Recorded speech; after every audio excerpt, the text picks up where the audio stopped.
Golden Age Radio is starting now. Subscribe to get future updates. Hey everybody, get ready for some great shows. Starting out with Cavalcade of America, Lux Theater with some great Hollywood stars, Groucho Marx, one of the best comedians in history, and also followed by the hilarious Red Skelton. The Cavalcade of America, presented by DuPont.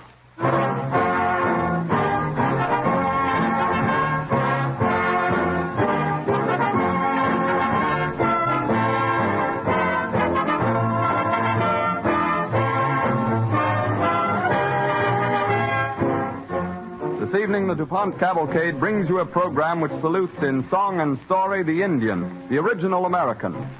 Music has always played an important part, not only in his ceremonials, but in every event of his daily life. When we think of the life of the Indian and are reminded of how he lacked most of the things which we have come to regard as necessities, we realize that so many of our present-day comforts and conveniences come from the discoveries of research chemists. In fact, almost every item used in our daily lives has been enriched by the contributions of these men in laboratories. Men who have as their aim the ideal expressed in the DuPont pledge. Better things for better living through chemistry.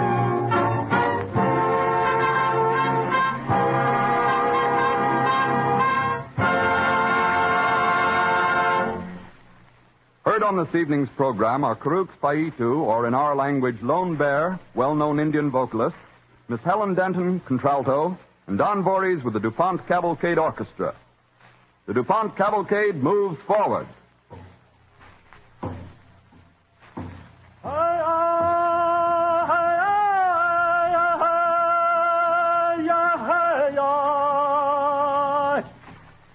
In an age-old tribal call to council, we have just heard Kuruks Pahitu, or Lone Bear, grandson of White Eagle, last hereditary chief of the Pawnees, as he bids you welcome. A college graduate and winner of a Juilliard School of Music scholarship, Lone Bear is a splendid example of the present generation of American Indians. Thanks to his careful research of the folklore of his people, we are able to present some of the authentic customs and legends of the Red Man. Again we hear Lone Bear sing.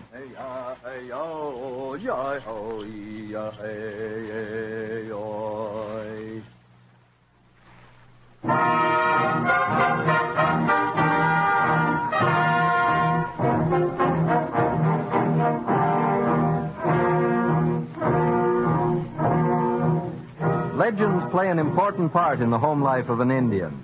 There is an Indian legend of creation that tells how the Great Spirit in the blue above looks down on the earth. He sees how beautiful it is, but it looks very lonely.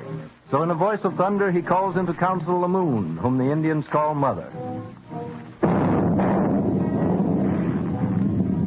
Moon Mother, I've been thinking how nice it would be to make a man like myself and put him on the earth to live. But, Great Spirit, of what would you make this man? I have this clay. See how I shape it.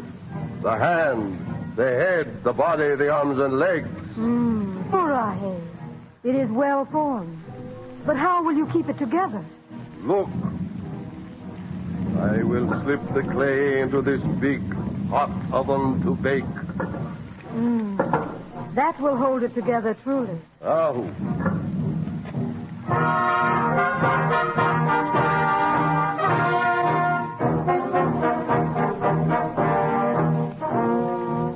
And how will you know when it is done? I think it may be done now. I open the oven and take it out. Oh, look. It is pale and strange. It is only half baked. No matter. I shall put him on earth and call him White Man. Now, Moon Mother, I will take more clay. Again I will shape the head, the body, the legs. Again I put it into this hot oven to bake. Oh, the oven is very hot.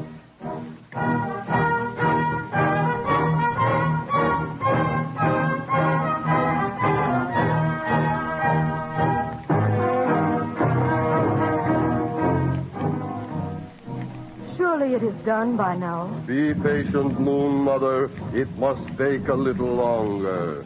It will be good to have this man on Earth. Come, let us look. I think it is done now. I see, look. Henri, too long. It is baked black. I will send him to Earth.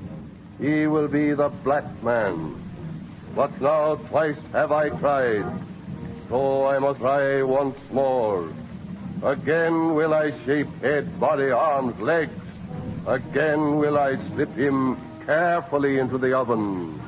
Surely, Great Spirit, after making white man and black man, this time you should know.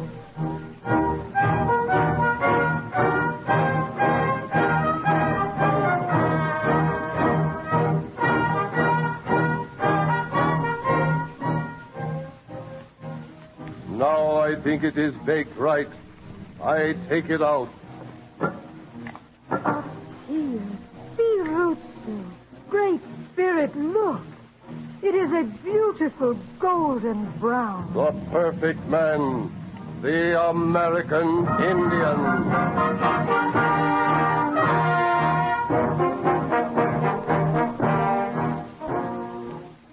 And that gives you an idea of what the Indian thought of the rest of the world. Listen, the early morning sunrise ceremonial is about to begin. The drumming comes from the old medicine man who calls the tribe to come forth and greet the Great Spirit's messenger, the sun. Men, women, and children gather in obedience to the summons. They stand facing the east with uplifted arms. Their bodies begin to bow with graceful, rhythmic motion as the voice of the medicine man is heard singing a fervent chant to the sun god.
And thus begins the day, and another roll of the drum sends them all to their various duties.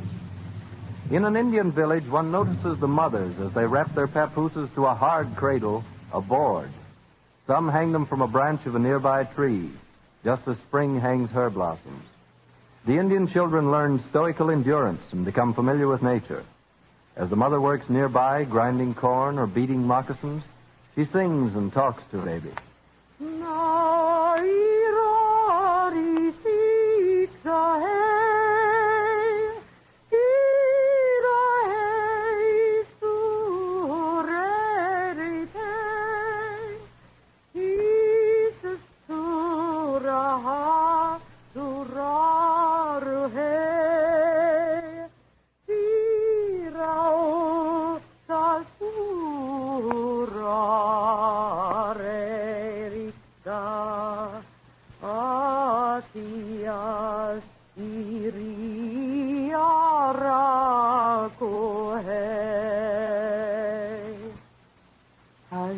My wee red flower, someday you will be a warrior too.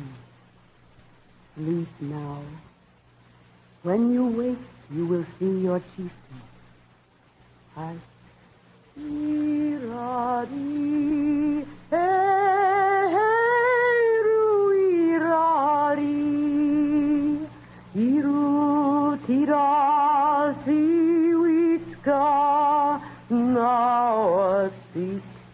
Now, tsit, tsit, now aku tu teri.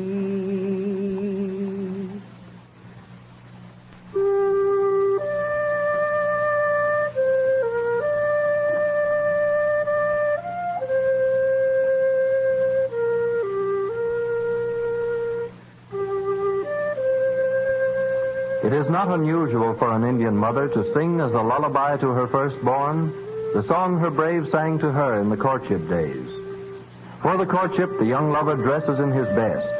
Special significance is placed in his blanket, which he throws over his shoulder.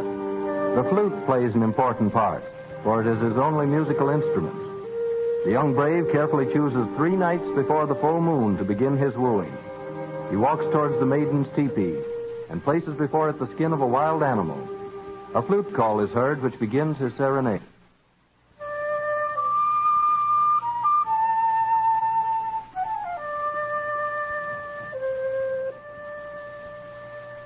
With love calls of the wild, the air of night is stirred of wolf and elk and bird. Hast thou not heard? Love sends thee word.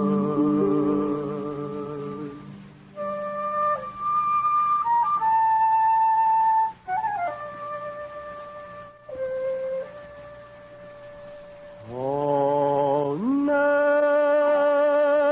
nature for love cries. In winds the blossoms woo, and all my song and sighs from heart so true are but for you. Within your timid heart,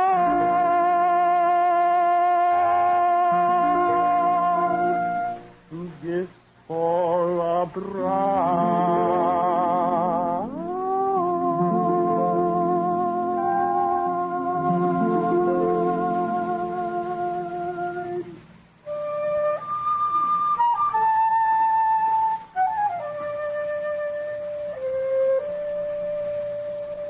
Come thou and claim my all. Be by my side, whatever betide.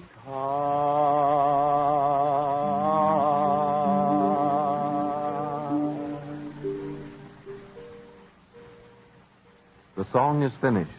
His eyes are fixed upon the top of the tepee for smoke, the sign of an agreeable suit.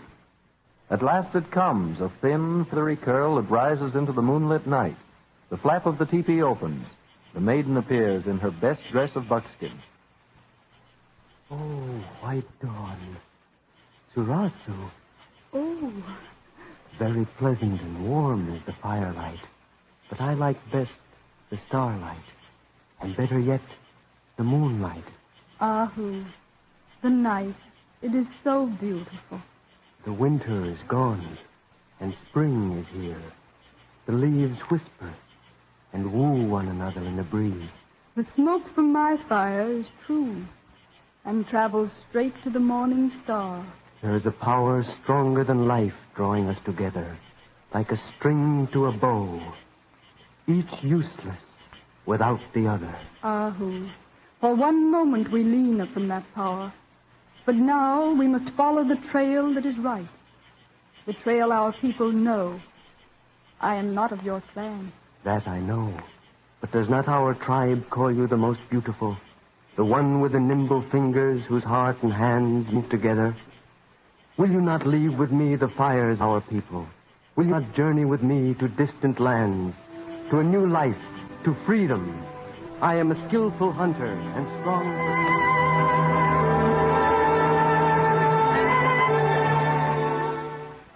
The maiden retires to her teepee. He decides to test her once more.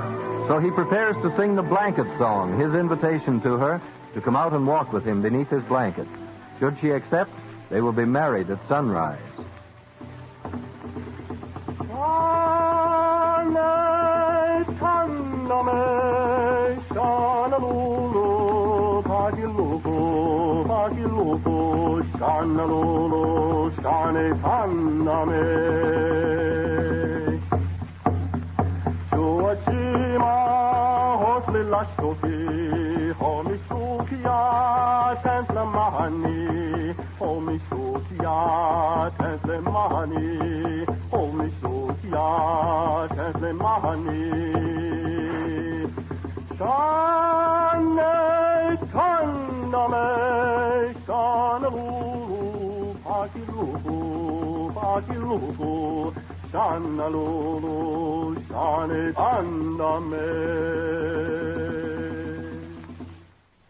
The song is finished. The maiden returns, and their love is pledged.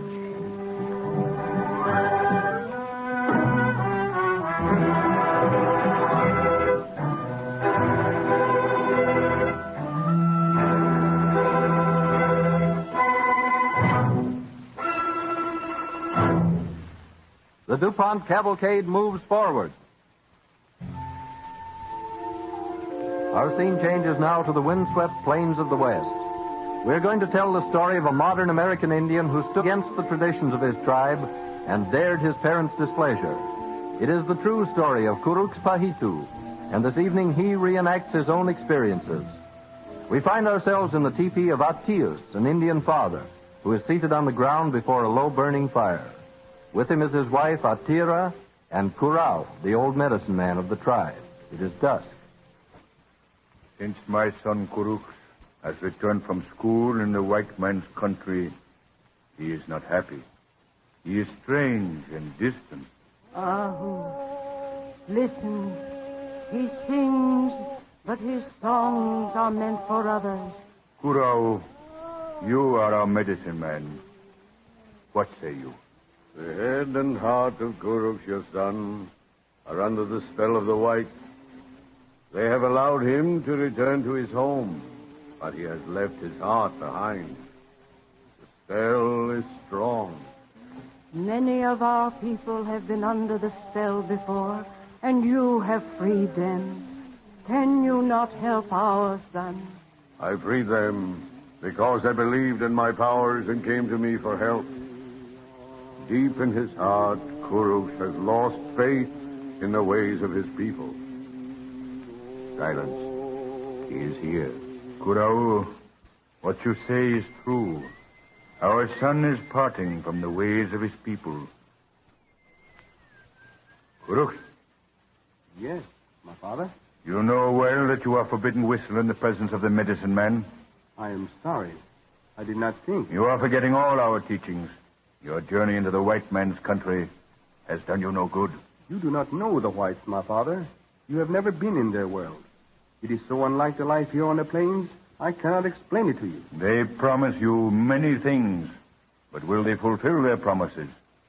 Do you want to roam forever as an exile from your people? I wish to bring honor to you and to my tribe in the cities. Think of the happiness of those you are leaving. Our hearts rise to your songs. The white man cares not for the songs of the Indian. There you are wrong, my mother. Already I have won the hearts of many with songs, with legends of the Indian, of the sun, stars, and trees. Stories which will make them understand us better. Ah, Turahe. You leave your hunting grounds for towns of dirt and smoke, for people who will weary of you and throw you off like the earth does the snow when spring comes. My white friends want to help me. The white man has done many wonderful things. The rocks that lie useless on the plains he uses to build streets and houses that tower towards the sun. My heart is there, and I will not be content until I point my steps toward the east. I have heard enough. You are like the bear cub who strays from his mother, thinking he can find better food in distant forests. Go into the white man's world, then, and leave the fires of your people. Listen, and look outside the tepee. See how the mist has risen. It has sprung from the ground like smoke and seems to drift slowly round and round our tepee. The mist is smoke. Our people say that it is smoke that comes from the pipes of long-lost warriors from the happy hunting ground who sit in council. This is a sign of great importance. Perhaps it is the will of the Great Spirit, Dilawad, that I go. Oh, the mist. It settles over the white man's country, too. For long before the white man, the Indian was here. The great go into the new world, Kuruks, and become wise in its knowledge. Perhaps you may lead our people into new lands of achievement. I am grateful, O Kurao. But always honor the traditions of your people. Look each morning into the mist of smoke, into the land of your spirit forefathers. There, behind the veil, the smoke will give you courage and peace.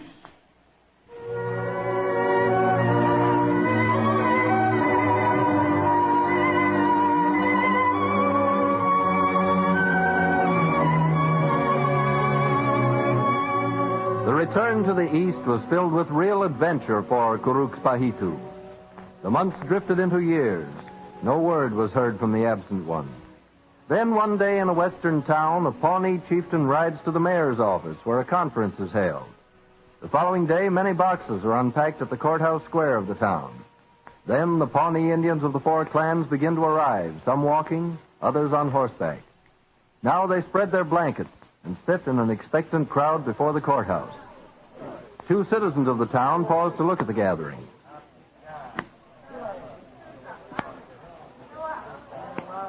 What's this big gathering of the Pawnees? Must be some important powwow. I don't know, except that yesterday I saw a workman putting up some loudspeakers in the courthouse. There's a medicine man over there. I'm going to ask him.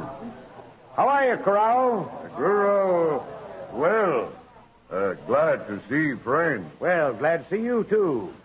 What's the big meeting for? White man say today we see great magic.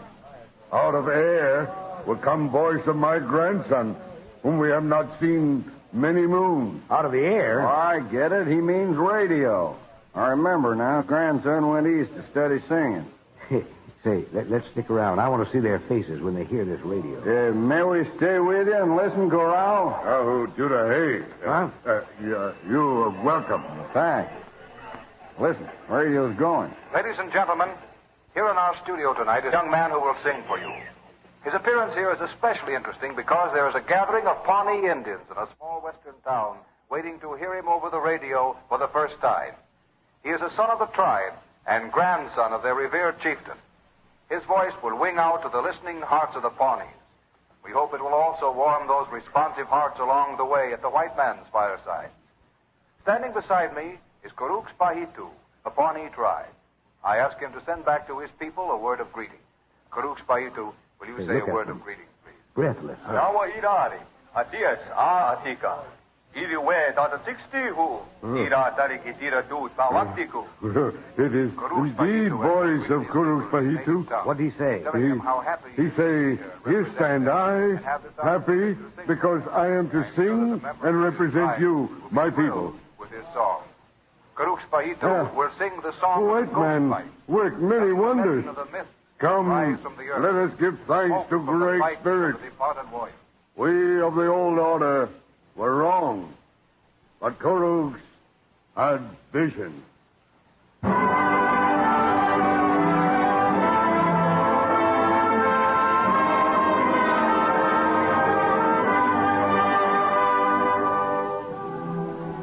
As As the smoke from the spirit pipes curls upward in the mists of both the east and the west, so the voice of Kuruks Pahitu is carried to his people through the magic of radio. DuPont hopes that this evening many of Kuruk's tribe and friends have heard his voice again, and that this program of Indian music will help you to a better understanding of the legends and songs of that brave and noble race of red men who can truly be called the vanguard in the cavalcade of America.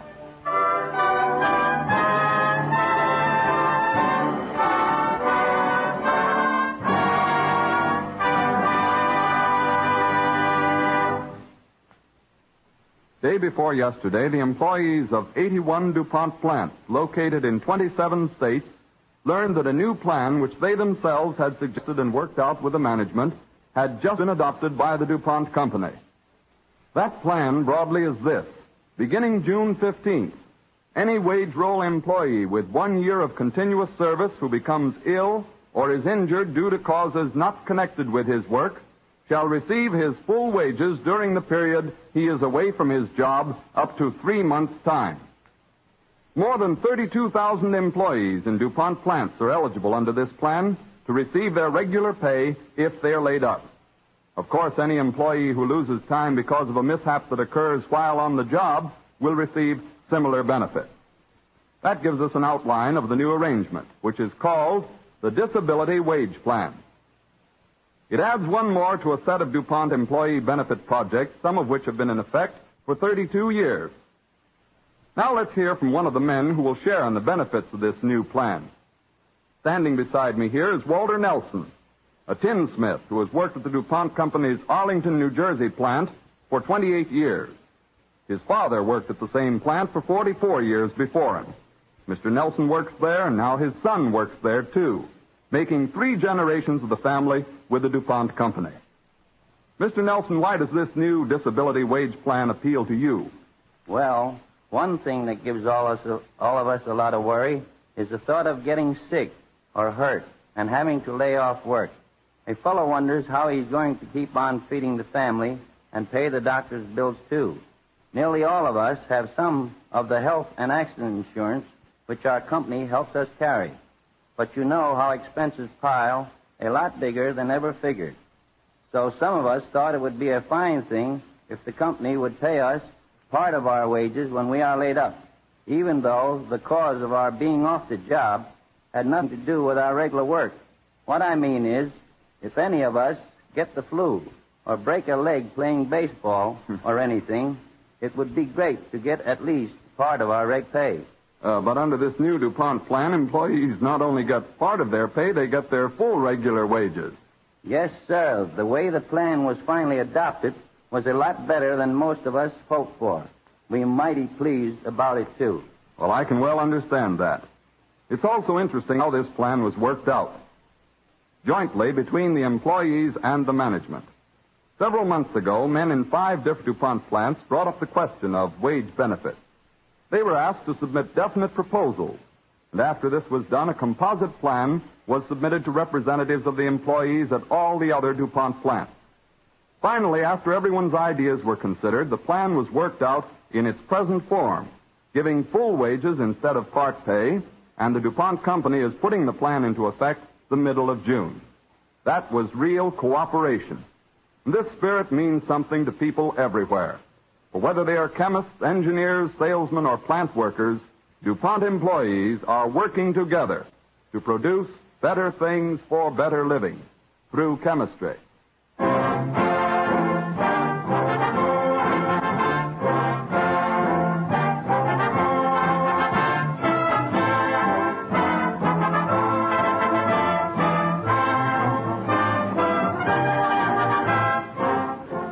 The story of dyes, the development of a great new American industry and its daily benefit to modern living, will be the subject of our broadcast when next week at the same time, DuPont again presents The Cavalcade of America.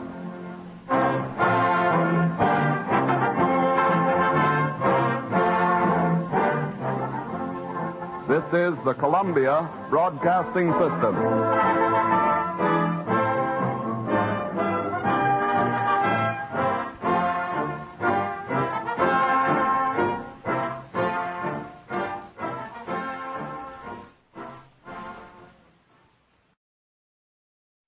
Enjoying the timeless classics on Golden Age Radio? If you're loving the nostalgia and captivating stories, consider supporting our channel with a tip. Your generosity helps us continue bringing you the best of vintage radio entertainment. Simply click on the link in the description.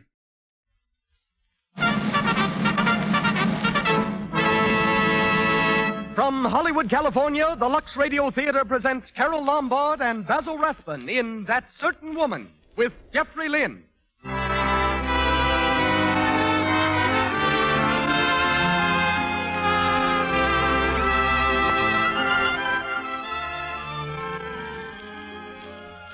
Lux presents Hollywood. Our play tonight is a drama of a girl against circumstance. A girl whose future is ruled by her past, but who finally finds a new tomorrow of hope and happiness.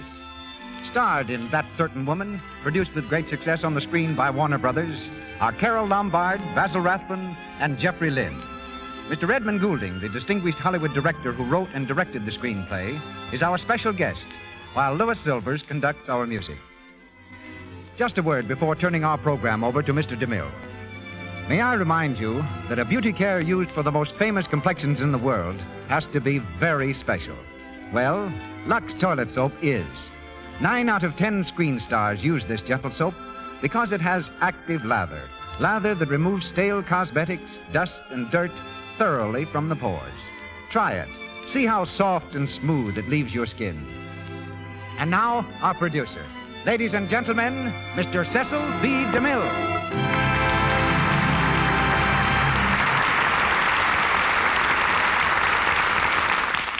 Halloween greetings from Hollywood, ladies and gentlemen.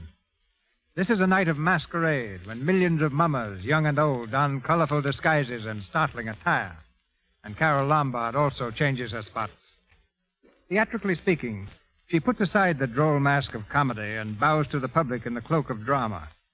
Miss Lombard's decision to forsake slapstick for drama may surprise many of you, for it comes on the heels of lavish displays in the magazines, celebrating her as the reigning queen of sophisticated laughter. But Miss Lombard is as wise as she is witty. With a sharp eye on the future, she's sighted the end of the madcap comedy cycle and has chosen the Lux Radio Theater as the opening scene of a new chapter in her career. With Miss Lombard, it's drama from now on, at least for a while. Not only in radio, for she plays a highly emotional role in her new David O. Selznick film, Made for Each Other, co-starred with James Stewart. But Carol has always shuttled back and forth between comedy and drama with the ease of a truly great artist. Under contract to William Fox when she was 15, she fled weeping with nervousness from the preview of her first picture. Next, she turned up in Mack Sennett's boisterous two-reelers, and then became Paramount's #1 glamour girl, with a cinematic sigh for every custard pie she dodged in the name of Senate. While her screen parts during the immediate future will be more vitally dramatic, Miss Lombard's interests off the screen remain unchanged. These include tennis, which she plays with a tireless intensity, skeet shooting, and the designing of a new ranch in the San Fernando Valley.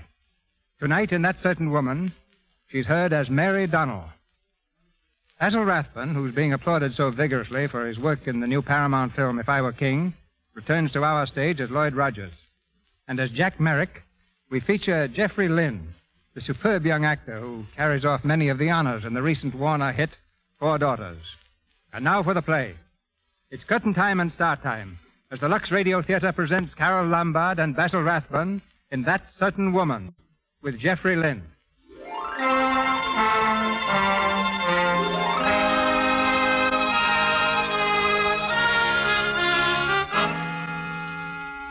New York City, a few years ago, when gang wars made screaming headlines in the daily press. On the streets of the Times Square district, newsboys hawked the latest in a round of murder. Al Haines shot, gangsta kill, Al Haines shot, read all about it. In the window of a dingy hotel room, a white-faced girl stands listening, her hands clenched tightly in front of her. Al Haines shot, gangsta kill, gangsta shot, read all about it. Suddenly, the girl can stand it no longer. Oh, Mary, don't put down the window. Why don't they stop yelling that? It's driving me crazy, Amy. Look, Mary, look, honey, now you gotta get a hold on yourself. You can't go to pieces like that. Al's dead, but, oh, Mary, Al's dead. That's news to them down there. Al Haines was a gangster. He's dead. But Al Haynes is my husband. They don't think of that. They don't care. Mary, Why don't didn't he be- quit? He said he would. He promised. Now it's too late. Don't, Mary. It'll be all right. They'll take care of you.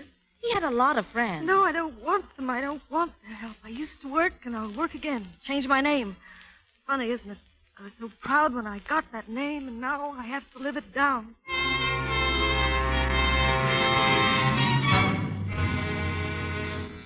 Rogers, Tilden, and Trench, good morning. Mr. Rogers? I'm sorry, Mr. Rogers is busy. Will you wait? Rogers, Tilden, and Trench, good morning. Oh, yes, the bonds. They'll be exchanged according to the trust agreement. That is, if it's satisfactory to you. It is? Fine. Goodbye. Did you get that conversation down, Miss Donald? Yes, sir? All of it? Yes, sir. You're amazing. How long have you been here now? Almost 3 years, Mr. Rogers. Remind me to raise your salary as of the 1st. Thank you. That's the second raise in a month. Oh, it is it? Well, cancel it. Yes, sir. Well, better take that stuff into your office and type it up, Mary. I'll have it for you in 10 minutes. Good. Hello, Mary. They told me this was your office. I've been waiting. What do you want? Don't you remember me, Virgil Whitaker of the Daily Press? I covered the story when Al Haynes was shot. Listen, Whitaker, I have a good job here. Yeah, I know. And I've worked harder than you've ever worked in your life to get where I am now. Nice going, too, Mrs. Haynes. My name is Mary Donald. Now get out, fast. Mind if I smoke? Wouldn't you like to make $1,000, Mary, just for your signature? Now, look at this. It's a Sunday series on the old gang stuff. Where are they now and all that? See, My Life with Al Haynes, signed by his widow. Signed with your name like you wrote it. Only you didn't really, because I did. And I can get you a check today. Now you get out of here this minute. Lay off me. All right. But when this story comes out, don't say I didn't give you a chance You to get cut- out of here. Miss Donald, Yes, Mr. Rogers? can you step into my office a minute? Certainly. Mary, who's that man in your office? Friend of mine. It didn't sound that way. I heard you ordering him out. It's something I can take care of myself, Mr. Rogers. Mary, you've been with me for 3 years. We've never once, I think, stepped out of the roles of employer and secretary. Will you forgive the lapse if I ask you here and now to allow me to be your friend? Thank you. You're so square and kind. Being here with you, it's meant so much. And now I'm making a fool of myself. No, Mary, you're not making a fool of yourself.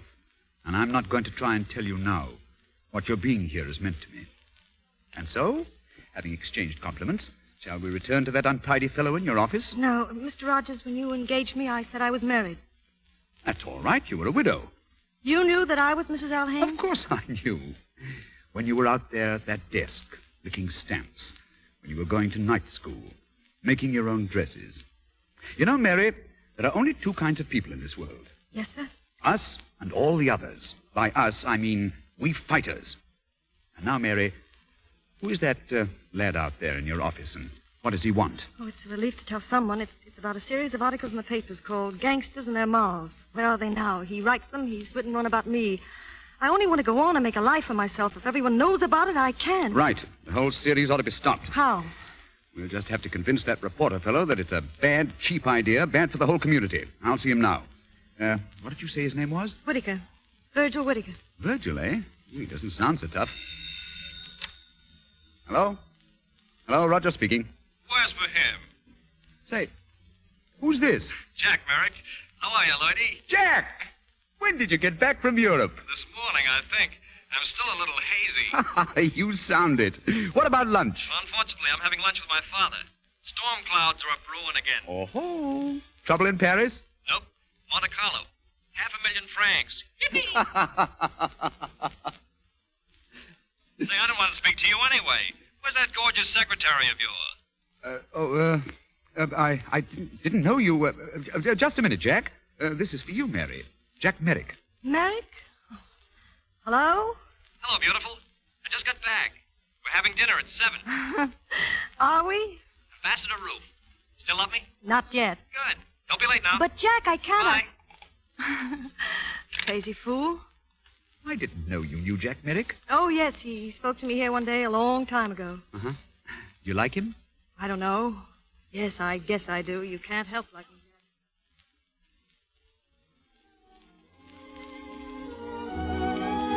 Now, don't be late.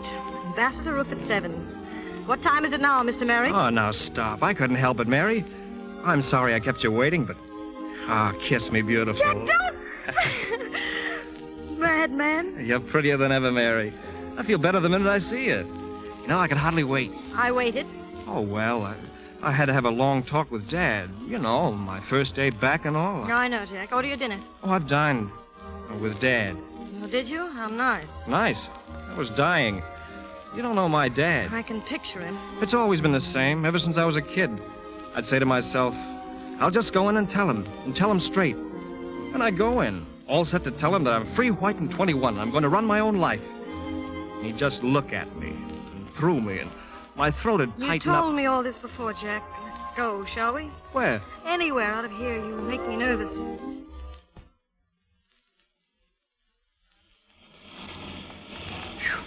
You know, I haven't walked so far in years. What's the idea?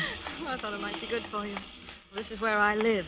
Hey, wait a minute. I don't mind walking if you get somewhere, but we didn't. It's no use. Let's forget it. I told you before you went to Europe. Go on. We'd better be just good friends. You're a strange person, Mary. I can't make you out. Don't try. I suppose your private opinion of me is that I'm a sap. No, but I think you could cut more ice in the world than you do, Mr. Merrick. And that's just what I'm asking you to help me do. Help you forget that you've got money, a background, a father? Oh, thanks, but I'd rather not. Now, let me get this straight. I get a small job, we get married, and we fight the world together. Is that it? Why does it have to be a small job? You're a pretty smart fellow, Jack, a very smart fellow. Oh, when you say things like that, Kiss me. No. All right. Mary, I'll do it. I'll live your way. But listen, you know I haven't got the strongest character in the world. Would you be around to give me a hand? Perhaps if you were on the level. I mean, give me a hand. For keeps, Mary. I heard you. I said perhaps.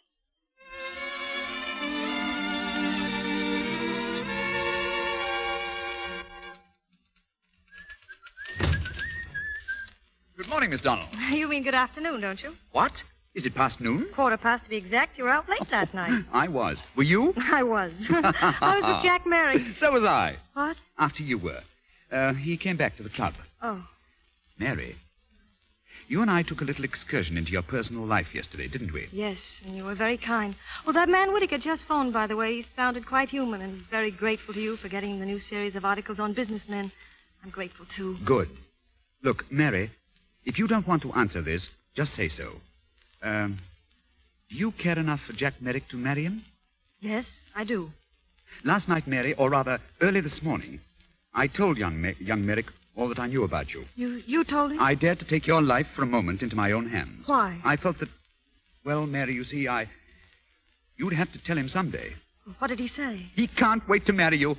He told me your idea about his getting a job, and I told him, Mary, that I thought you ought to get married today. Today? And why not?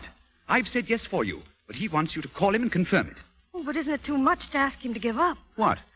Oh, all his home and all that money. Money? Huh. I have money, Mary. Loads of it.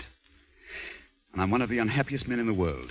Are you? Oh, you know I am. And my wife has money, loads of it. But that doesn't make her happy either. However, I'm very happy at this moment. Happy for you, Mary. You know, Mary, life is really like a green horse. You pick up the reins, manage it, master it, make it jump, make it dance. Or maybe it's more like a circus, clowns and monkeys and those poor elephants that never forget and never know their own strength. Yes, and the people who swing from those strangest things up on the ceiling. Yes, but your hands are strong, Mary. You won't fall. Neither will Jack. Go ahead. You're the Flying Merricks, and God bless you. Call Jack at the club. Run away together. Elope. Oh, go on, Mary. He's waiting for you.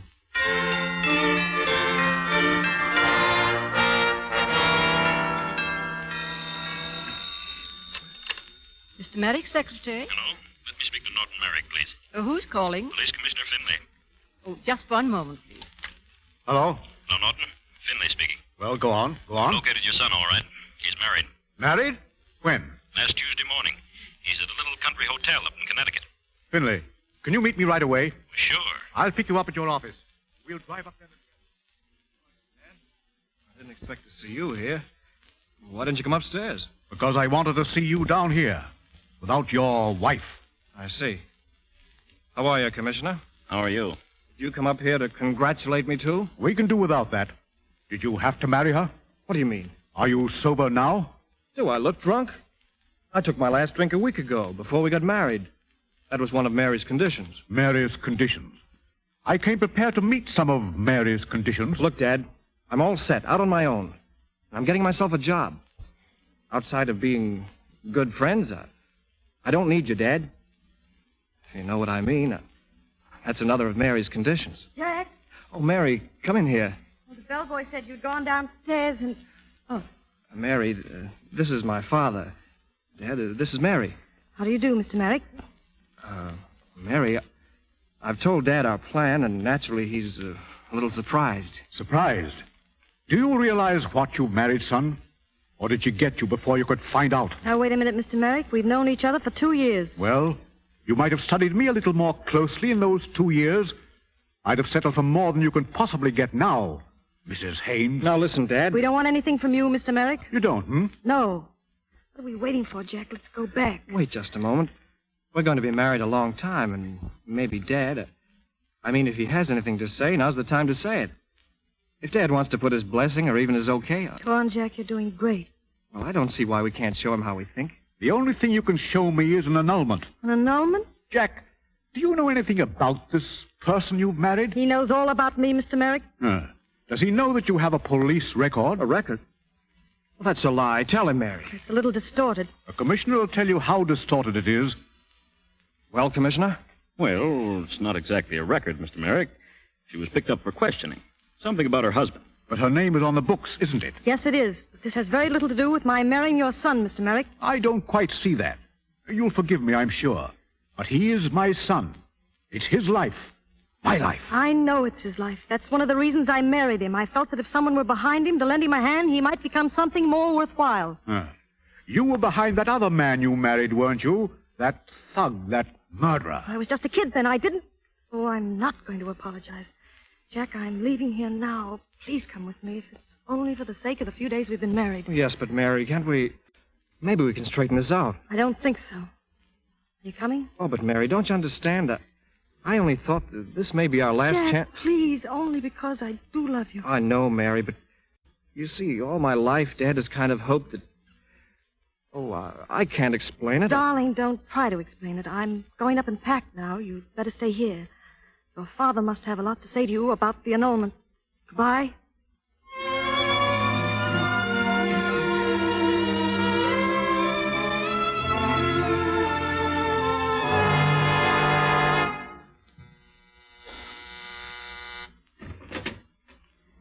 Good evening, Mary. Mr. Rogers, what brings you here? Bad news, I'm afraid. May I come in? Of course. Sit down, Mr. Rogers. I feel very important entertaining my former employer. It's about Jack, isn't it? Yes. The annulment's gone through, Mary. I heard this afternoon. His father did a good job, evidently. Oh, I'm so sorry, Mary. I feel responsible for this. I sort of pushed you into it. It's not your fault or Jack's either. He always warned me he had a weak character. Wouldn't it be too awful if his child takes after him? Mary. I hope it doesn't. I really hope it doesn't, because... Mary, look at me. When did you know this? What difference does it make? A lot. We could have fought the annulment. No court in the world would annul a marriage. And they'd make him come back to me, wouldn't they? He probably would come to out of pity. Well, I don't want that. Someday he may come by himself. I'll wait for that day. You're not going to tell him? No. Well, it isn't fair, Mary. I think Jack loves you in his own way. It's not fair to him or to you or to the baby. I'll take care of him if it is a him. He's going to be strong, and no matter what happens, he's going to stand on his own 2 feet. And he's going to learn to be one of us, fighters.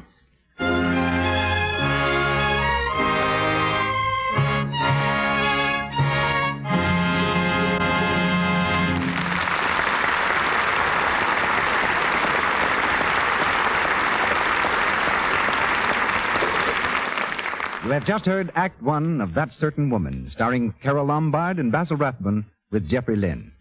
Now, before our actors come back in Act Two, we have a little game for you during our few moments of intermission.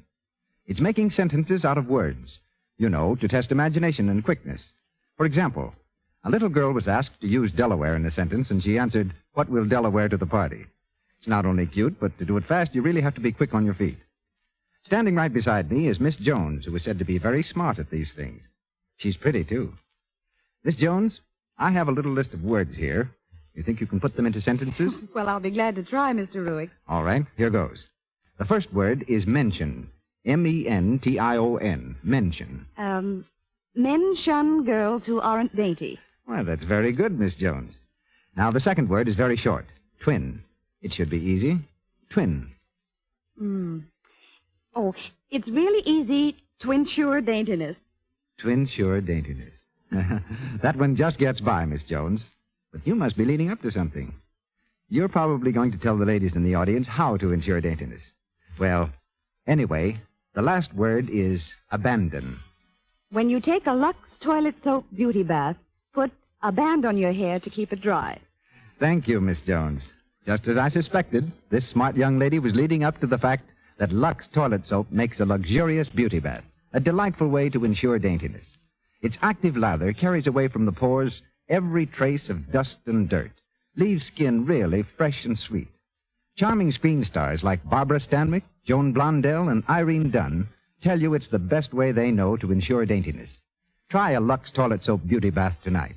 You'll love its perfume, the delicate, clinging fragrance it leaves on the skin. Now, Mr. DeMille. We continue with That Certain Woman, starring Carol Lombard and Basil Rathbone with Jeffrey Lynn.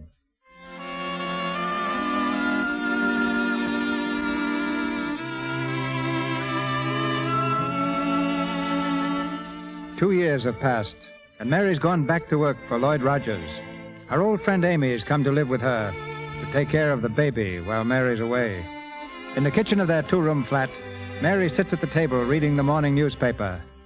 There's a story on the front page, a story about Jack Merrick. Mary's read it over and over until the headline sings in her brain. Jack Merrick weds Jean Carson in Paris. Happy couple to honeymoon in South France. Here's your coffee, Mary. It's nice and hot. I don't want it, Amy. I'm due at the office now. I'll grab a bite later after I've stopped jittering. I know, honey. Oh, gee, it's sure tough. But your life ain't over yet. There's lots of men around. Married in Paris. Taking a motor trip through the south of France. I guess she's that society girl. I think I've read the name. Oh, Mary, forget him, will you? I wish I could. It's like someone dying after a long illness. Oh, yes, darling. Honey, don't bang your spoon. Amy will take care of you. Bye, sweet. Amy, you remember to get some oil for his scalp? Yes, madam. I will, madam. Anything else, madam? Thanks, Amy. It'll all work out somehow, won't it?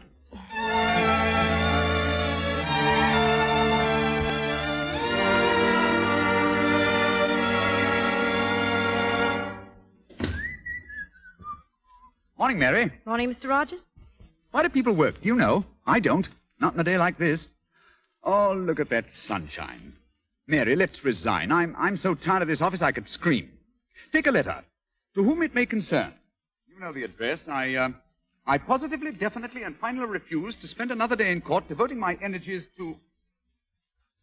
Are you taking all this down, Miss Donnell? Mary. What? Mary, I heard this morning about Jack Merrick's marriage. Did you?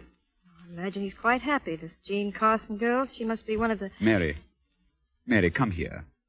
Life's a kind of dismal affair without a sympathetic and personal interest, isn't it? It could be possible that someone else might take Jack's place. You're very young and, if I may say so, very attractive. I couldn't imagine anyone else. No? Oh, well. Of course, I was thinking of myself. Were you, Lloyd? Well, it sounds awfully conceited, doesn't it? But I've been pretty unhappy, too. We ought to make a good pair, Mary. You see, my wife and I... Well, that may soon be over. I think both of us are hoping for a divorce, and when it is over, I hope that I might have a chance to make things easier for you. Oh, I'm sorry, Lloyd. I guess I'm one of those unfortunate girls you read about in novels. She only loved once. Sure. But you can't blame me for taking a chance, though. You're sweet. And you wouldn't blame me very much if I just went on loving you, quietly like? Oh, Lloyd. I'll take it. Hello? Yes, this is Mary Donnell. Who? Oh, Whittaker. What? When? Was he hurt? Oh, God. Mary, here, sit down. What is it? What's happened? It's Jack. They had an accident. Their car overturned 50 miles from Paris. They're both in the hospital, unconscious. Oh, Lloyd. Mary, get a grip now, a tight one. Mary, will you do as I tell you? I took your life in my hands once before, and I made a mess of it. Well, this time I won't. You're going away at once. You're going to take your baby and that woman who lives with you, and you're going to White Sulphur Springs for a rest. I can't do that. Yes, you can, and you're going to. If you don't, you can have a nervous breakdown. I've seen it coming on. I'm going to take care of you, Mary. I don't want you worrying about anything. Do you hear? Jack. There's nothing you can do for Jack. Whether he lives or dies, that's not in our hands. Mary, will you go? Yes. Thank you.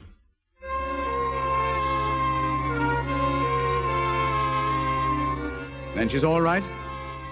Did Dr. Hartman come up there? I see. I'll call again tomorrow, Amy. And you better tell her about Jack. They say he'll live. That might cheer her up. All right. Goodbye, Amy. Take care of her. Then there's the matter of this consolidated case, Lloyd. It comes up Tuesday. Is this the brief you drew up? Lloyd. Oh, no, the consolidated case. What's the matter, Lloyd? Matter? Yes. Is the practice of law beginning to bore you? Mm-hmm. A little. Maybe we better dissolve our partnership. If you want to, Tilden. Lloyd, what's wrong? What's on your mind?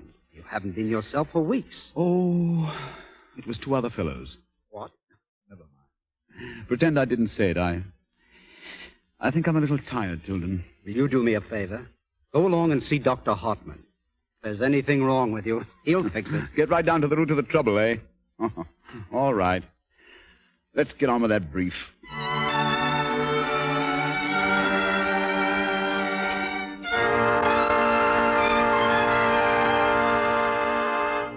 Is that all, Doctor? Yes, you can dress now, Rogers. That's all. Well, what's the verdict? Do I live? Yes, you'll live. Fine. Just how long you'll live will depend entirely upon yourself. Oh, there's a catch, is there? Your heart's not too good, but that isn't what has me worried. What's the matter with me, Doctor? Frankly, I don't know. There's no medical term to express it. You're just burning yourself up, Rogers, faster than any doctor can heal you. Maybe you know what's wrong. Maybe. When brilliant fellows like you lose their grip, they go pretty fast. You'll have to rest. Learn to relax. Thanks. How long would you say I had? No one could tell you that. Perhaps 5 years? Oh, all right, Doctor. I'll count on 3.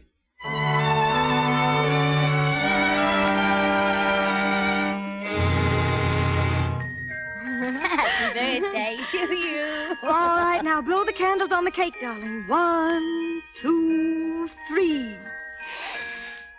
One's still lit, Mummy. Come on, blow. Oh, gee, birthdays are wonderful, ain't they? I mean, up to 4 years old. When they get around 40, well, they're not so hard. Oh, I'll answer. Don't let him eat too much cake. Good evening. Oh, hello, Mr. Tilden. Come in. I'm sorry to disturb you. Is Mr. Rogers here? Mr. Rogers? Why, of course not. What's wrong? Mr. Rogers had a bad spell at the office after you left today. We took him home. He was delirious. Oh, no. The nurse left him for a moment this evening, and now he's disappeared. I thought he might be here. But why? Because he talked of you constantly. Mrs. Rogers asked me to come here. If he is here and you're hiding him... Are you mad? You'll be in a rather bad spot, Miss Donald. What are you talking about? I think you know. You must realize that you and your child have become an obsession with him. Will you please go? If he does come here, I'll telephone you. Good night. Mary, Amy, Mary. did you hear that? Yeah, why didn't you slap him one? I don't understand it. Lloyd, he talked about me. Is he in love with you, Mary? Yes, he said he was once. I didn't take it too seriously, but he never mentioned it again. I thought he was just trying to be kind. Oh, poor Mr. Rogers. I guess that's why he's done so much for us. Well, for you. Yes, for me.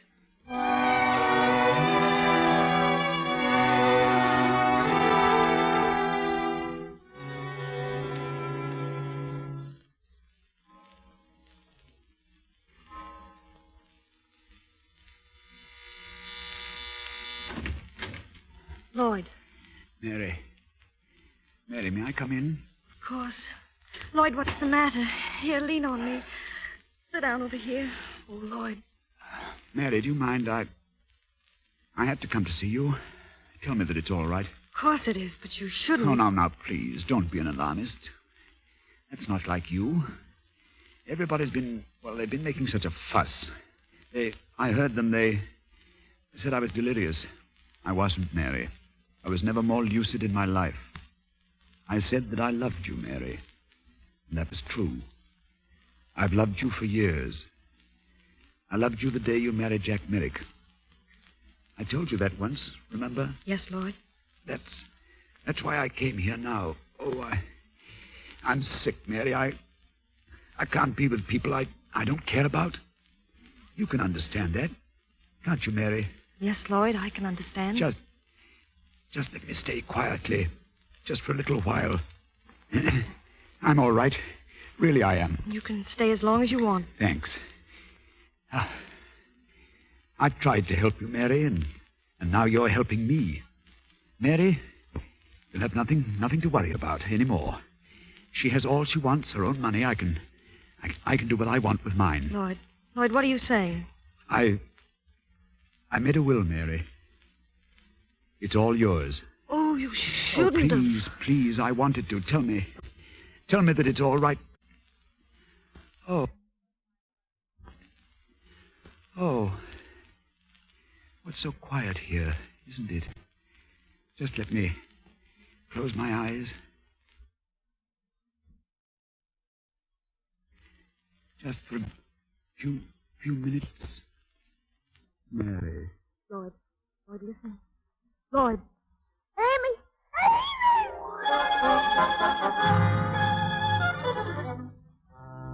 Read all about it. Lloyd Rogers dead. Lawyer gangster's widow. Lawyer dies a widow's home. Boy needs Mary $500,000. $500,000 for Mary. Read all about it. Mystery child. Mystery child. Mystery child. Mystery child. Mystery child.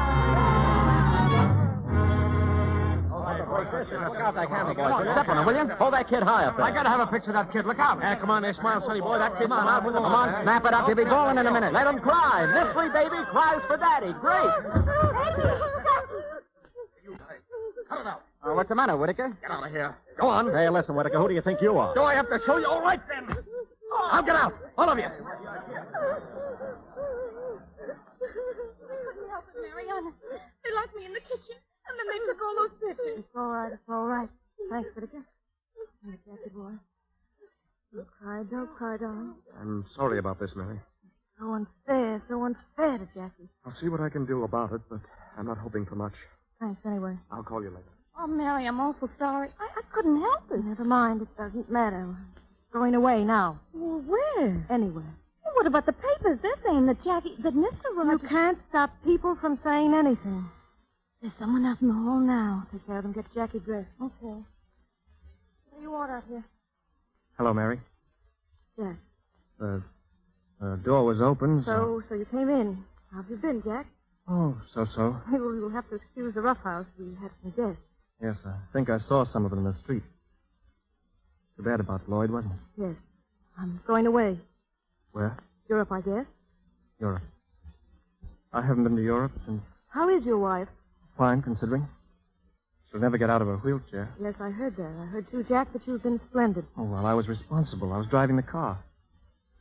Mary, I've often thought about telling you how it happened. I was trying to forget about you over there in Paris. And Jean came over. I'd known her since we were at school. She stuck around, and one day we married. Yes?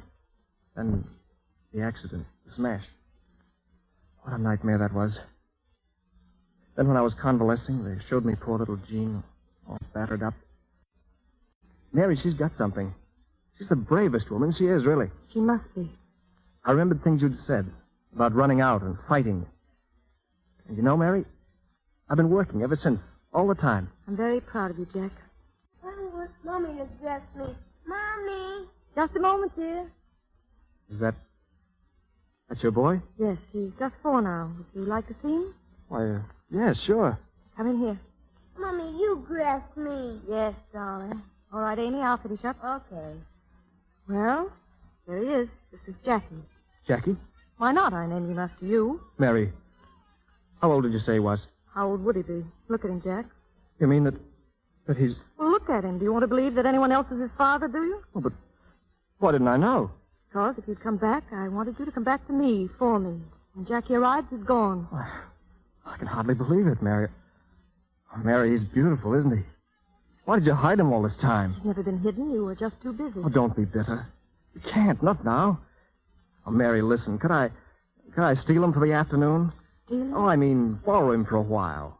Come on, be a good sport. I am a good sport. But Jackie and I are leaving as soon as we can get out. Not now. You can't, Mary. No? No. There's three of us. We've got to fight together. Mary, doesn't this make it all different? I don't think so. You belong to me, and you always have. So does this little husky. Definitely. Notice how much he looks like you? Sure, anyone can see it. So one of the newspapers didn't. Well, why should they? When your father annulled our marriage, he hushed it up and made one swell job of keeping it quiet. Was it for me to talk? No, but... Now I'm going to do some talking. Wait, Jack. We both owe a duty to this boy, right now. You can't. Oh, yes, I can. I'm going to talk, plenty. I'm going down and see every newspaper editor in the city. We'll be back later, Mary. We've got a lot to talk about. Have we? Bye for a while. So long there, Husky. Well, Mary, now what? The same thing, Amy. Start packing. We're on our way.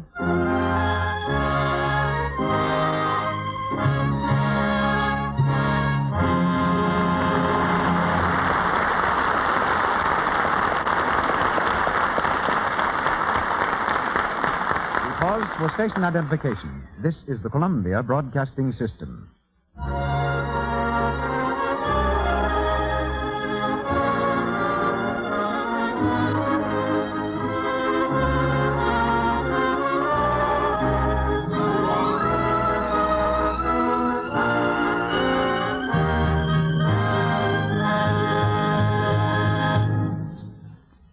We have just heard Act Two of That Certain Woman, starring Carol Lombard, Basil Rathbun, and Jeffrey Lynn. And we'll hear the third act after the short intermission. But now we take a trip to Backstage Hollywood as Mr. DeMille presents our special guest. It's not difficult to locate Edmund Goulding on a Hollywood soundstage. Just look for a gentleman whose face and air spell Ireland, and whose attire on the set year in and year out consists of a loose brass-buttoned blue jacket with turned-up cuffs, white corduroy trousers, and a very, very formal boutonniere. In spite of this exhibitionary uniform, Mr. Goulding is a shrinking violet who makes some of the best pictures in Hollywood. Starting out as an actor, he suddenly switched to playwriting, and with Edgar Selwyn gave the stage a startling hit in Dancing Mothers. As a director, he handled all those stars you saw in Grand Hotel without provoking a single flare of temperament. His latest efforts are White Banners, Dawn Patrol, just completed, and Dark Victory, now in the making. In addition, Mr. Goulding is both author and director of Riptide, and the original play from which tonight's drama, That Certain Woman, was adapted. First of all, Eddie, I want to thank you for the attention you showed me once while I was laid up in the hospital. I can't tell you how I appreciated your constant visit. Well, C.B., if a man can't give a friend a little attention... No, Eddie, no. It was more than just a little attention. That cheerful face of yours would breeze through my door 3 or 4 times a day. That's real friendship. Well, C.B. Yes, Eddie? I have a little confession to make. I had the room next to you in the hospital. Oh, were you ill? No, I was tired of it all. I was resting up. And it got a little boring, you know, so alone. Well, thanks, Eddie, anyway. Well, you're welcome, C.B., but tell me, what ever became of that very beautiful nurse that was tending you? Oh, so that was it. Well, I suggest we get out of the hospital and back to the soundstage. How goes your new picture, Dark Victory? You know, we beat you to it on that one. We did Dark Victory here last spring. And if you hadn't done it in the Lux Radio Theater, the chances are that I wouldn't be directing it now for Warner Brothers. I don't quite follow you. Well, most of the studios knew the story of Dark Victory, but for some reason or other, they shied away from it. Now, when you put it on the air last March, Hal Wallace, the production chief at Warner's, was so impressed, and so was I, that he bought the story for Betty Davis and George Brent. And I only hope we do as good a job with it as you did. Well, it couldn't be in abler hands, Eddie. All of which goes to prove, C.B., that we not only use the tangible product of this program at our studios, Lux Soap, but the intangible product is just as highly appreciated. Your beautifully done plays. And that double-barrel salute is appreciated. Now may we gossip about That Certain Woman? Well, I wrote That Certain Woman under the title of The Trespasser, one of the very first sound pictures from Miss Gloria Swanson. It did very well. Yes, it did, and I rewrote it for Miss Betty Davis, and we changed the title to That Certain Woman. They tell me you created that well-known song which was heard for the first time in The Trespasser. Love, your magic spell is everywhere. I'm guilty, sir. And it sold about 1 million copies. I'm doubly guilty, sir. Well, I knew you before that, but I never knew you were a musician. You didn't know I was a choir boy, Mr. DeMille, with honest blue eyes and a cherubic face? You probably used Lux. But, go on about that song. Well, it happened like this. We needed music desperately in the early days of sound pictures to help take the place of the old-fashioned screen titles. I was looking for a certain kind of strong musical phrase. So to every wandering musician I met on this lot, I'd say, here, come here.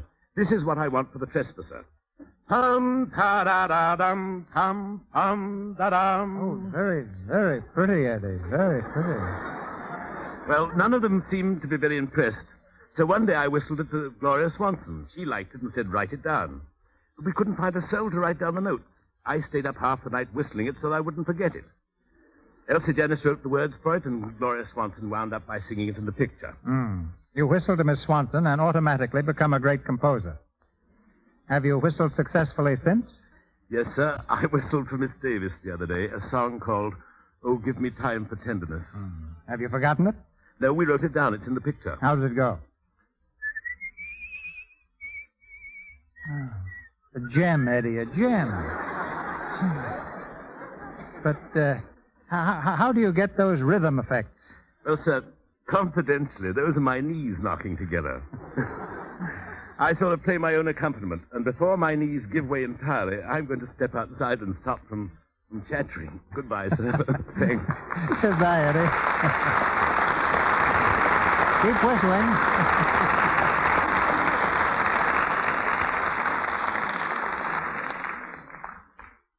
That Certain Woman, starring Carol Lombard and Basil Rathbone with Jeffrey Lynn.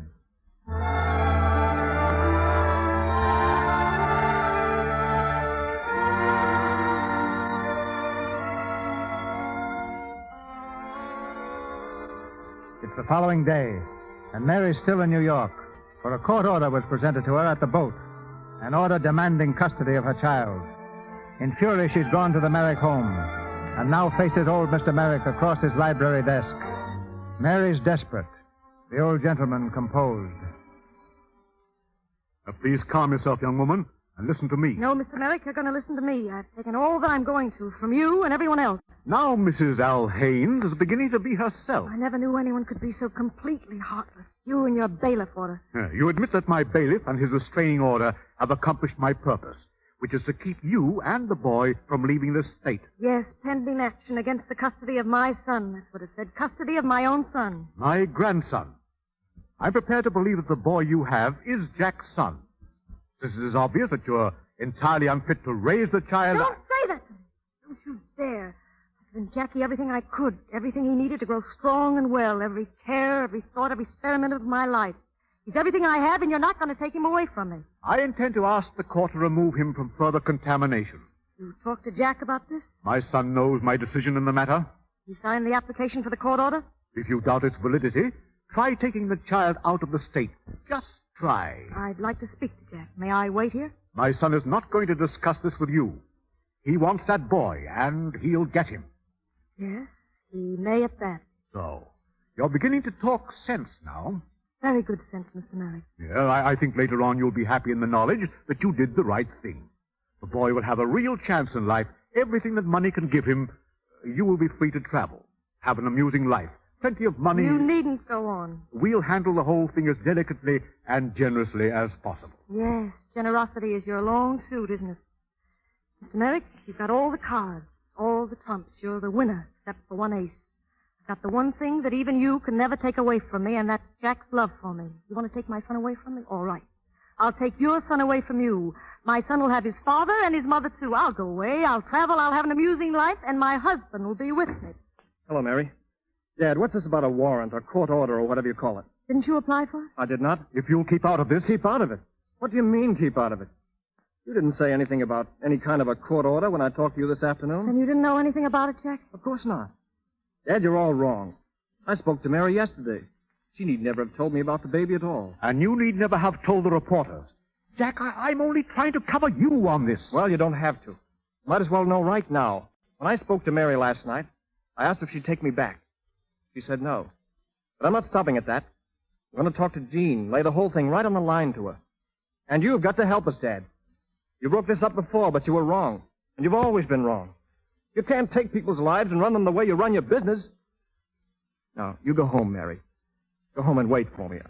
I'll be there as soon as I can.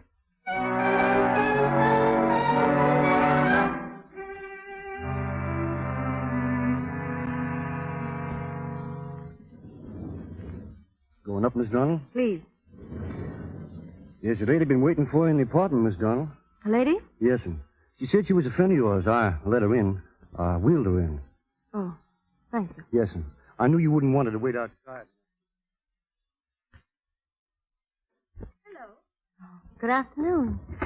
You're Mrs. Merrick, Jack's wife. And you are Mary Merrick. Two Mrs. Merricks meeting for the first time. Why, I hope you don't mind my waiting here. Oh, I'm glad you did. Looks like moving day. Yes, it is. We're on our way to Europe. I was very fortunate to catch you before you left. Do you mind if I light another cigarette? Oh, perhaps you'll have one. No, thanks. Jack told me about finding you yesterday. You and the boy, too. It knocked him off his feet. Yes? I believe he's going to tap it out with his father now. Yes.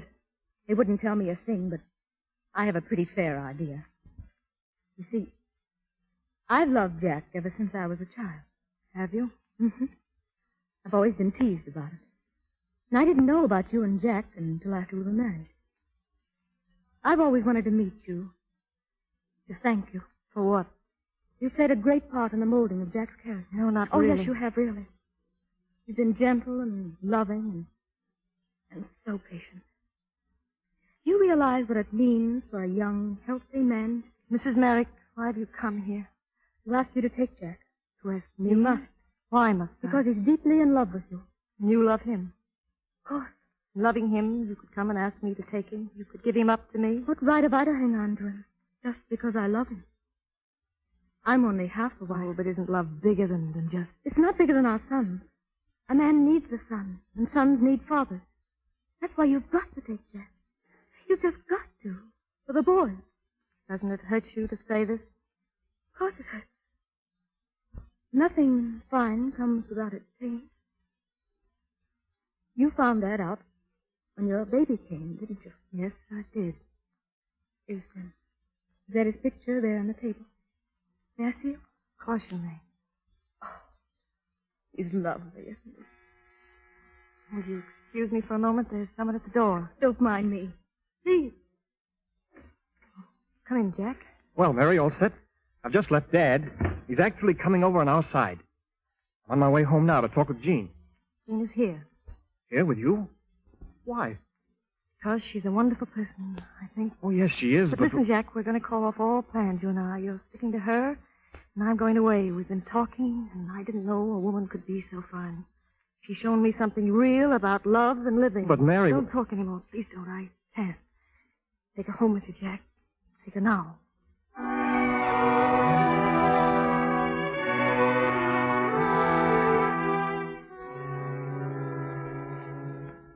Oh, here he is, Mary. He's all dressed. Are you going out, Mommy? Yes, darling, you are. Mommy's going to stay here. Here, let me do that button.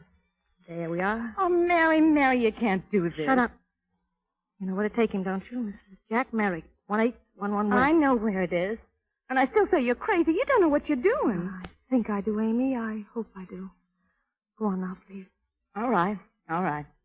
What about when nighttime comes and he starts wanting you? He always does. That's your job, Amy, and you will do it for me. Just make him believe that I never was. Just as well. I'm bad luck to men. You're a little man, aren't you, Jackie? Aren't you? You're getting big. Yes, darling. Yes, my sweet. Take him, Amy. Bye. No, come back, Jackie. Here, you know, Mother likes your collar outside your coat. That's better. Go along now, darling. Fall. Bye. Bye, Mommy.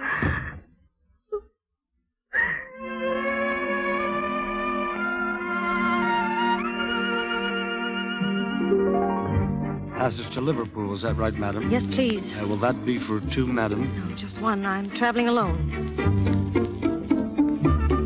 Hello? I can't hear you. Sailed for where? Well, trace her. Put detectives on her. Find out where she is.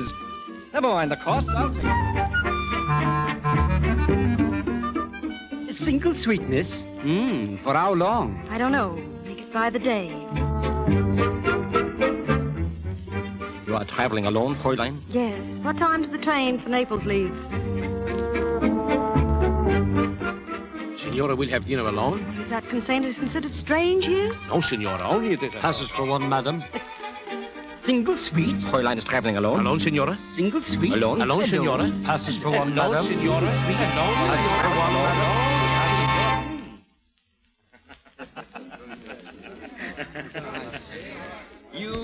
You wish a table, monsieur? Monsieur, you are looking for someone? Yes, there's someone here. Oh, there she is. That lady, monsieur? Ah, she is always alone, monsieur. For a long time now, she has been here, and she is always... Don't worry. I don't think she'll mind seeing me. Oh, very good. Do you mind if I sit down? I'm sorry, but... Jack. It's been a long time, Mary. Are you really so surprised to see me? I didn't expect it. How did you know where I was? London, Berlin, Naples, Paris. I've always known where you were, Mary. Have you? I never came because I knew you wouldn't want it that way. Thank you. I thought it would be best. It has been the best. Not for you. Oh, I've been busy. You know, traveling, it's like a drug sometimes. You get so used to it. Mary, aren't you going to ask? Ask what? About Jackie. Of course. How is he? He's beautiful, Mary. He's a wonderful kid. He gets to look more like you every day. Does he? Is he still the great big sailor? You know, those suits? Sure. You ought to see him ride his bicycle. When he throws a curve that's really got a brake on it. Oh, Mary, wouldn't you like to see him again? How is Jean? Jean? You mean you didn't know? Jean died, Mary. Last winter. Died? Oh. She was such a wonderful person. Yes, she was. She thought you were pretty wonderful, too. So do I, Mary. Oh, please. Mary, look at me. You know why I'm here, don't you? Yes, it's just that I can't quite believe it. It's happened so often before in dreams. It's real this time. But Jackie, is it fair to him now? He thinks that... Oh, no, he doesn't. We've never let him forget. We couldn't. He still asks for you, Mary. At nighttime? Every night of his life. Oh, Jack, how many nights will it be before we're home?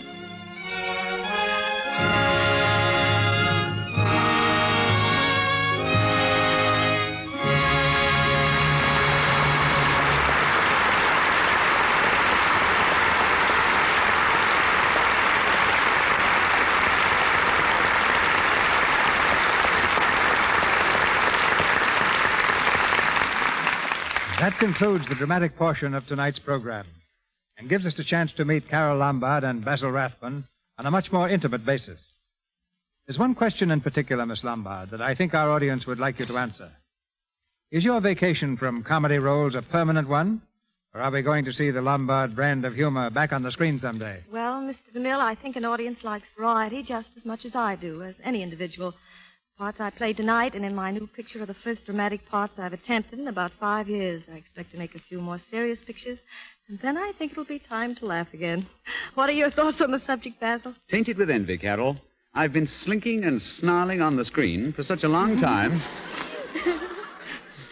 Yes, I've been slinking and snarling on the screen. But when I visit my barber, when I go to visit my barber for a haircut, he keeps asking me if I'd like it clipped or long around the horns.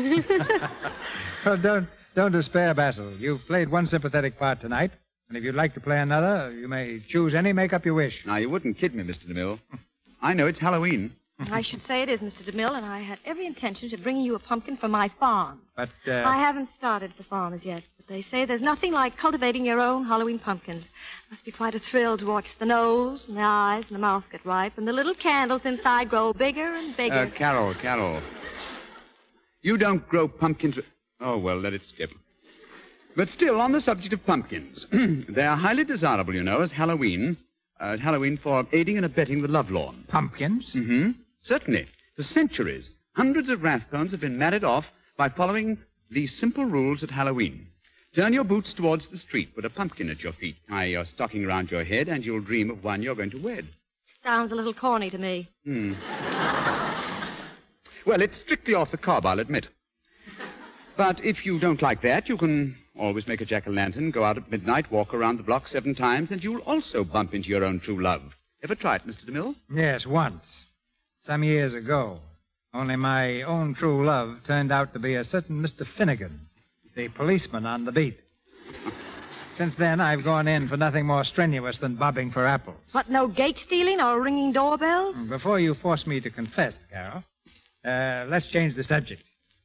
You might tell us what you think of the Lux Radio Theater. I mean, as a listener. Well, I'll do better than that, Mr. DeMille. I'll tell you what I think of Lux Soap as a user. In syllables of one word, I think it's swell. That goes for your program, too. And now, good night, Mr. DeMille. So long, CB. I hope you get your apple tonight. Happy Halloween to you both.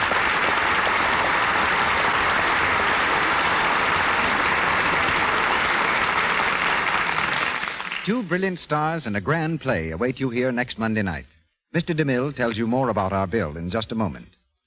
Heard in our cast tonight were Montague Shaw as Norton Merrick, Elizabeth Wilbur as Amy, Lurene Tuttle as Jean, George Pembroke as Tilden, Galen Galt as Dr. Hartman, Bobby Larson as Jackie, Frank Nelson as Virgil Whittaker, Louis Merrill as Commissioner Findlay, Mary Lansing as telephone operator, Sada Cowan as secretary, James Eagles and Ross Forrester as newsboys, and Edward Marr, James Robbins, and David Kerman as reporters. Jeffrey Lynn stars soon again with Priscilla Lane in the Warner film Yes, My Darling Daughter. Louis Silvers appeared through courtesy of 20th Century Fox Studio, where he directed music for Suez. Here's Mr. DeMille.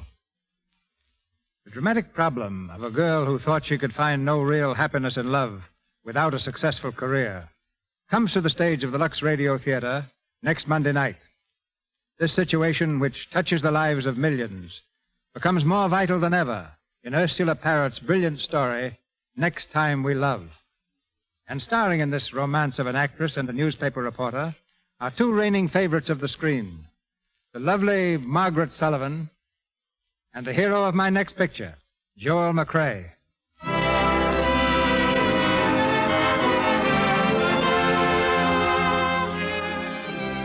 Our sponsors, the makers of Lux Toilet Soap, join me in inviting you to be with us again next Monday night when the Lux Radio Theater presents Margaret Sullivan and Joel McCrea in Next Time We Love. This is Cecil B. DeMille saying good night to you from Hollywood.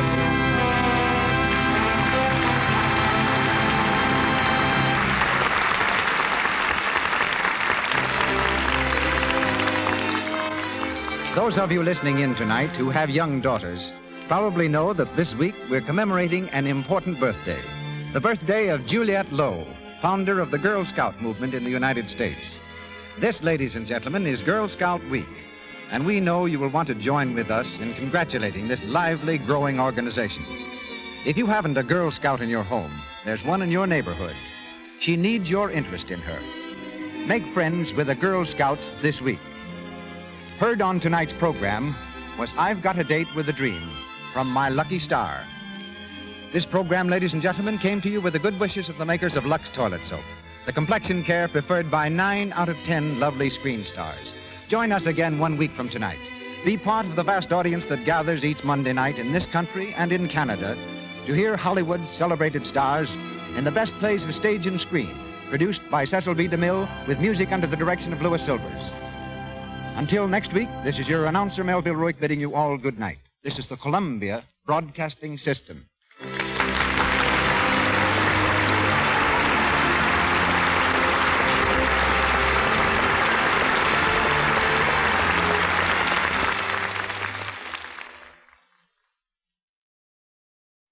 Enjoying the timeless classics on Golden Age Radio? If you're loving the nostalgia and captivating stories, consider supporting our channel with a tip. Your generosity helps us continue bringing you the best of vintage radio entertainment. Simply click on the link in the description.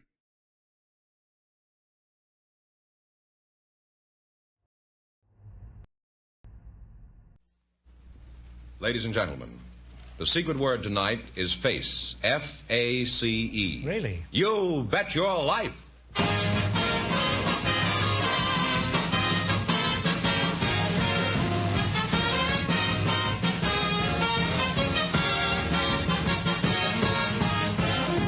It's Groucho Marx in You Bet Your Life, the comedy quiz series produced and transcribed from Hollywood and brought to you by the more than 3,000 DeSoto Plymouth dealers. The dealers who now have on display the outstanding 1954 DeSoto Automatic with fully automatic power flight transmission and the all-new 1954 Plymouth, your best buy in the low-priced field. And now, here he is, the one, the only... One of nature's noblemen. Oh, that's me.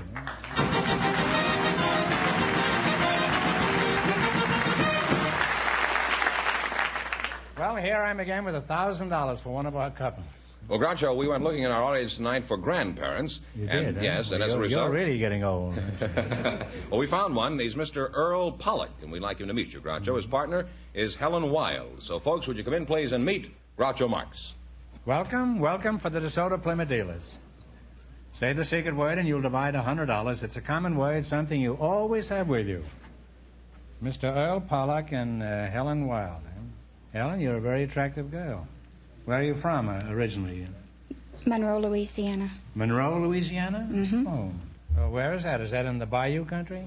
Yes. In fact, I lived right across the street from one of the bayous. Is that so? Did anybody buy you anything while you were down there? Not hardly. Could you tell us something about this country? For example, what did you do down there when you were a girl? When I was a little girl, it was real bad days then, and I used to work in the berry fields and help my family. What do you mean by picking bad strawberries? And, well, you know, depression. Times were tough, huh? That's right. And I used to pick berries, strawberries, and blackberries, and different things. Now, how old are you now, Helen? You certainly don't look much over 20. I'm 34. 34? Mm-hmm. Really? Well, we don't look it, but we're about the same age. Would you like to get together later and discuss our ages? No, I don't believe I would. I'm married. My husband wouldn't like it. What sort of work does your husband do? He's a meat cutter.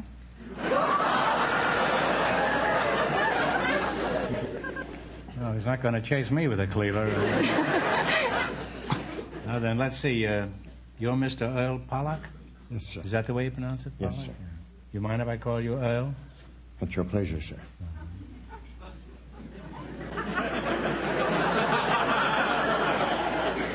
Well, I've had greater pleasures than that. I wouldn't sneer at it. How old are you, Earl? I will be 82 years old next month. Really? Well, how long have you been retired? Where did you get the idea I was retired? Well, you mean you're still active? Is it because of that beautiful girl standing next to you? I am still active in the civil engineering profession, yes, sir. Is that so? You're a civil engineer? Yes, sir.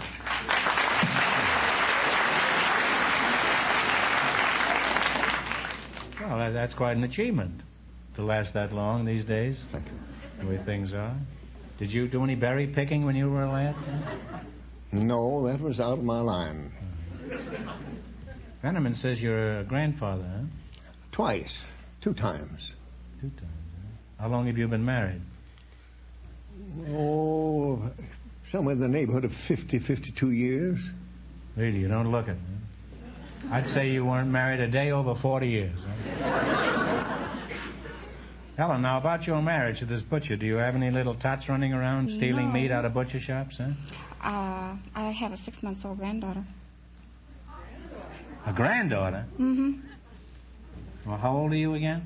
34. See, there's something in berry picking at that, I guess.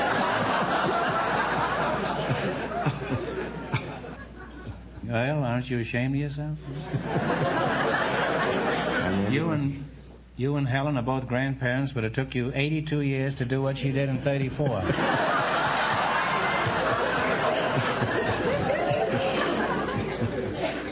Well, I'm certainly confused talking to you two. Earl makes me feel young again, and Helen makes me feel real old again. However, I presume you're both interested in making some money. So let's play You Bet Your Life. All you got to do is run your $20 no more than the other couples, and you get a chance at the big money. Well, here we go. Let's see how high I can bid you $20. You selected Western songs as your category. Here's your first question. How much will you bet? We'll bet all of it. The whole 20. Well, give me the title of this Western song. Play, Jerry. Wagon wheels. Wagon wheels. Wagon wheels is right. And you're on your way with $40. We'll How bet much? it all again. $40 you're going to bet? Okay. What is the name of this song? Jerry? Heading for the last roundup. Heading for the last roundup. You now have $80. We'll bet all of it. Okay. Okay, Mr. Fielding. Red River Valley. Red River Valley is right. You've now climbed to $160. We'll bet it all. You're going to bet the 160? Mm-hmm. Yes. All right. Play this one, Jerry. Shame to take the money, isn't it? Yes, it is. It's a shame Home on to the take range. the money. It's home on the range is right. And you wind up with $320. Well, thanks and good luck from the DeSoto Plymouth dealers. Fine man.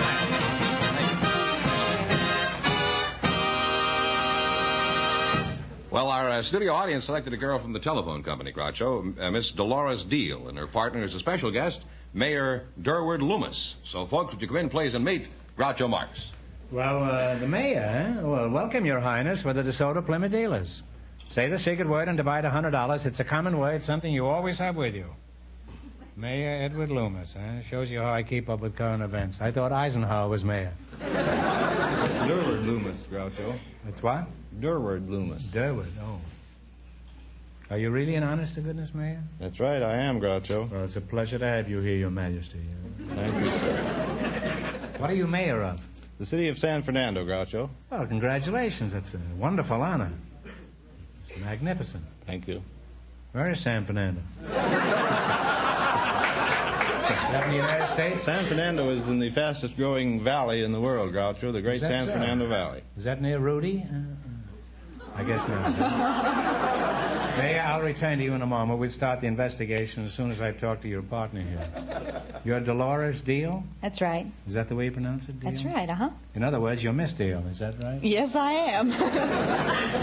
And you're from the phone company? Yes. Well, you have a very pretty prefix. What is your hometown, Dolores? Oh, I like to say I'm from Junction City, Kansas. Well, I don't mind if you do, but where are you from? From Salina, Kansas. How old are you? That is, if you don't mind talking. 25. Well, I'll accept that. However, since you're from the phone company, you probably gave me the wrong number just from habit. What branch of the phone company do you work for? In the Beverly Hills office. Beverly Hills? Mm-hmm. Really? I live in Beverly Hills. I know.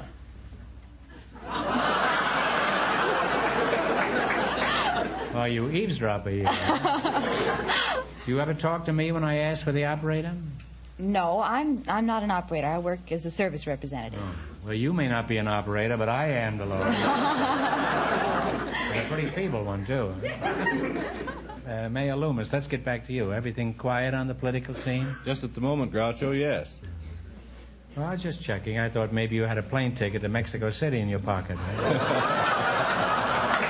yet. Are you married, Mayor? Yes, I am, Groucho. How'd you meet your wife? Were you out buying votes and you happened to run into her? Not this wife, no. I worked in a bank. Previous wife? No, this is my only wife. What are you Groucho. getting for votes these days? Well, I don't know what the current quotation is, but I understand it's getting higher. I remember when you could buy a vote for $1.50. Now you can just about get a pumpernickel for that. Did you ever have any pumpernickel voting for you? I don't recall it. They may have been on the rolls. Would you like to switch seats with me? Thank you, no, Groucho. It seems to me I heard San Fernando was the fastest growing community in the world. Is this true, Mayor? San Fernando Valley is the valley. fastest growing area in the world. San Fernando can't grow anymore. We've reached the limit of our population. Well, have you discussed this with the members of the population? I think it's true. Well, why do you say this? Mayor? The geographical limitations of the area. We are 2 square miles, and Los Angeles completely surrounds us. How long have you been mayor, Your Honor? 2 years, Mr. Marks. 2 years, huh? You're just a beginner in politics, huh? What are your plans for the future? Have you got your eye on the governor's chair, or do you plan to head right for the Supreme Court? Well, Groucho, recently we've opened a new bank in Pacoima. I'm the president of the new bank, and we offer downtown banking services to the Pacoima area. You've only been mayor 2 years, and already you're opening your own bank?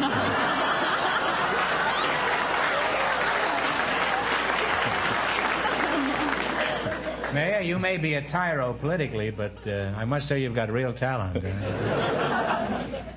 Well, I'm sure neither of you is averse to winning a lot of money, so let's get down to business. Huh? In the race for the $1,000, the first couple won $320, and the secret word is face. Well, here we go. Let's see how high I can bid you $20. You selected stars of movies. I'll give you the title of these 3 pictures, and you tell me the name of the male star who appeared in all 3 of them. Now, here's your first question. How much of the 20 are you going to try? All of it, huh? Bet the lot. Right. All right, who starred in The Road, The Glory Brigade, and Samson and Delilah? Victor Mature. Right. You now have $40. Now you have $40. How much are you going to try this time? All of it, huh? A lot. Who starred in Island in the Sky, The Quiet Man, and Sands of Iwo Jima? John Wayne. John Wayne is right. You now have $80. All of it, huh? Shooting the Woods. A lot. Who starred in Ride Vaquero, Quo Vadis, and Ivanhoe? Robert Taylor. Robert Taylor is correct. You now have $160. Oh, God. Are you going to try the whole thing? Yes. Take it up with the... I think we should. All right. Okay. Who starred in Carrie, The Beggar's Opera, and Hamlet? Laurence Olivier. Laurence Olivier is right. And you wind up with $320. Oh, thank Well, you. thanks very and good much. luck from the DeSoto Plymouth dealers. Thank you, Groucho. Thank you.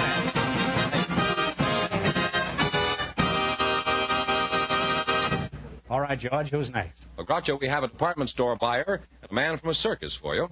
Mr. Norman Carroll and Mrs. Helen Kreiter. Would you please come in and meet Groucho Marx? Welcome, kids, to You Bet Your Life. Say the secret word and divide $100. It's a common word, something you see every day. Miss Helen Kreiter and Mr. Norman Carroll. Helen, is that Miss or Mrs.? That's Mrs. Groucho. Oh. Okay, I was just checking. I'm just wasting any time. Find out early. That's my mind. Now then, are you Norman Carroll? That's right. Or is it Carroll Norman? No, Norman Carroll, sir. Where are you from, Norman? I'm from Vincennes, Indiana. I was born about 3 blocks away from the Wabash River. Is that so? On the banks of the Wabash, huh? Do you remember much about Vincennes? Well, I was born in a flood, and 3 days later I got the measles. Certainly got a good memory. If you can remember being born during a flood. You weren't on Noah's Ark, were you? No. My folks told me about measles. Noah's Ark? No, the measles epidemic. Why did you leave Vincennes? Well, I wanted to join the circus. Did you still have the spots on your face at the time? No, I got over that. All right, I guess. Why did you want to join the circus? Was it falling apart? No, I wanted to join... That's an old joke about the Siamese twins or something. No, I joined... No, somebody said, shall we join the ladies? And he says, why? Are they coming apart? This was the Siamese twins. I think it's an old George Kaufman joke. What did you do with the circus? Well, I joined the circus as a clown. Well, what made you think that you'd make a good clown? Were you always funny at home? Well, around town, they thought I was funny. And then I... Did you ever hear the old story of the clown? I think it was Marceline, the French clown. He was very despondent and always wanted to kill himself. When he finally went to a doctor, and the doctor says, what's the matter? He says, well, I have suicidal impulses. He says, I'm always sad and dejected. He says, well, what you need is a good laugh. Why don't you go to the circus tonight and see Marceline the clown? And he says, I'm Marceline the clown. That's something like... It's not a very funny story, but it has a good moral. Well, that's kind of like I joined the circus as a clown, and the contract As a matter of fact, it's a very dull story, but... But most stories that have a good moral are like that, and you have to submit to a story like that. Have you heard that story before? Oh, but I was going to tell you about the contract I had with the circus. You don't like the story I just told. Do you want to hear about the contract? This Will you listen to this story again if I listen to yours? Well, anyway, the contract that I had said... You don't care if I ignore your story the same as you ignored mine, huh? I like to get an occasional laugh up here, too. It isn't all beer and Skittles just sitting here. What I was going to say at the beginning, You're a persistent fellow, I must say. You've certainly got a one-joke mind, and you're certainly bound on using it. All right, out with it. But I'll warn you, I'm not going to listen to it. I'll pretend I'm listening to it. Well, I started to tell you a little while ago. It was about 10 minutes ago. The contract said, clown, $15 a week, and you make yourself generally useful. This was in Vincent? This is... Where do you mean? I don't know where I mean. You're telling the story. I'll be willing to listen to the story in any town you name. It seems to me, in fairness to me, that I'm entitled to some identity about this town. But I didn't join I left Vincennes with the... I know, that's when you had the measles. Okay, on with the story. Well, anyway, I was with the circus, and I got $15 a week as a clown, and the lady that owned the circus, she finally came to me and she said, you're the unfunniest clown we've ever had. And then she gave me a job selling tickets. I only lasted 2 weeks. That's what I was trying to tell you all the time. Oh. Well, I'm sorry I didn't keep on interrupting you.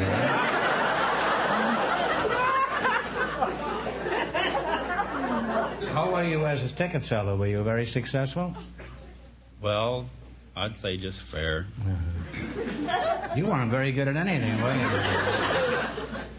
It's kind of sad, the whole thing, isn't it? Would you like to hear the story again about Marceline, the clown who wanted to kill himself? I don't... Unless you would.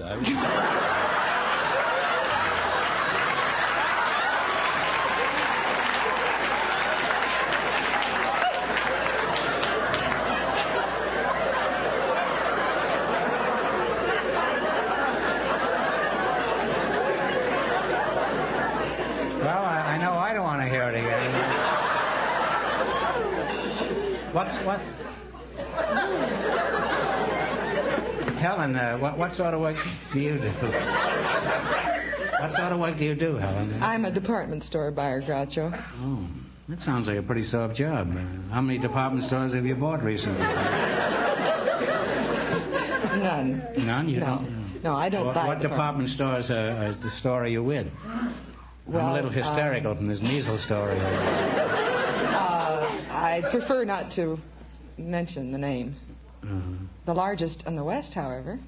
Well, is it the May Company? No. Is it Saks? No. The Army Navy store? No. Well, every store in town got a plug but yours. That ought to get you a big raise when you get back there.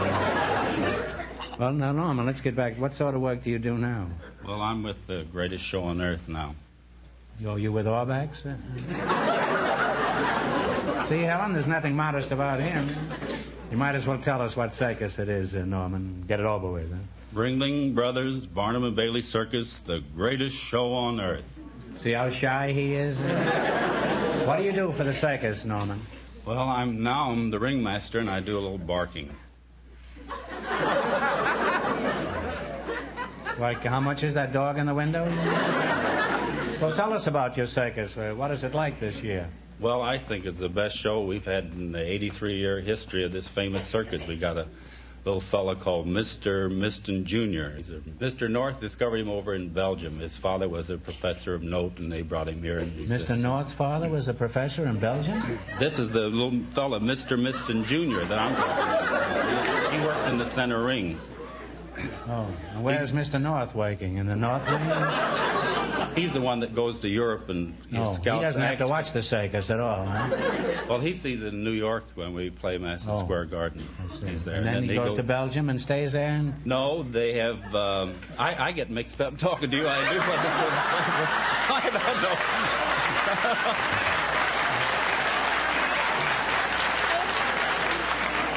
Mr. Marks, I can't understand how anybody could get mixed up talking to me.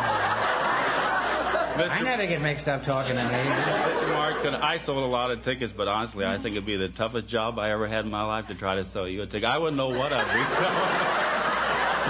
selling. Norman, you have no idea how tough it would be to sell me a ticket. Particularly since I expect 4 seats for nothing. Well, it's been certainly fun talking to you two, but now it's time to play You Bet Your Life for a chance at the big money. All you have to do is run your $20 no more than our other couples, and you'll get a chance at the big question later. In the race for the $1,000, the first and second couples are tied with $320 each. You selected little or big as your category. All of these well-known places, persons, and things begin with the descriptive words little or big. Understand that? Mm-hmm. All right, now let's see how many you can identify. Here's your first question. You have $20. Now, what will you try? Hey, you've got to talk up. They want to hear. All of it. All of it? Yeah. Oh, you agree on this? Okay, you've talked me into it. Only if you agree. Huh? Only if you agree. I don't want to argue. I just want to win some money. Well, write it first, all of it. All right. All right. What was the nickname for Napoleon? It began with one of the descriptive adjectives, little or big. I think it was Little Colonel. Little Caesar? Little... For Napoleon. Yeah. Little Caesar. No, Little Colonel, I think. Wrong? Oh. Little Corporal. Little Corporal. He was flirting with it. Oh, that's a shame. You lost all your money. Sure did. That's not good. I'll give you one question, get this right, and you'll bring your money up to $25, which you can split. How many rings in a 3-ring circus? You want to talk it over? I think it's 3. Well, I'm sorry you didn't win more. That's all right. Thanks and good luck. This is worth more than the money. I'd rather meet you than win money. It was wonderful meeting you.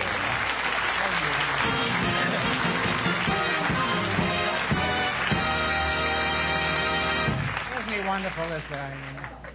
I was crazy about him. I wish he was my next contestant.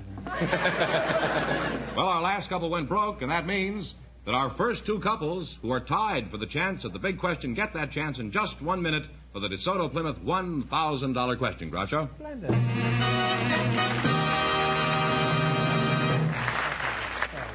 When you drive the 1954 DeSoto Automatic with Power Flight fully automatic transmission, you're driving the most truly remarkable car on the road today.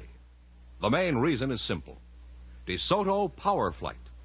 There's no clutch to bother with. No shifting gears necessary. All you do is turn the key and you're ready to drive. Lightly step on the accelerator and go from a standing start to high-speed cruising in one silk-smooth surge of power. With DeSoto Power Flight fully automatic transmission, it's a breeze all the way. And remember, ladies and gentlemen, the brand new 1954 DeSoto Automatic with Power Flight automatic transmission is available in 2 great series, the superbly responsive PowerMaster 6 and the mighty Fire Dome V8, now delivering a full 170 horsepower. See these famous DeSotos at your DeSoto Plymouth dealers soon. You'll be glad you did, because DeSoto puts you ahead automatically.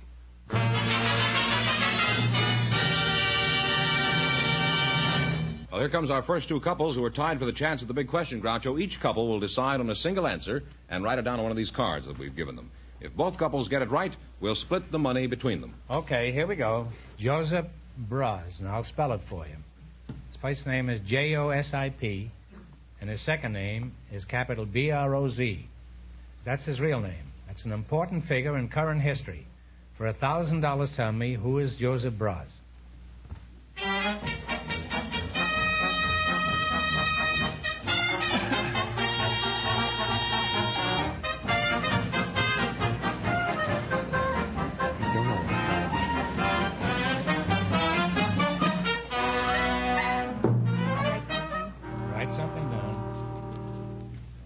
No, I'm sorry. The lady said George Washington. It happens to be Marshal Tito. Oh, no. And that means that the mayor and the girl from the phone company split $1,000.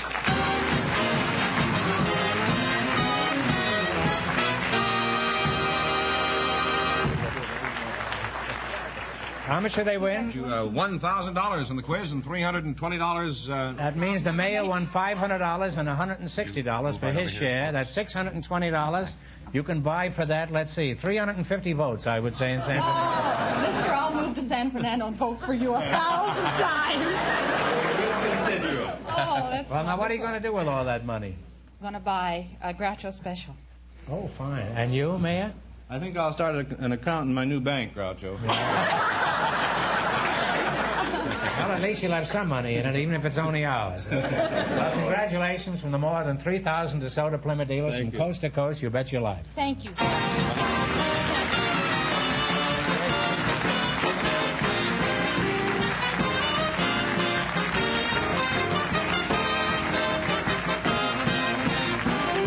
Be sure to tune in again next Wednesday night at the same time for the Groucho Marx Show, when the big question will be worth $1,000. And don't forget Groucho's television show, also brought to you by the DeSoto Plymouth Dealers of America. And remember that the dealers who sell the outstanding 1954 DeSoto Automatic with fully automatic power flight transmission also have on display the remarkable new Plymouth, engineered and built to be your best buy in the low-priced field. DeSoto, Plymouth. Two great new cars, both products of the Chrysler Corporation. And when you drive in, tell them Groucho sent you. Good night, folks, and remember, just be sure to see the DeSoto Automatic.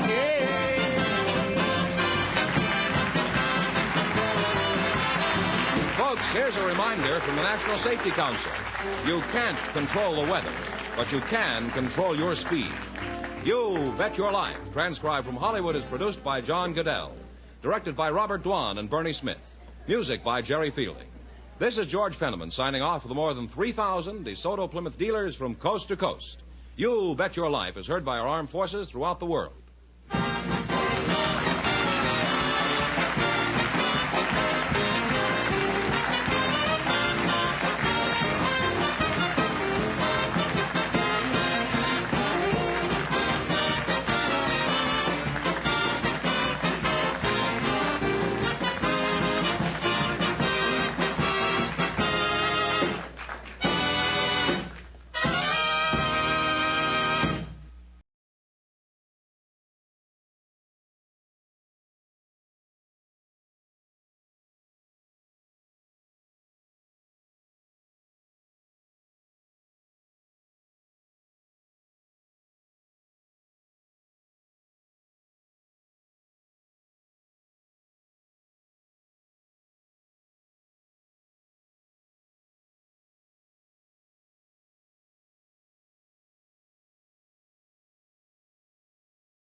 Enjoying the timeless classics on Golden Age Radio? If you're loving the nostalgia and captivating stories, consider supporting our channel with a tip. Your generosity helps us continue bringing you the best of vintage radio entertainment. Simply click on the link in the description.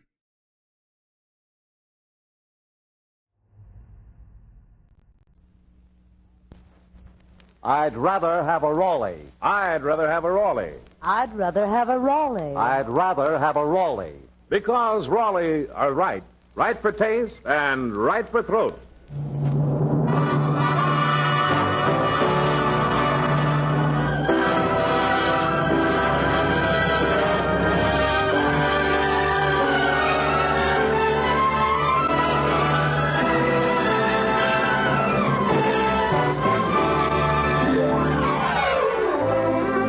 From Hollywood, the Raleigh 6 Cigarette Program, starring Red Skelton with Gigi Pearson, Verna Felton, our tiny singer Anita Ellis, Pat McGee and David Forrester and his orchestra, and yours truly, Rod O'Connor.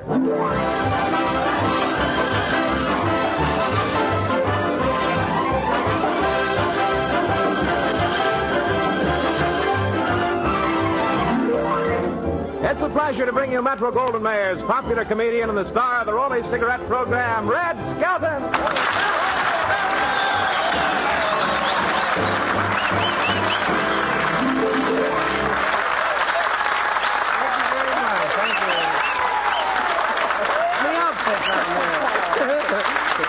Thank you very much, and good evening, ladies and gentlemen. Hello, Red. Hello, Rod. Hello, Red. Hello, Rod. Hello, Rod. Hello, Red. Hello, Red. Hello, Rod. Boy, I'll bet Bob Hope wished he had material like that.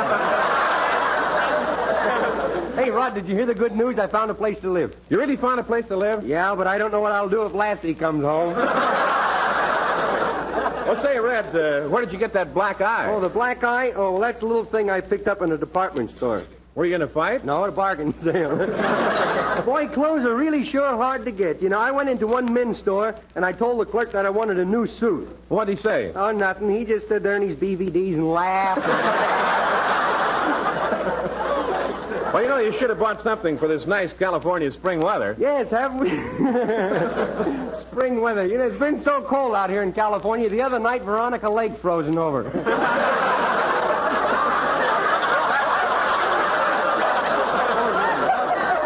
A new way to use the English language. No kidding, I drove to the studio tonight and I saw a good humor man selling hot bricks. Well, you know, I read where you're going to Philadelphia tonight to present the Poor Richard Award to Ted Gamble. That's right. Good old Philadelphia, the home of independence. Yeah, with a branch office in Reno. Reno's the world's largest separation center, you know. Well, you know, Poor Richard was Benjamin Franklin. Yes. There was a great man with great sayings. Yeah. You know, I love his saying, an apple a day keeps the doctor away. Yeah, the United Steelworkers are using one of his sayings as a slogan. Strike while the iron is hot. Great saying. Hello, Red. Hello, Rod. Say, hello, Dave. Say, where'd you get the black eye? Oh, the black eye. Well, I'd rather not talk about it. Well, speaking of Benjamin Franklin, have you heard the saying, a fool and his $51 soon part if he's a gun collector? Yes, I heard that. Well, say, when you were held up, Red, were you nervous? Nervous. I was shaking so bad. I had a glass of milk, and I stuck my hand up, and when I pulled it down, I had a pound of butter. Well, what kind of a gun is a P-38 Luger? Well, you've heard of guns that shoot 3 miles and then throw rocks at you? Yeah. Well, one of these guns shoots 3 miles, throws rocks at you, and then polices up the area. Oh, hello, Red. Oh, hello, Anita. Say, you look a little nervous. What's wrong with you? Well, when I got to the studio, some man chased me clear across the parking lot. No kidding. That's awful. Did you see who it was? No, it was too dark. But I fixed him. I pulled off my shoe and hit him in the eye. Oh. Well, let's talk about Raleigh's Car a Day contest now. Well, today is the last day, you know. Yes, ladies and gentlemen, tonight ends the Raleigh Cigarette Car a Day contest. In behalf of all of us, I want to thank you wonderful people for your interest in this contest. We're only sorry that it wasn't possible to give every one of you a new Chevrolet. But we do have a couple of more winners.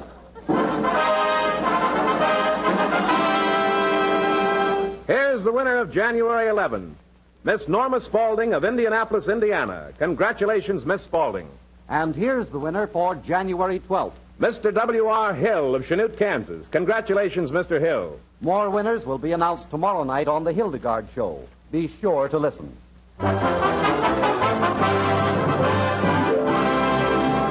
Now, medical science offers you proof positive. Yes, medical science offers you proof positive. No other cigarette is better to smoke.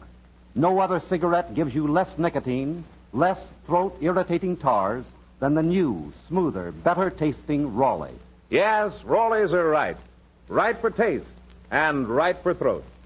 For medical science now offers you proof positive. No other cigarette gives you less nicotine, less throat-irritating tars. No other is better to smoke. So next time, ask for Raleighs. Thank you very much, gentlemen. And now, lovely Anita Ellis sings, Aren't You Glad You're You?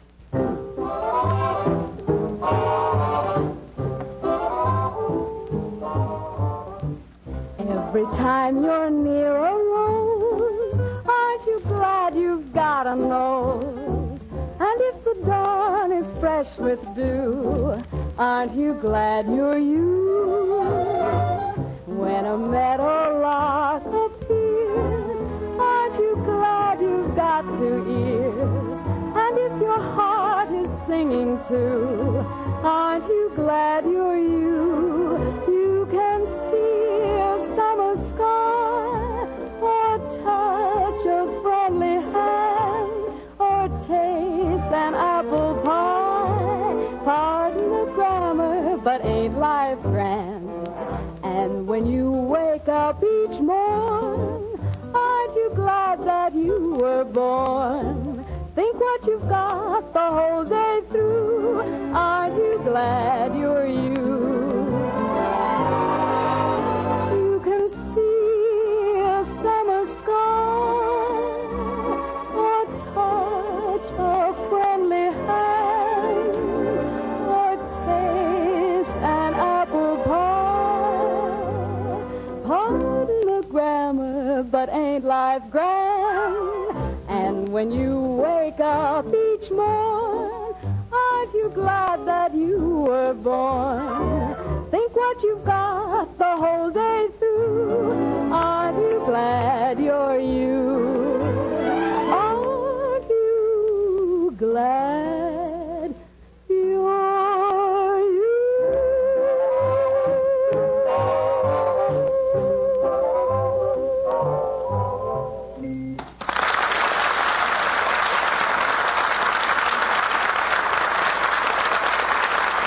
Tonight, the first story from our Skelton scrapbook of satire is entitled Local Department Stores. Our characters are fictional. If there's any similarity to persons living, they must be characters. Chapter 57 is entitled Nylon Counter. Most people think a department store clerk's life is a happy one. But in the locker room, we can always find the manager giving the sales force a pep talk.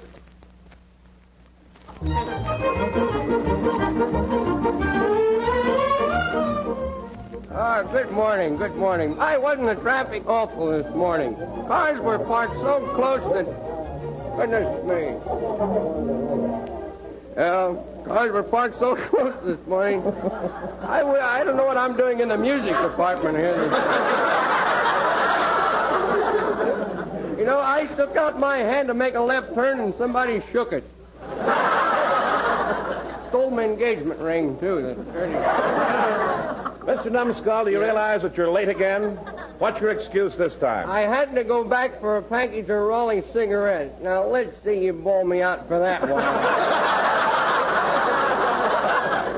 There you go ahead. Well, in the future, be on time. Oh. We're installing a new time clock. If you punch it late, it punches you back. Yeah. Now, clerks, pay attention. Today is the opening of our big clearance sale. Oh. Miss Dowd, you'll be in women's shoes department. Yes, sir. J. Newton Numbskull. Yes, sir. You'll work the nylon stocking counter. Holly Vogue nylon stocking counter? You mean Murder Incorporated. You can't do this to me. I was assigned to limited duty. Other men have done it? What did you say? I said other men have done it. Yeah, but they were expendable. You're such a weakling. I don't see how you got through our basic training course. Well, I should have never let you talk me out of enlisting in that Army and Navy store.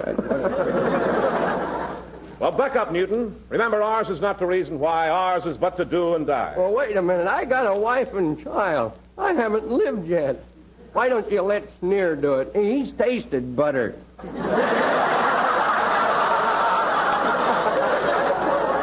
I'm sorry, nylon stockings. Oh, you can't do this to me. I'll do anything you say. Even water your carnation in your lapel during my lunch hour. But please, don't you realize I'm not a strong man? Remember what happened to Quigley? Oh, it was horrible, it was. He didn't last through 10 sales. And I saw those women outside when I came to work this morning. Spiked heels and long red fingernails. They ain't human, I tell you. They ain't human. I beg of you, don't put me on the nylon counters. You slapped me. I'm sorry I had to hit you, old man. But you have your orders. If you don't carry them out, I'll have to assign you to KP. No, not Kitty's plaything. No.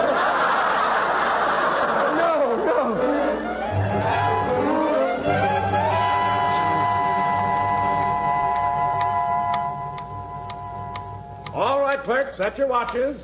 Another minute to a 0 hour. Oh, let him come. I can't stand it. Really, I can't stand it. He fainted. Maybe we're being punished for the way we treated customers during the war. Ready, everyone? I'm going to open the door. Let him come! Let him come!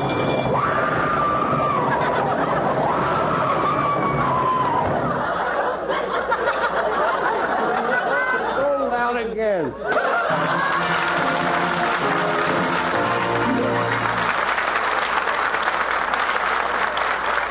Chapter 58 is entitled Soddyville Shoplifters.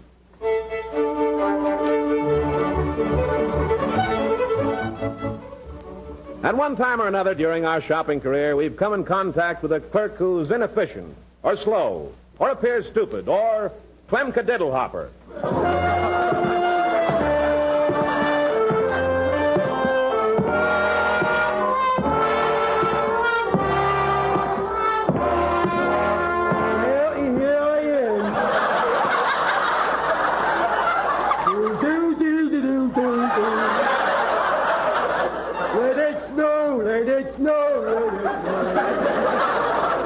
Well, I better get ready for the big sale today. I'll check the cash register here. Now, let's see. How much have we taken in so far today? $3.50. Another $1.50, I can start working for the store. Boy, what a sale. Everything is 50% off. Except me, of course. I'm 100% that way. Oh, here's a customer. Howdy doody, ma'am. What can I do for you, for? Well, I don't know just yet. I'm trying to pick out something for my husband's birthday. If you were my husband, what would you want? A divorce, if I could get it.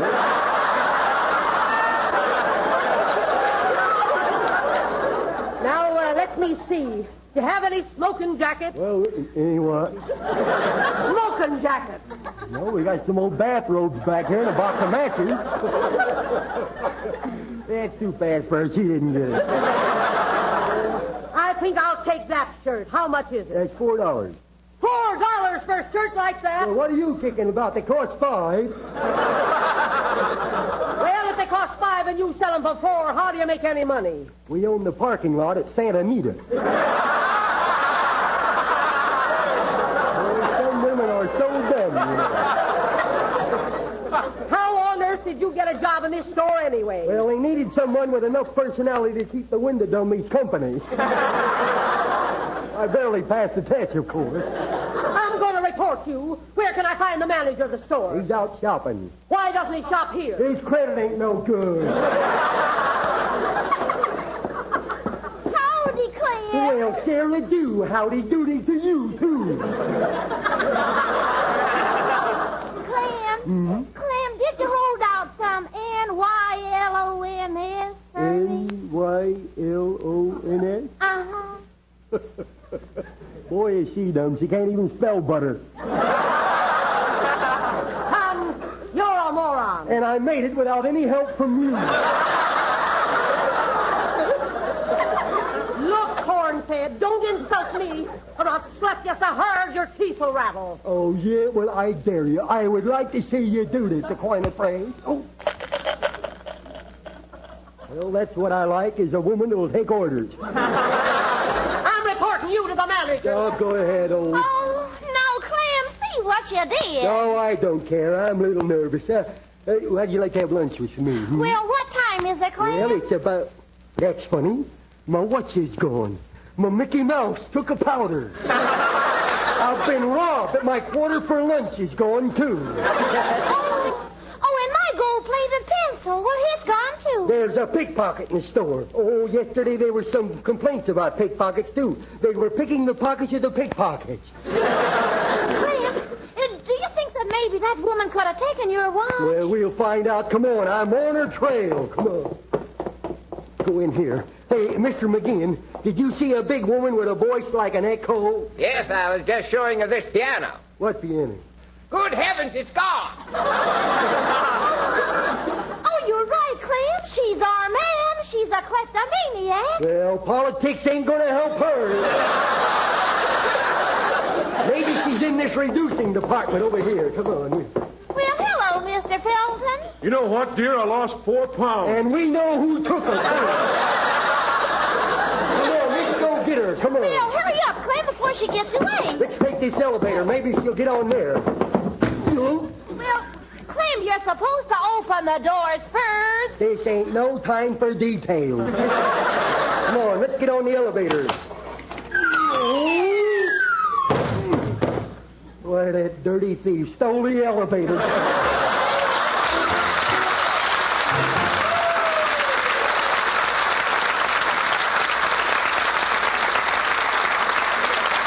Now, medical science offers you proof positive.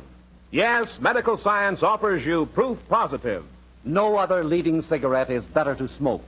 No other cigarette gives you less nicotine, less throat-irritating tars than the new, smoother, better-tasting Raleigh.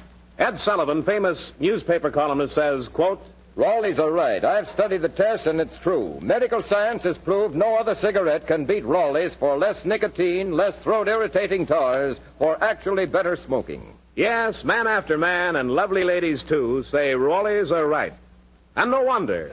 Exhaustive scientific tests of America's 6 biggest-selling brands, certified by 8 distinguished doctors, including eminent throat specialists, have just proved conclusively no other cigarette gives you less nicotine, less throat-irritating tars. No other is actually better to smoke. See if you, too, don't agree. Raleigh's are right. Right for taste and right for throat. Try Raleigh's. Enjoy Raleigh's rich tobacco. That milder, smoother, more satisfying Raleigh flavor. Remember, medical science now offers you proof positive. No other leading cigarette is better to smoke. No other cigarette gives you less nicotine, less throat-irritating tars than the new, smoother, better-tasting Raleigh. Now to Chapter 60, a new musical picture beautifully blended by David Forrester and his orchestra entitled Sympathy.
Chapter 59 in our Skelton scrapbook is entitled Children's Department.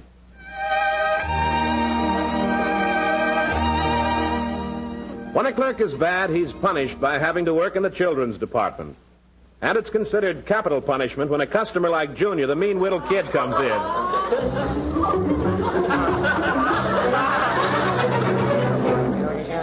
Now, we're going into the store to buy you some shoes. Okay. And I know you're going to behave, aren't you? You know, at times that trusting old soul talks like a stranger in town. Junior. Yes, Go Grandma. sit down while Grandma looks at some socks for your grandfather. Okay, kiddo. Oh, boy. Oh, look at that big stack of shoe boxes. They make me mouth water. I wonder what would happen if I accidentally bumped into them on purpose. Huh? Maybe Grandma wouldn't feed me. Huh? Then again, maybe she would.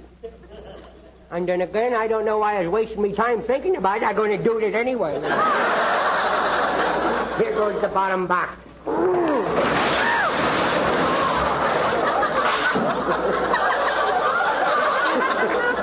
Experiment completed. Junior, what happened? What happened? I don't know. Take it up with a fact-finding board. And all these boxes fall down. They just fell, did they? Yeah, they just fell. And you had nothing to do with them falling? They fell. I was standing here and I was... I might have nudged them a widow, you know. That's what I thought. Yeah. Now sit down and act like a little gentleman. No. Okay. Pretty bright today, aren't you, Junior? Yeah, you going to buy me some shoes, is you, Grandma? Yes, dear. And when you get your new shoes, I want you to be a little more careful with them. Yeah, is they going to fit me this time, or do I have to grow into them again? Now, Granny knows what's best for you. Can I have some cowboy boots like Roy Rogers wears? If you don't stop kicking tin cans, I'll get you some like his horse Trigger wears. I am a horsey. Well. Good morning, madame. Yeah. We'd like to see some shoes for the little boy. Yes. For the little boy? Yes. Well, then how would you like some pumps? You mean those patent leather shoes? Yes. With little bows in the front? Yes. Very thin soles? Yes. Wouldn't wear a pair to a dog fight. I like them cowboy boots like Roy Rogers wears. I see. Well, now, let me see. I think I have something that you will like here. Well, that's neighborly. Let's see. How about some nice white shoes? Oh, no. Black or brown will be better for him. Well, get me some white ones. I can darken them in no time. Well. Now, here, let's try these here on for size. Now, give me your foot. Take your shoes off there. Take them off. Okay. Well, untie them first. You almost pulled me with a leg off. Well, I'm very, very sorry. Here, give me your foot. No. No, come on, give me your foot. We'll try the shoes on them. Give me your foot. No, let go of me, but I'm ticklish. Come on. No, I can't stand anybody touch the bottom of me. Well, Sonny, try to stand it for just a second. Give me your... Come on, let me have your... I can't stand it.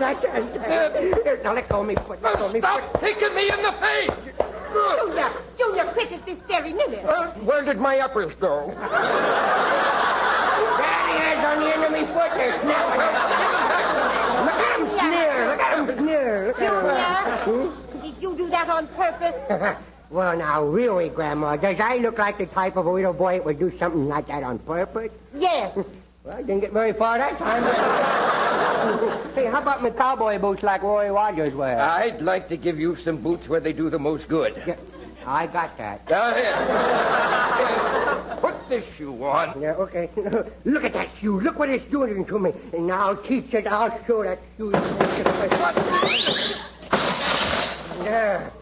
Good heavens! Why did you throw that shoe through the showcase? I'll teach it to stick its tongue out at me.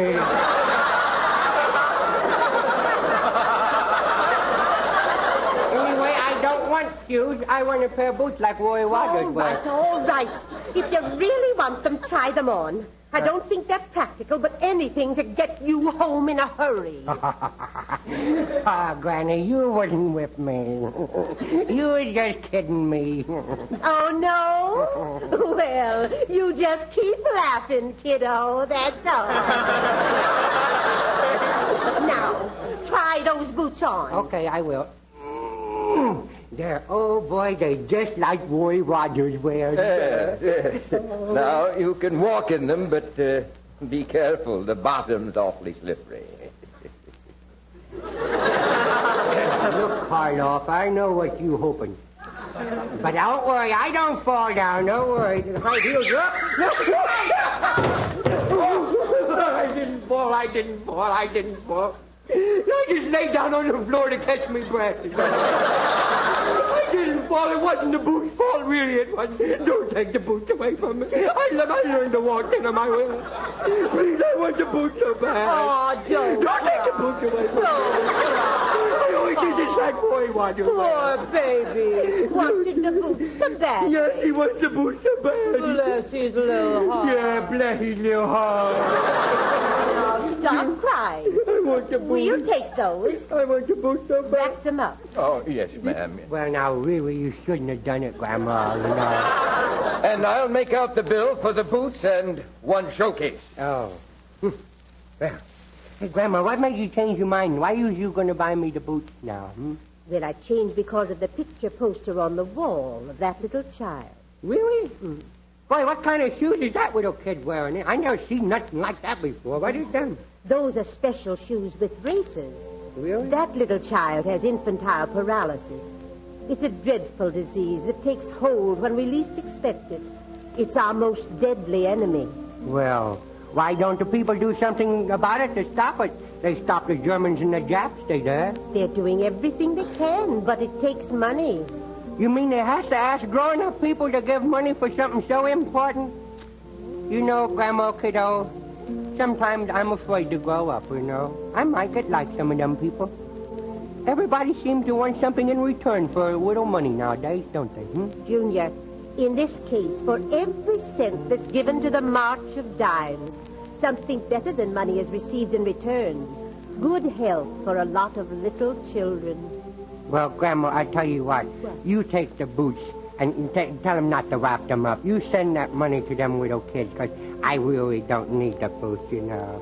You send the money to the March of Dimes, and then the next time I see some little kid who's well and running down the street, I will say to myself, well, there goes me cowboy boots like Roy Rogers.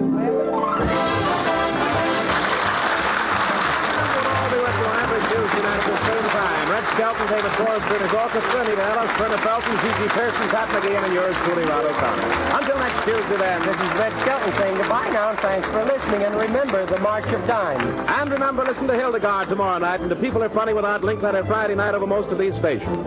Red Skelton is heard in this program through the courtesy of Metro Goldwyn Mayer.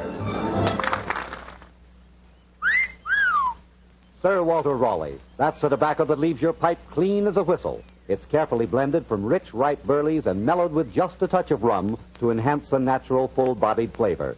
Get Sir Walter Raleigh, the quality pipe tobacco of America. Red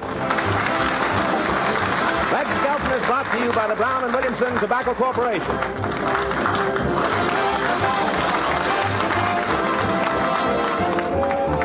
This is NBC, the National Broadcasting Company.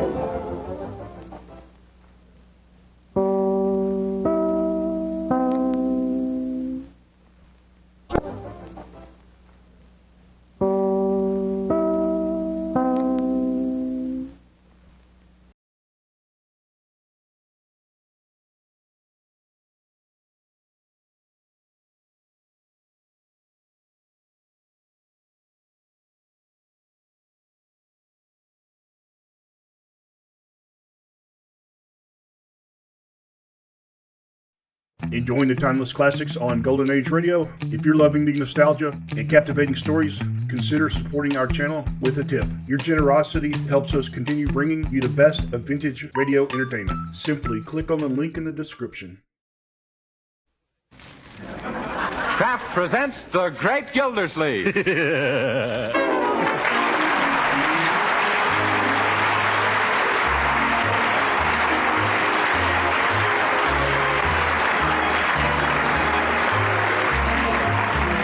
Each week at this time from Hollywood, California, Kraft presents Harold Terry as the Great Gildersleeve.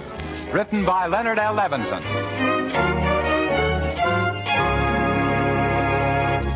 We'll hear from the great Gildersleeve in just a moment. But first, even though winter doesn't officially begin till December 22nd, it's here right now for most of us. Yes, and on cold, blustery days, plenty of good, nourishing food is all important. I mean food that supplies energy, food that produces body warmth, food that keeps us going despite the weather. Now, Parquet margarine, the delicious vegetable margarine made by Kraft, is just such a food. Parquet margarine is one of the best sources of food energy you can serve. And that means it's tops in producing body warmth, too. And equally important in wintertime, Parquet is rich in vitamin A. Yes, every pound of Parquet margarine contains 9,000 units of vitamin A. But Parquet margarine isn't just good for you. It's mighty good tasting, too, whether you serve it at the table or use it for baking and pan frying. So for all these reasons, wholesome, economical Parquet margarine deserves a place on your shopping list. Why not order a pound or two tomorrow? Just ask your food dealer for Parquet, P-A-R-K-A-Y. It's the margarine that's made by Kraft.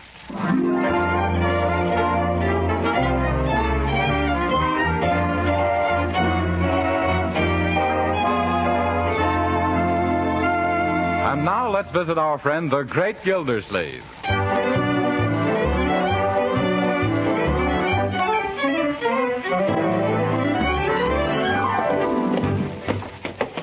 Gee, Uncle Mort, those certainly were two swell movies. Yes, thanks for taking us. Did you enjoy them? Well, Marjorie, I'll have to confess I fell asleep in the middle of the first feature and woke up toward the end of the second one. You did? Yes, Leroy. Those 65-cent seats are too darn comfortable. Tell me, did Betty Davis finally marry Hopalong Cassidy? Uncle, they weren't even in the same picture. Oh, they weren't? Well, then he must have been singing to a blonde horse. Now I'm all confused. Who was it that defeated Notre Dame in the newsreel? Tarzan or Popeye? It was Charlie's aunt. Yes. And he wasn't in the newsreel. He's in the picture coming next week. Oh. That's the trouble with the movies. You can't sleep there in peace. What they need are more actresses like Betty Grable. Yes. Now, there's a girl with beautiful potential. She'll get somewhere, that young lady. Well, it's almost midnight, so we'd all better get... Why, look at that. A bird cage. Yeah, where did that come from? There's a canary inside. Why, I don't understand it. This wasn't here when we left. Maybe Bertie brought it in. Yes, let's find out. Oh, Bertie. Yes, Mr. Gilsleeve. Bertie, whose canary is this? It's yours, Mr. Gilsleeve. It is? Yes, sir. You just won Napoleon in a raffle. Napoleon? I did? When did it happen? While I was asleep at the movies? No, sir, at my lodge. This is the night the mysterious and bewildering order of the Daughters of Cleopatra hold their weekly business meeting and shag contest. But Unc couldn't have been there. He was with us. Yes. Well, your uncle bought a ticket on our big raffle. Oh, yes, now I remember. But I thought you said the drawing was for a beautiful big set of dishes. No, sir. The lodge is raising money to buy itself a set of dishes, but the prize they're giving away is a canary bird. Well, this is mighty nice to win on a 50-cent chance. First time I've won a prize since I wore my woolen underwear to that rumba contest. Uncle. I'd like to thank whoever it was that drew out the lucky number, Bertie. Well, it just so happens that the drawing was done by the grand exhausted ruler of the pyramids. And it also just so happens that happens to be me. Why, Bertie. Of course, it was just a coincidence, but did anybody say anything? No, ma'am, but the show was a lot of black looks. Yes,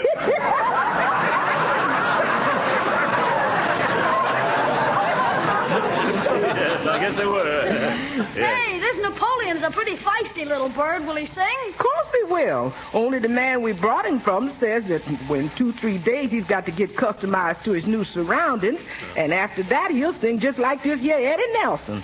Eddie Nelson? Oh, I see, yes. Well, it's time for all of us to get to bed. You better find a cloth someplace, Bertie, and drape Napoleon for the night. Oh, we don't have to do that, Mr. Gilsleeve. This is a special newfangled kind of cage. Look. Well, imagine that. A bird cage with Venetian blinds. When the Daughters of Cleopatra do something, they don't mess around by halves. That reminds me of something I kind of hate to bring up. What's that, Bertie? Well, speaking of halves, you never did pay me them 4 bits you owed me for that raffle ticket. Oh, yes.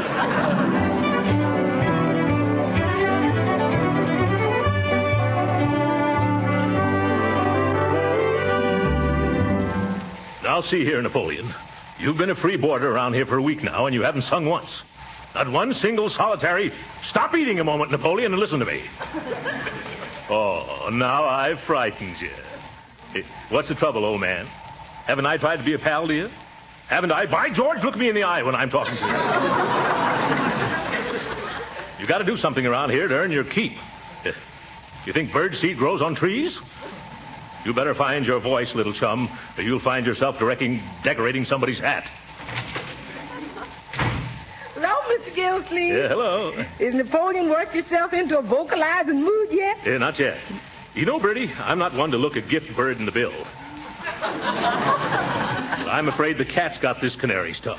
No, sir, the cat was after it this morning, but I chased him away. Oh, well, I don't know much about birds, but if ever I saw a moody mudlark, it's this jaundiced little jaybird. You know, I can't understand it, Mr. Gillsleeve. This canary bird was not only guaranteed to sing, but the man said positively. Well, maybe we better take Napoleon back to the store and get the Duke of Wellington. Well, there was no store. No? You know, we bought that dicky bird off of a man that was selling them off the back of a truck. Well, but if he guaranteed them, he must have some permanent address. Well, he said something about if everything wasn't completely satisfactory to write him in care of the Canary Islands. Yeah. Only he didn't say which island. Oh, well, I suspect he was selling hot canaries, only this one is not so hot. Good evening, Uncle Mort. Oh, good evening. Oh, is Napoleon still sulking? Well, I can't tell from the expression on his face. The only expression he's got. What do you think, Bertie? I don't know nothing about canary birds. The only birds I've ever associated with is chickens. Yep. And even then only to the extent of southern frying them, you know. Yes. Well, we may turn Napoleon into chicken a la king yet. Hiya, folks. Huh? Is that dumb bird still dumb? Yes, Leroy. We better get some advice from an expert. I think I'll go to a pet store or an aviary. Oh, you better try a pet store, Uncle Mort. Those aviaries are too busy these days with defense work. Oh, Leroy, an aviary isn't a place where they work on aviation. I know. It's a place where birds of a lot of different feathers all flock together. Say, Unc, why don't you come down to the library with me? I gotta take a book back, and you can find out a lot of things about canaries there. That's an excellent idea. The bird stores are probably all closed, and this way I can get the information I want tonight. Okay, but I can tell you one thing about that bird right now. What's that? He's no stool pigeon. What do you mean, Leroy? He won't sing.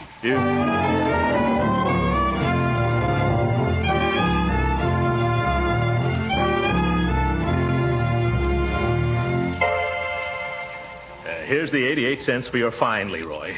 The next time you want to use a dictionary, we'll buy one. Turn it in while I find where the canary literature is, will you? Here's the information desk. I'll be right back. Okay. Excuse me, young lady. Not so loud, please. Won't you step closer? Closer? Oh. I must come to the library oftener. What can I do for you? If my canary refuses to sing. What? My canary won't sing. And I wonder if you could help me. I'd be glad to, only I don't sing either. You don't, eh? I'll bet you. Have you got any books for a canary in that condition? Well, the music department has some volumes with bird calls. Oh, I don't think that would do. You see, my canary can't read music. Well, how about a book that you could read? Oh, that'd be splendid. Something that would tell me the cause and cureness of curtness or coyness in canaries. You'll find that under C over there in the reference room. You'll have to hurry now. We're closing in just a few minutes. Yeah, thanks, I will. Oh, Leroy, come along with me. I'm coming. Only you better make it snappy, Unc. It's almost 9 o'clock. Oh, it won't take me long. Is this the reference room? Yeah. Let's see. Somewhere along here. Canopies. The canaries. The canaries. Oh, canaries. Ah, here's what we're looking for. Almost missed it. Native birds of the Bronx and how to get the most out of them. What to do till the bird doctor comes. You're getting warm, Unc. Yes, I know I am. Here, hold my overcoat, will you? 44 famous formulas for feeding our fine feathered friends by F. McGee. Oh, that sounds like it. I don't think you'll have time to read much, Unc. Here's what we're after. A list of different foods to feed Napoleon. You want to read them off, Unc, while I take them down? Oh, splendid idea, young man. Ready? Sure, go ahead. Shoot the junk to me, Unc. Yes. Watercress? Watercress. Nasturtiums? Nasturtiums. Dandelions? Dandelions. Marigolds? Marigolds. What's happened to the lights? Gee, they put him out. It must be 9 o'clock. Come on, Leroy. Let's get out of here before they lock us in. Okay, but I'm sort of mixed up. Which way is out? I think it's right over here. Oh, not that way, Leroy. Here, take my hand. Oh, ooh, an avalanche. Oh, my goodness. Oh, Leroy, where are you? Right here under the book. Oh, are you hurt? Gee, my head feels funny. Say, your head does feel funny. I can feel it going around and around. That's not me, Uncle Mort. I'm over here. Well, what am I touching then? Oh, it must be that globe of the world. Let's see if we can grope our way out into the other room. All right, take my hand. Oh, to think of it, trapped in a public library at my age. Gee, Uncle Mort, everybody must be gone. How are we going to get out of here? We'll find some door we can open, Leroy, or else I'll locate a window big enough to crawl out of. Yeah, a bay window. Never mind, young man. Now stay close to me so we won't get...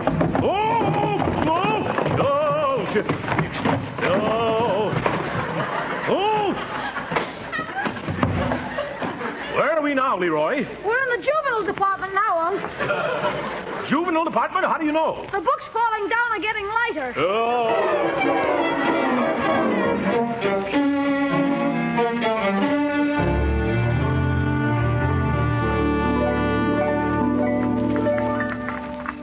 Good morning, Uncle Mort. Good morning, Leroy. Good morning. My, but you two look pale and tired. You shouldn't stay out so late nights.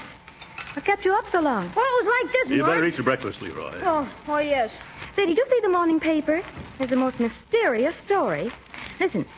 Prowlers turn library topsy-turvy. Excuse me, my coffee went down the wrong way. Oh, gee, Unc, we're sunk. Quiet, Leroy. Let your sister read the morning paper. What else does it say, Marjorie? Oh, finding the door of the Summerfield Public Library open at 2 a.m. this morning, Patrolman Elmo Dunkel entered and discovered a scene of unparalleled confusion. Well, I wonder what that could have been. Gee, don't you know? Thousands of books had been pushed from shelves, and the floor was, in some places, 4 feet deep in volume. That's an awful lie. I mean, awfully high, isn't it? It was estimated by city librarian Helen Hunt Schultz. Oh, yes, Miss Schultz, yeah. That the sorting and restacking of the books will require at least a week, during which the library will be closed. Boy, it's a good thing we got out. Our books last night. Shall I go on? Oh, yes. Very interesting, very interesting, yeah. Members of the detective squad who are investigating believe it to be the work of a gang known as the Laurel and Hardy Mob. Led by a large, fat man and his skinny little lieutenant. Why, isn't it warm in here? The detectives discovered a clue in the form of a slip of paper reading, watercress, nasturtium, dandelions. Eat your dandelions, Leroy. I'm really not terribly hungry. Yeah. Say, incidentally, weren't you two at the library last night? Why, yes, come to think of it, we were, yeah. Oh, I suppose you missed the fun. There was no fun while we were there. We were looking for information about canaries. Did you find anything? Oh, we stumbled across a few books. Say, maybe we should give Napoleon a bath, huh? Canaries are like people. They like to sing in the bathtub. Shall we put the cage under the shower? No, Leroy. Bertie, you fill a soup plate with some tepid water, eh? Yes, sir. And if it'll help, I'll put some of my personal bath salts in it. They got the loveliest fragrance called The Last Time I Saw Harlem.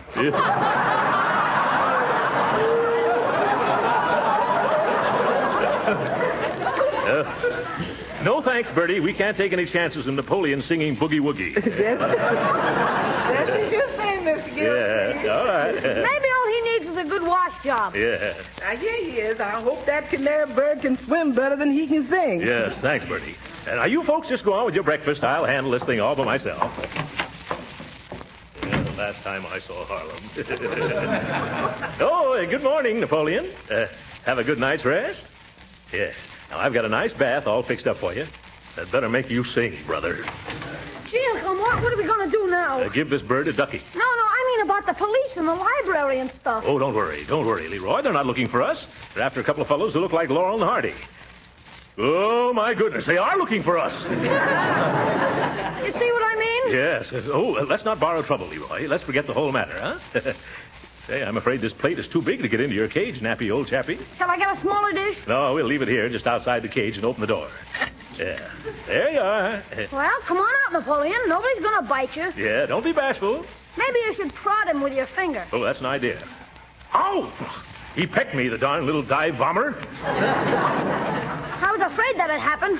There, now he's going out. Yeah, come on, Napoleon, make it snappy. We haven't got all... No, Napoleon. Stop flying around the room. Hey, there's your nice bath. Here. Look out, he's heading for a window. Window? Keep him away, Uncle Mort. Shut the window. Go back, you ding-dong devil.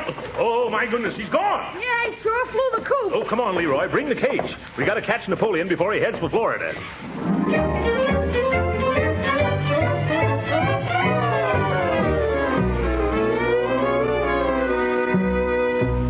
I see him. Look, there he is on the branch of that tree. No, Unc, that's a yellow leaf. Oh, yes, I forgot it's November. I could have sworn it was Napoleon. Say, don't look now, but what's that moving in the bushes? Where? Over there. By George, I think it's the bird, all right. Come on. Now, you head him off in the back, Leroy, and I'll sneak up on him from this side. Okay. Let me know if you catch him. Yes. Uh-oh. There he goes into that scrub. Now, where did he disappear to? He must be somewhere in here. Napoleon. Nice Napoleon. Be a good boy and come back to Uncle Throckmorton, Napoleon. Hello there. Yeah, hello. Oh, hello, officer. Excuse me, but what are you doing down there on your hands and knees, mister? Now, don't be stubborn, Napoleon. Say, you're a new man on the beat, aren't you? Yeah, what are you looking for in them bushes? Yeah, here, Napoleon. Come out of there. What's that, officer? Oh, I'm just looking for Napoleon. He's escaped. I see. Aren't you a little late to look for Napoleon? Late? I hurried as fast as I could. He just flew out the window. Oh, he flew out the window, huh? Naturally. And did you fly out after him? Why, of course not. What do you think I've got, wings? I don't know. Have you? You can see that I haven't. Napoleon has, though. Oh, Napoleon has wings, has he? Yeah. I was just trying to make him take his bath, but I guess he didn't want to, so he zoomed right out of the house. Well, didn't he wait to put on his clothes? Why should he? Napoleon never wears clothes. Here's Napoleon. Here, Napoleon. He doesn't, huh? No. I'm afraid he'll catch cold in nothing but his feathers. This is getting better by the minute. Say, are you sure you aren't Napoleon? No, see here, officer. Don't you stand there making jokes. If you want to be useful, come down here and help me find Napoleon.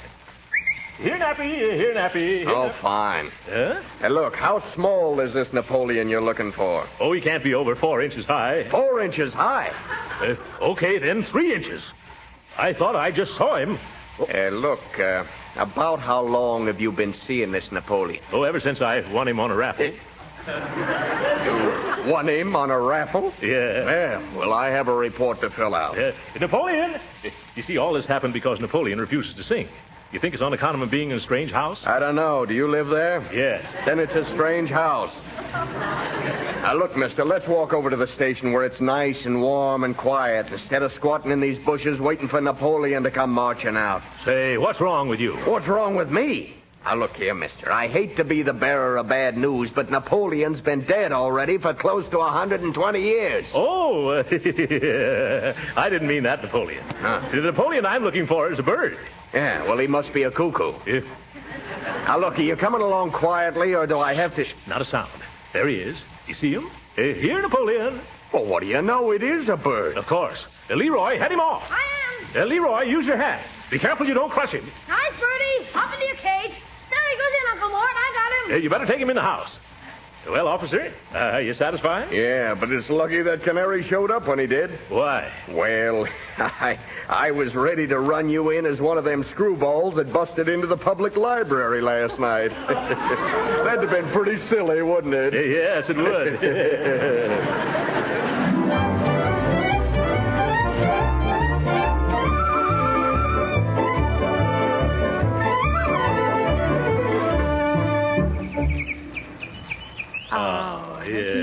Just listen to that, children. Beautiful, isn't it? He's sure in the groove, all right, all right. Oh, it's certainly worth a lot of trouble to get a bird to sing like that. You're right, Marjorie. Let's ask the clerk what kind of bird seed she feeds this canary, and then buy some just like it for our Napoleon. Oh, miss, will you please come here? What can I do for you? Pleased to meet you. We have a canary, and he refuses to sing, lady. Yeah, he won't give out with a jibe. Leroy, he's not supposed to be a jitter bird. Yeah. Possibly the boy needs a change from diet.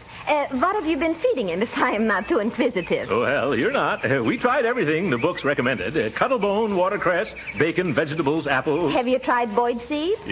Boyd's? Of course. He's gotten so fat on seeds, he keeps falling off his perch. Though, for falling off the porch, we carry a special padded bottom. What have you got for birds who won't sing? Well, we have a number of remedies.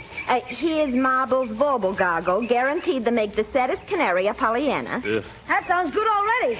And you also might try our Melody Restorer and Whistle Food.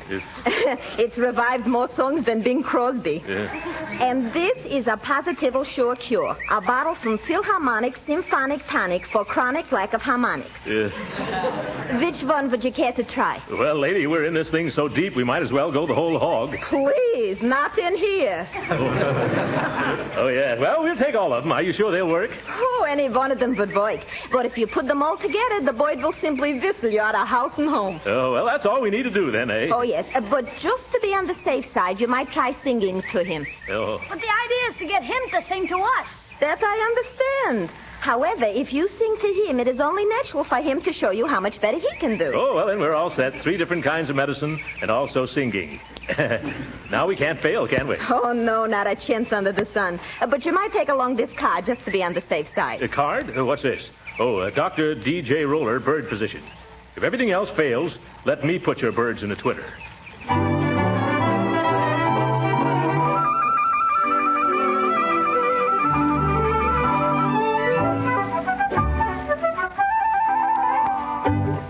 Let's all sing like the birdies sing. Tweet, tweet, tweet, tweet, tweet. Come on, Napoleon, sing like Bing. Tweet, tweet, tweet, tweet, tweet. If we warble and so can you. 8 bars to the piece. Now, Napoleon, do. Or you'll meet Waterloo. Tweet, tweet, tweet, tweet, tweet. Well, come on, Napoleon. Sing. Oh, I guess it's no use, Uncle. Yeah. Shall we try another song, Unc? What other song, Leroy? How about that old one, Just a Bird in a Gildersleeve Cage? Yeah. Oh, brother. Yes. Say, Uncle, are you sure none of those remedies we bought at the pet store will work? How can they? Napoleon keeps kicking him out of the cage. All except the gargle. He sits in that. What about that bird doctor? Why don't you try him? Say, I'd forgotten all about him. Dr. Roller. Yes. I'll take Napoleon there. And if I won't bring him back singing, I won't bring him back, period.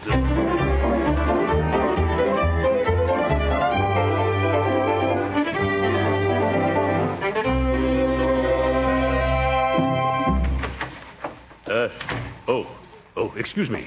Is Dr. Roller in? Yes, we are waiting for him, too. We? Yes, me and Butch. See? Oh. Butch is a little Yorkshire cinnamon buff coffee. What kind have you? Oh, just a plain sawed-off yellow sulker. Do you think a doctor will be long? Well, I don't think so. He's doing a plastic surgery operation. Is that so? A plastic surgery, eh? Yes, it's a nose-straightening job on a parrot. Well, I don't think I'll stay. That'll take all week. Oh, no. You may have our place. We're in no hurry. Oh, well, I don't know. I'm just about ready to give up canaries altogether. Oh, I wouldn't do that if I were you. Oh. Perhaps you don't realize all the joys and fun of owning a lovely little feathered companion. Do you have fun out of Butch? Udo. Yeah. And I'll be very sorry to part with him tomorrow, too. Oh, is something coming between you? Oh, yes. My mother-in-law. Yeah. She's coming back, you'll say. Butch is really hers, you'll say.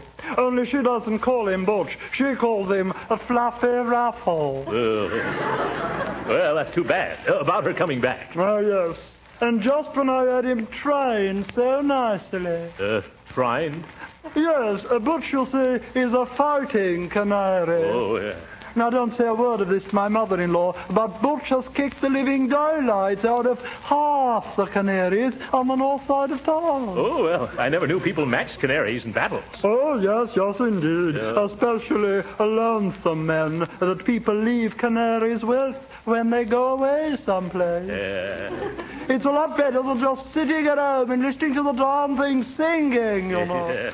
I agree with you. But why are you bringing him in here? Well, sir, before my mother-in-law gets home, I'm having the doctor do a little work on him. You see, likely he's developed something of a cauliflower beak. Oh, I think I understand. Patient, please. Go ahead, sir. Thank you very much. Well, here we are, Doctor. Just bring the cage in here, sir. Thank you. Oh, that's a nice bird you have there. What seems to be the trouble? Well, Doctor, it's something like this. Oh, excuse me. There's a $5 consultation fee in advance. Oh, well, isn't that a lot for such a little bird? Mister, the smaller the patient, the more difficult to treat. Yes.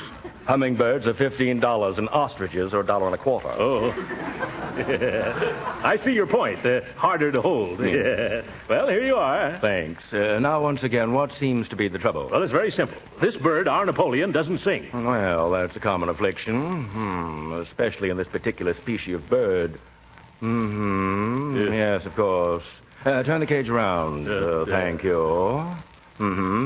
No question about it. That's it, all right. Knew it the minute I saw it. Well, for goodness sakes, tell me, what is it? Mister, as you should know and apparently don't, there are two separate and distinct kinds of canaries. There are? Yes. The one kind, happy, gay, carefree, singing practically all the time. Yes. Then the other kind, sad, always worrying, busy and distracted, hardly ever letting out a peep. Well, this is all news to me. What are the names of these two different kinds of canaries? The kind that sings is called the male. The kind that doesn't sing is known as the female. Is that so? Yes. And this Napoleon you have here isn't a Napoleon at all. He's a Josephine. Oh!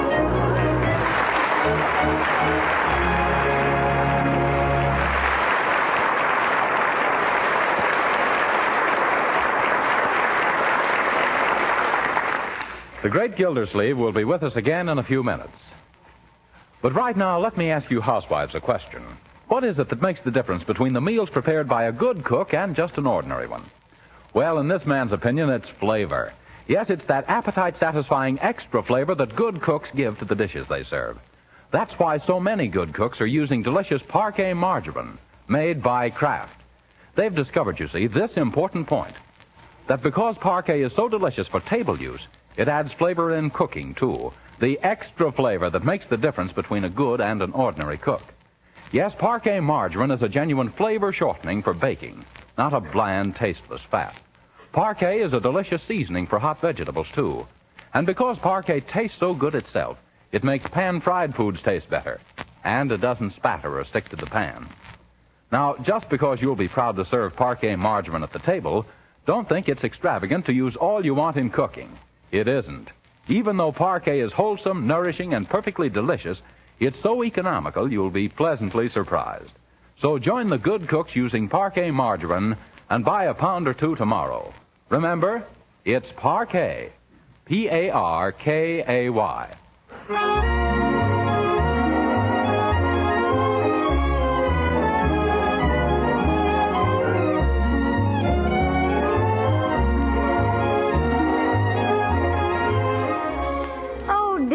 This Christmas list is getting me down.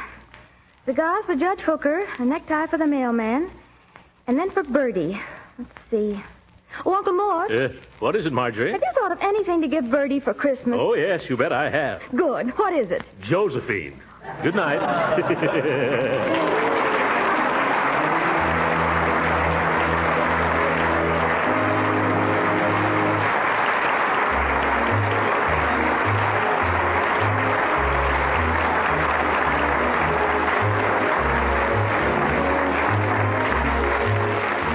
Original music heard on this program was composed and conducted by William Randolph. This is Jim Bannon speaking for the Kraft Cheese Company and inviting you to be with us again next week at this same time for the further adventures of the great Gildersleeve. This is the National Broadcasting Company.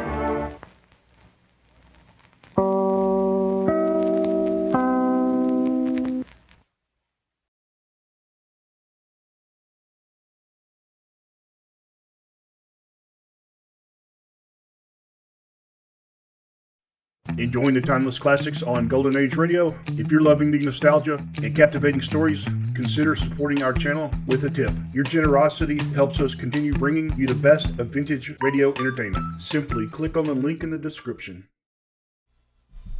Mother, is Maxwell House really the only coffee in the world? Well, your father says so, and your father knows best.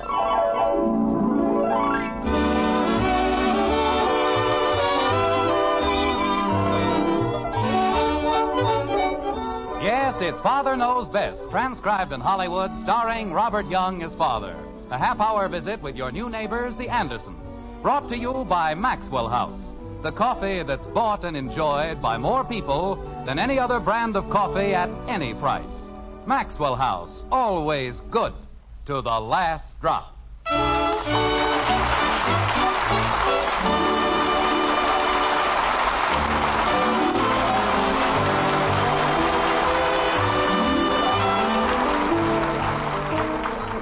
In every family, there are special days. Days which, though simple, will live forever in our memories. There's the day Junior had his first haircut. The day Dad backed into the garage door. Or the day Mother didn't back into the garage door. In Springfield, in the white frame house on Maple Street, it's dinner time. And one of those days is in the making. It will be known, as long as an Anderson remains, as the day Father received the Christmas bills. Like this. It's outrageous, that's what it is. The most outrageous thing I've ever seen in my entire life. Pass the potatoes to your father, Betty. Yes, Mother. Potatoes, Father. Thank you. It's gotten so that Christmas isn't a period of joy and celebration. It's a plot to collect all the money overlooked by the government. I've never seen such an assortment of bills. Kathy, won't you please eat your dinner? But I have to watch Daddy. I'm sure he'd much rather you ate your dinner. But I want to see the steam come out of his ears. The what? Well, Bud said when you saw all those bills. Holy cow, Kathy. I didn't mean it really would. I was just, you know. It sure was cold out today, wasn't it? Well, for certain people, it's going to get warmer. Much warmer. Have the bread, please. Here you are, Dad. Thank you. Say, Dad. Look at this. $17.70 for mucklucks. Now, what the devil are mucklucks? The knitted slippers, dear. For $17.70? That's for 6 pair, Jim. I sent them to my sister Kathleen and her family. Oh, fine. And what did she send us? 5 napkin rings painted by hand in the kindergarten of a school for backward children.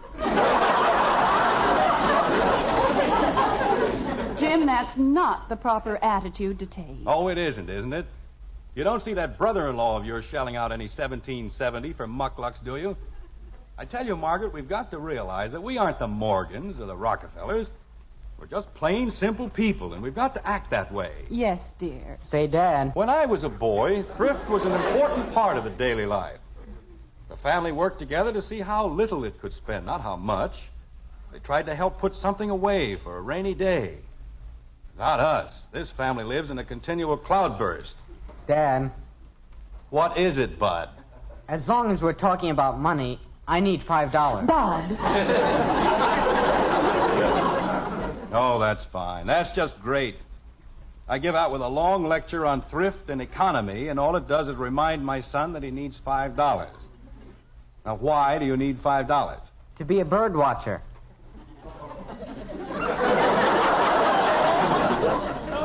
A what? A bird watcher. You watch birds. I wouldn't care if you watched elephants. Why does it have to cost $5? Well, you have to buy a manual. It tells you how to watch. And you get a button. And they have meetings every Tuesday and Thursday night. No. But, Dad, watching birds makes you alert. No? It gives you a better understanding of your feathered friends. No. And it's educational. No. Oh, gosh. You certainly want me to be educated, don't you? Yes? Then I can go? No. Oh, would you care for some more coffee, dear? I certainly would. Thank you. I'll bet Evelyn Finney's a bird watcher. You keep out of this, Kathy. Bud's got a girl. I have not. You just wait, Kathy. That's all. Just wait. Bud's got a girl. Dad. All right, Kathy, stop that and drink your milk. But I did. It's all gone. Well, get some more milk and drink it. Gee whiz. And behave yourself. Now, where was I? The part about putting something away for a rainy day. Thank you. Rainy day. Oh, look, I don't want you to think I'm being stingy or that I don't want you to enjoy a healthy, normal life, but what's that? What's what, dear? On the buffet, is that another album of records? Oh, you ought to hear them, Father. They're simply dreamy. You see, that's what I mean. A new album, and we've got so many records now we can join the Disc Jockeys Union.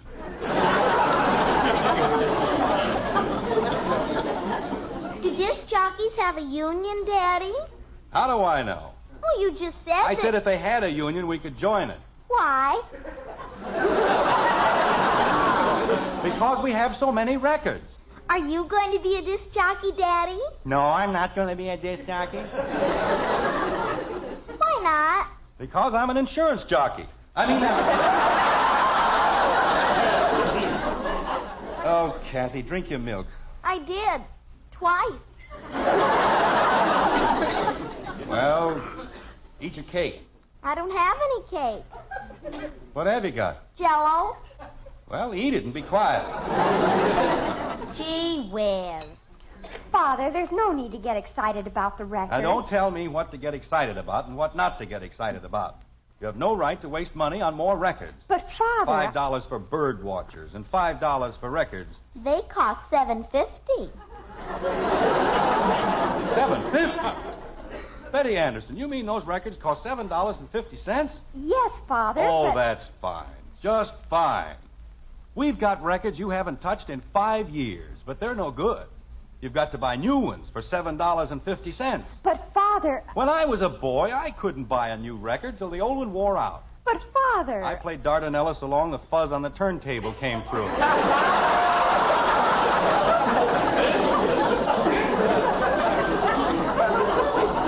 Father! And stop but-fathering me. You have no right to waste $7.50 on records. But, Father, I didn't. I borrowed them from Janie Liggett. I don't care where you got them. You have no right to...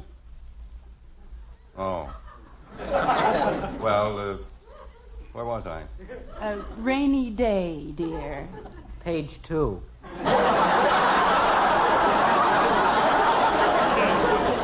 All right, laugh. Go ahead. The whole thing is a big joke. It's very funny. But I'm telling you right now, we're spending too much money. And we're going to cut down. Oh, Jim, I don't think we're extravagant, any of us. Okay, you're not extravagant. You just spend too much money. But we don't waste anything, dear. And we don't spend money unnecessarily. Oh, we don't we?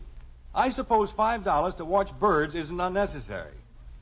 If Bud has to watch birds, he can sit on the front porch and watch them for 10 years. It won't cost him a dime. Holy cow. This family has to learn to conserve. We've got to make things do. Now, here, look at this. Another pair of shoes for Kathy. That's the third pair in 6 months. But, Daddy, I'm growing. Well, do you have to grow so fast? Father! Oh, it's all right, dear. Your father's only joking. Sure, I'm only joking, Kathy. But there's one thing I'm not joking about. This family has to stop spending so much money. And we've got to stop running around. We're going to stay home and enjoy the simple things of life. We've got magazines to read, books to read. I spent $190 for the encyclopedia, and nobody's ever gotten past Marib to Mushy. Jim, there's one thing you don't seem to understand. Just a moment, dear. Bud, the phone. It's Kathy's turn. It is not. But I'll answer it anyway. See if I care. What is it you were saying, Margaret? Well, I was saying that there's one thing you don't seem to understand, that no one has even mentioned going out tonight. Everyone was quite satisfied and quite happy, and this entire discussion seems to be absolutely pointless. Is that so? If I didn't put my foot down every once in a while, this whole family would go to pot. Nobody would ever stay home. Daddy, it's for you. Thank you, Kathy. It's Mr. Smith, Daddy. Thank you, dear. Hello, Heck. No, we were just finishing our dinner. The drugstore? Well, I hadn't thought about going down there, but... Pick up cards for what? You mean the game is tonight? Oh. Well, look, Heck, maybe you'd better not figure on me for tonight. Well, frankly, I forgot all about it, and I got myself into a situation here. Yes, I know, Heck, but couldn't you get George Phillips? Out of town, huh? Just a minute, Heck. Kathy, there's somebody at the door. Okay. Sorry, Heck. Well, look, there must be somebody else you can get for the game. There isn't, huh? Well, I'll do whatever I can, Heck, but it's going to be tough. Okay. But if I'm not there by 8, well, you'd better call me. Okay, Heck, I'll see you. Ye gods, the things I get myself into. Is there anything wrong, dear? No, nothing wrong. Let's see. What were we talking about? Nobody goes out tonight.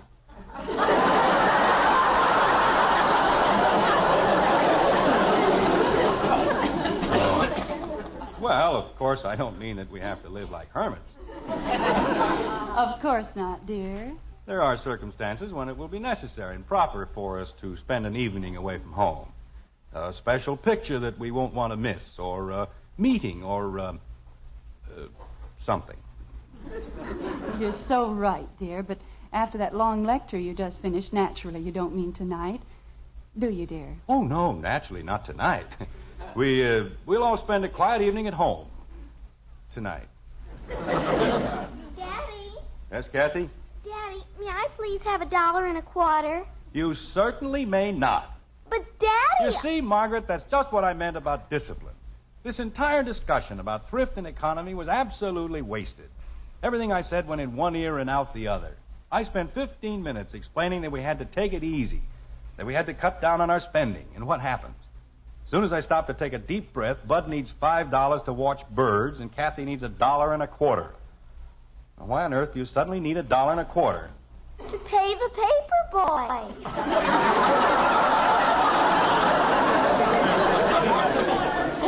Oh.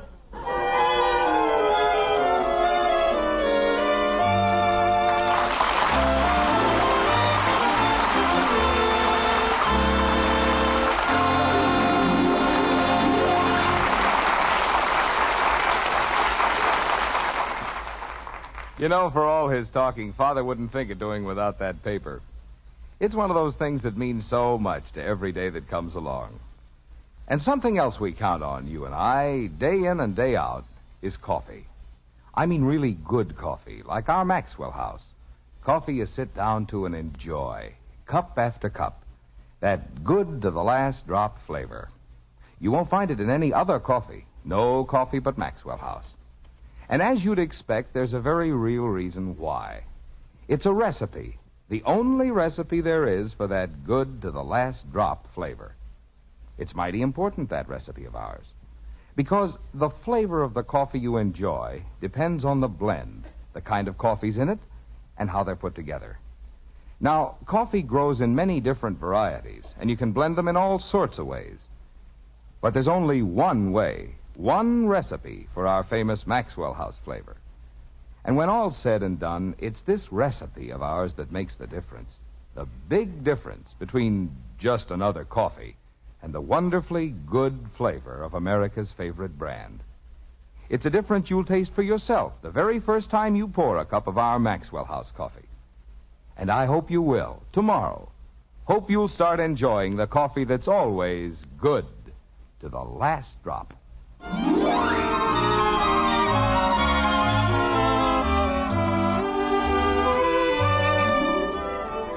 In the white frame house on Maple Street, an hour has passed, and a long, long hour it's been. For Jim Anderson, the minutes have dragged by in endless procession. His active mind is buzzing with a weird assortment of masculine schemes, every one of them taken from the file headed How to Get Out of the House. A dozen fantastic plans have already been tried, and none of them has worked. But you've got to give Jim credit. The kid's still in there pitching like this. Margaret. Yes, dear? Do you have the correct time? Oh, I think so. It's 5 minutes of 8. Uh-huh. Just what I thought. This doggone watch is on the blink again. Just won't keep time. Well, what time do you have, dear? 7 of. Why, Jim, that's a difference of only 2 minutes. Only 2 minutes? Margaret, do you realize the things that have happened in 2 minutes? Wars have been won and lost. The entire course of civilization has been changed. I better have it fixed. All right, dear. As a matter of fact, as long as I'm not doing anything right now, I might as well run down to the jeweler's. And, it might take some time. You know how fussy jewelers can be about a watch.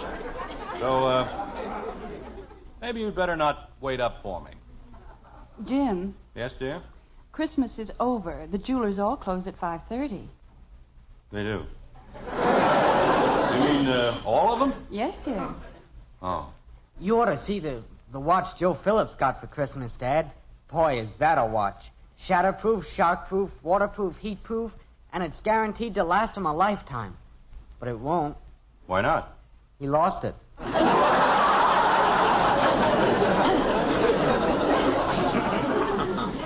But instead of making bad jokes, why don't you go upstairs and do your homework?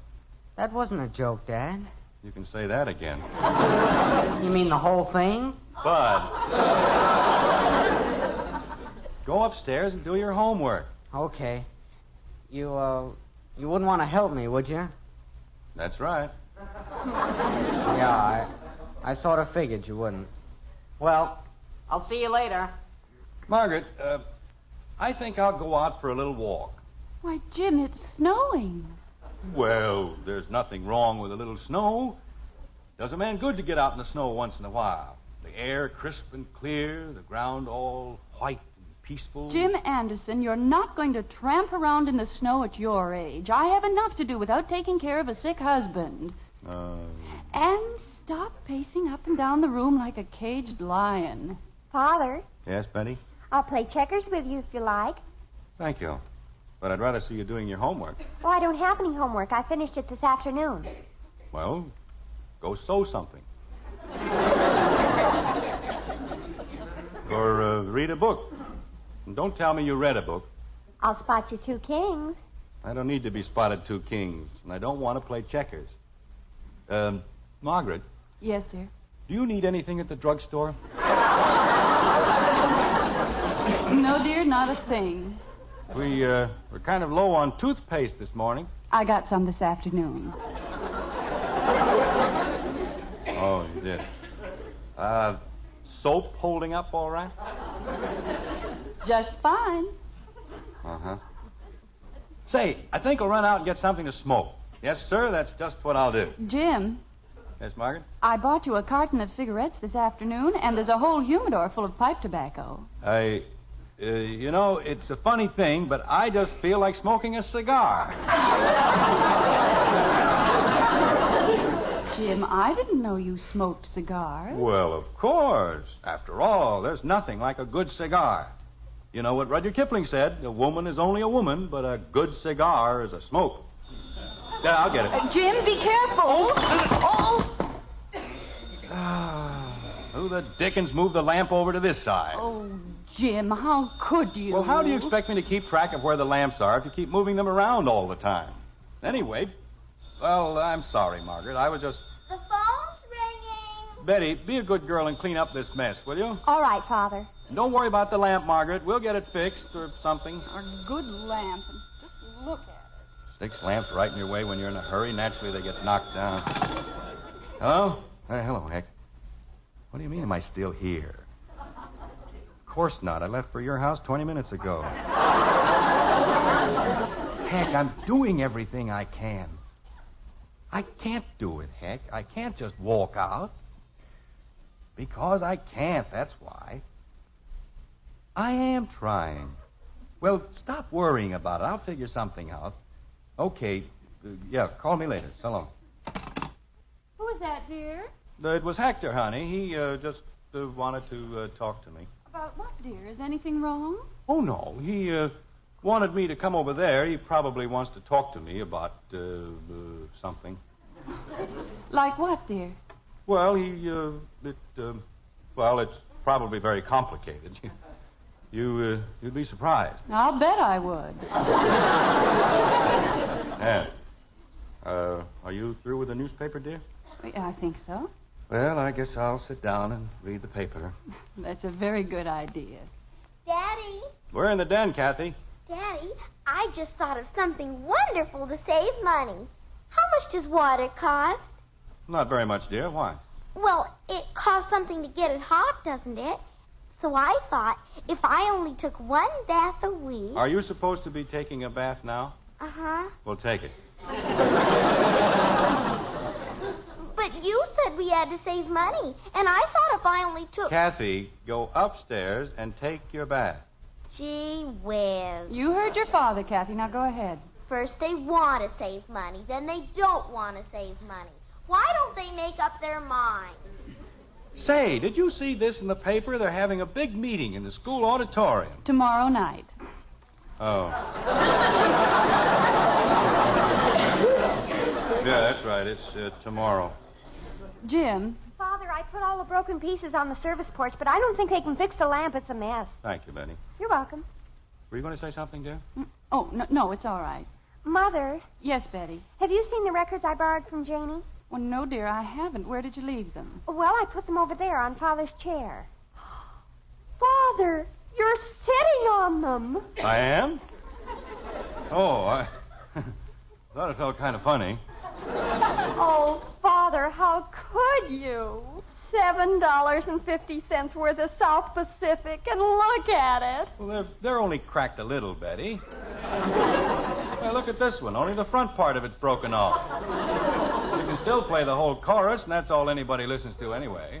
She'll never talk to me again, and I don't blame her. Oh, Betty, will you please stop that moaning and groaning? I'll buy Janie another album.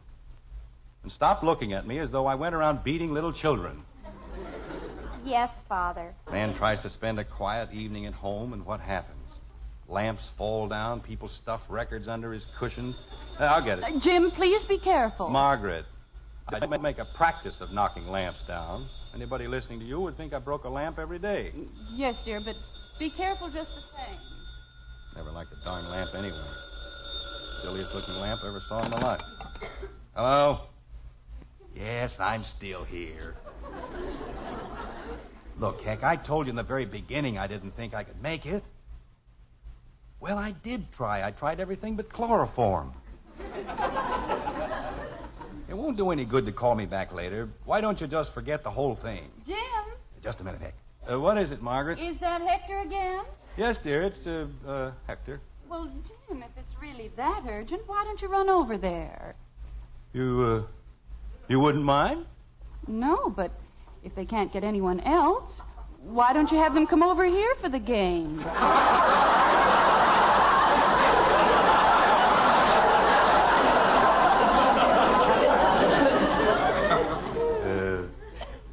The game. Over here? Well, there's no reason why they can't play poker here. There isn't? Of course not. Oh. Well, say, Heck, how about playing over here? It would, huh? Well, fine. Oh, of course not. Margaret won't mind at all. Okay, see you in a little while. Goodbye. Margaret. Yes, Jim? Well, you see, I'd forgotten all about this date I had with the boys, and, well, I told them to get somebody else. Just a moment, dear. Bud. You want me, Mom? Yes, dear. I want you to go to the delicatessen. Okay, I'll be down in a minute. Why does he have to go to the delicatessen? Well, you'll be busy getting the card things ready, dear, and there isn't a thing in the house. We'll have to serve something. Well, it doesn't have to be anything elaborate. Oh, no, but we'll need a few slices of ham and some liverwurst and bologna and cheese, a few loaves of bread, potato chips, pickles. Why do we need pickles?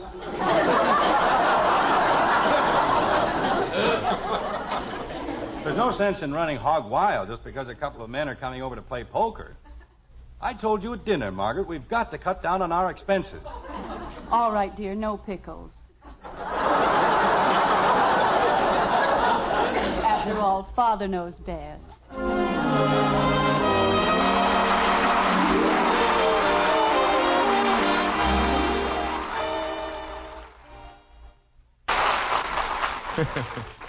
Well, pickles or no pickles, I'm inclined to think it's Mother knows best when it comes to shopping for the family groceries.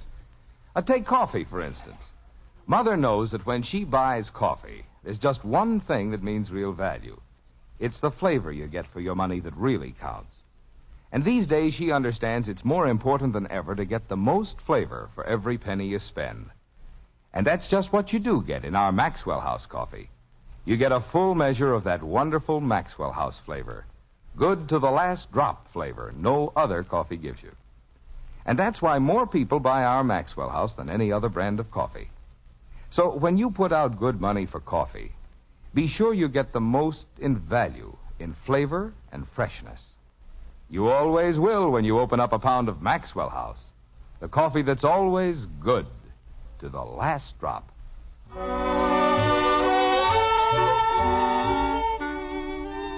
The lights are out in the white frame house on Maple Street. The children are asleep, the guests are gone.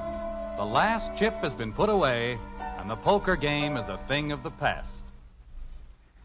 Jim. Oh, you're still awake, dear? Yes, I've just been lying here thinking. How did the game go? Fine, just fine. I guess I showed that Hector Smith how poker should be played. Bluffed him right out of two of the biggest pots you ever saw. Jim. Yes, dear? You know, I've been wondering about this sudden wave of economy. There isn't anything wrong, is there? Oh, no. Well, it was those darn Christmas bills. They really got me down. Tonight didn't help much, did it? I mean, we'll have to buy a new lamp and records for Janie. Well, it won't amount to much. No, I suppose not. Including the food and drinks, I figure that the quiet evening at home came to just $32.50.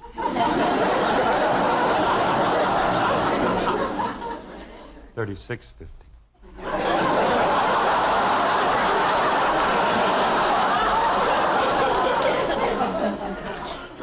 No, dear. $32.50. I can get a new lamp for... Oh. You mean you... I certainly did. $4? And 22 cents. Good night, Mark. Good night, dear.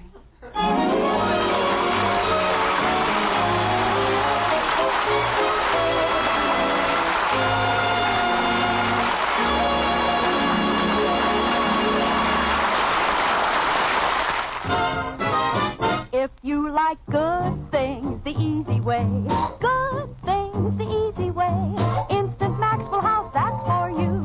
Good coffee that's easy too. No time, no trouble, no grounds, no pot, and it's good to the very last you know what. Yes, Instant Maxwell House means great coffee instantly in your cup. Here's real instant coffee, all pure Maxwell House coffee in instant form. Enjoy instant Maxwell House, instantly. Good to the very last you know what.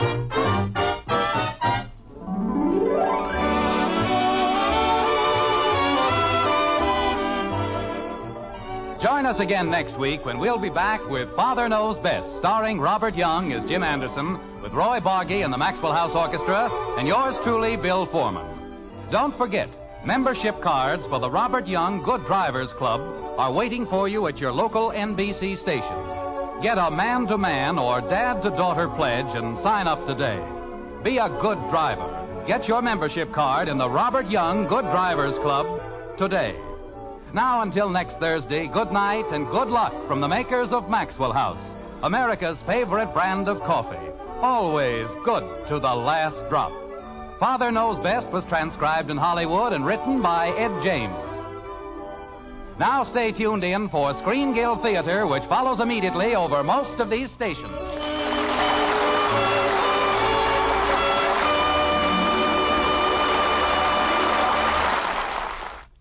Here are three top stars on...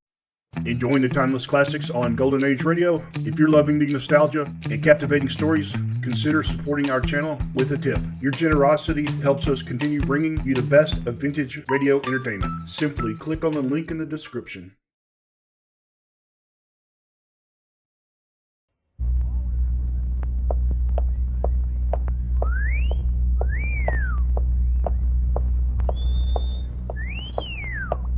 Hiya, babe. Say, how about... Ouch! Does that answer your question, buddy? The Adventures of Maisie, starring Ann Southern.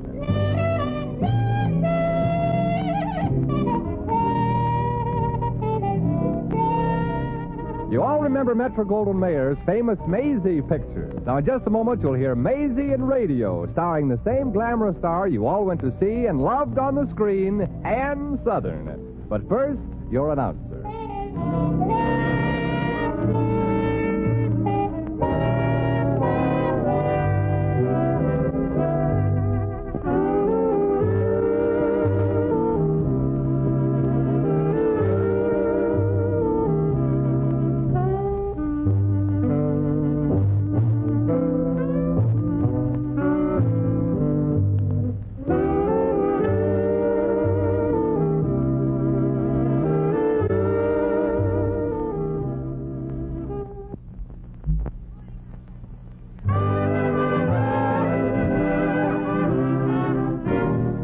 Here's Ann Southern as Maisie.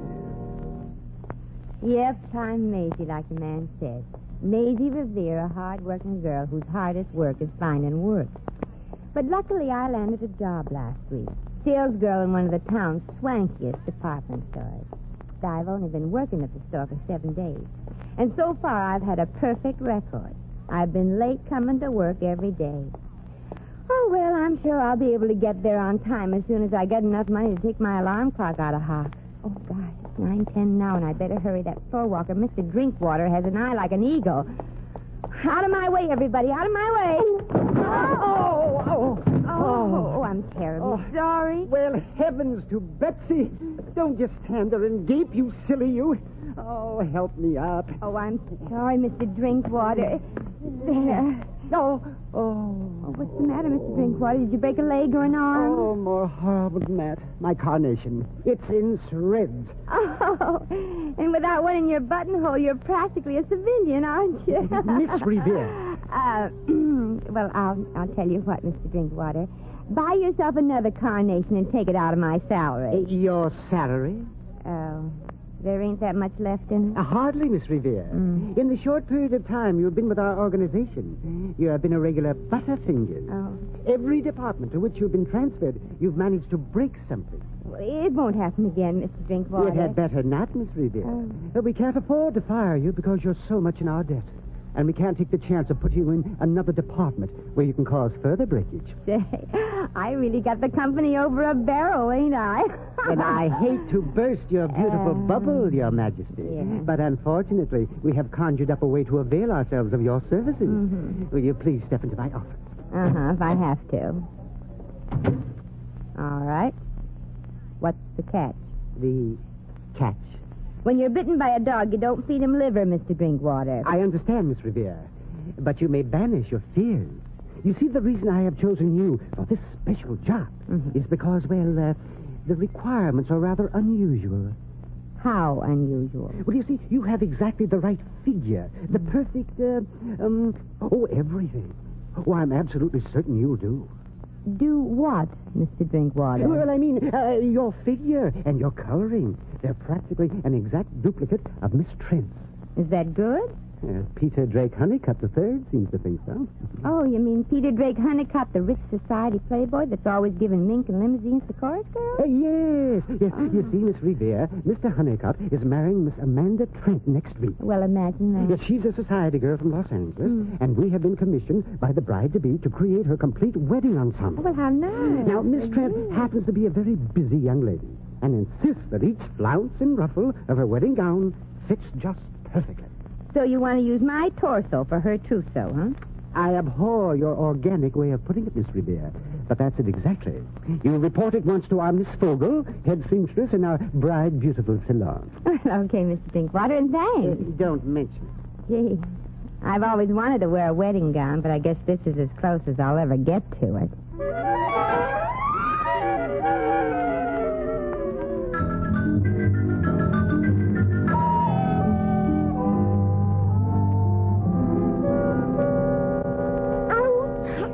Terribly sorry, Maisie. Did I stick you again? Yes, Miss Fogel. Shall we try our darndest from now on to get this fitting finished with just every other pin in my epidermis? Oh, I can't help it, Maisie. I'm so nervous. Oh. Miss Trent's wedding is just a week off, and this wedding gown has to be just perfect. She has a terrible temper. And if every stitch isn't just right, she'll raise the roof, and I'll be fired, and I've got an old mother to support. Jobs aren't easy to get. Ah, forget it, kid. I know how much this means to you. And the pins don't really bother me. Some of them aren't stuck in very deep, you know. Oh, there you are, Maisie. Finished. Now turn around slowly. All right. Oh, Maisie. You know, you'd make a beautiful bride. Really? You know, I'm thinking of getting married. You are, Maisie? When? Constantly. Oh. There. That's better. Now walk like you're coming down the church aisle. Sure. You know, when I was on the stage, I had rich millionaires like Peter Drake, Hickok, drooly about me, too. But I kept saying to myself, Maisie, you don't want to marry for money. You want to marry for love. Uh-huh. And if you say that to yourself long enough, after a while you get to believe it. Yeah. I guess you do. Now turn around and come towards me, Maisie, please. Sure. Then I'd say to myself, maybe rich people are as nice as poor people. After all, what are rich people? Just poor people with money. Yeah, I've met some nice rich people. They're not all like that, Miss Trent. Maisie, don't you think that neckline is a little too daring? Oh, not for me, honey. But after all, I'm not Amanda Trent. Well, you could have fooled me, Maisie. When you came in for the fittings this morning, I almost called you Miss Trent. You mean I look like her? Enough to be her twin. Oh. Wait, I'll show you. There's a picture of Miss Trent in the society column of today's paper. Oh, here she is, Maisie. Gosh, she sure looks like you. Yeah, let me see. Well, she certainly should look like me. That is Daisy Revere. You mean your sister? I mean, in vaudeville, I had a song, dance, and witty patter act called the Revere Sisters. The original Daisy got married, so I teamed up with this Tilly Floor. Tilly Floor? Yeah. That was this Daisy's name before she became Daisy Revere, before she became Amanda Trent, before she became a society girl from Los Angeles. Now she's going to be Mrs. Peter Drake Hickok. Gee, she's sure been called a lot of names. Yeah. And if I know Daisy, she deserves every name she's been called. You don't like her, then? Like I like snakes, honey. That two-time and tenured soprano ran out in the act in Toledo and took my entire wardrobe with her. Gosh, that sure was a pretty dress. Are we decent girls? Some of us are, some of us ain't. Oh, I just cannot wait to feast my eyes. Oh, it's poetry, Miss Vogel. It's sheer poetry. Oh, thank you, Mr. Drinkwater. Oh, well, Miss Vogel did it all by herself, Mr. Drinkwater. Don't you think she deserves a raise? A raise? He don't think. Miss Trent is waiting in the lounge to see her wedding gown, Miss Revere. And I'm just certain her eyes will burst out of her head when she sees you. You ain't just beating your chops, mister. What was that, Mrs. Fair? She said she couldn't beat this gown if she went to other shops. No, I didn't. I was just going to tell her. By the way, Mr. Drinkwater, have you noticed the striking resemblance between Miss Revere and Miss Trent? Why, yes. The resemblance to Miss Trent is remarkable. Oh, it's nothing. Yes, it's remarkable indeed, Miss Revere. Why, you could be taken for sisters. No, thanks, Mr. Drinkwater. I was already taken by her once. In Toledo. Maisie, Miss Trent is waiting. You'd better get... You know Miss Trent, Miss Revere? Like a book, Mr. Drinkwater, like a book. And I'm just dying to meet the little louse. Maisie. Los Angeles debutante again. That was a relief. What is a relief, Miss Vogel? That Maisie and Miss Trent know each other. She might not be so difficult with a friend. Oh, yes.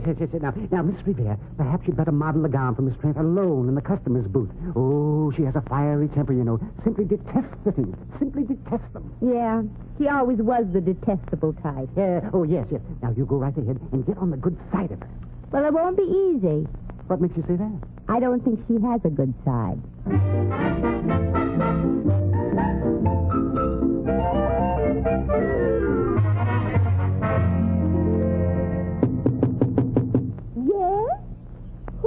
Is there? Who? Why, just me, Miss Trent. A poor little hard-working girl who's been given the honor of modeling your lovely wedding gown. Oh, come in. Why, it's beautiful.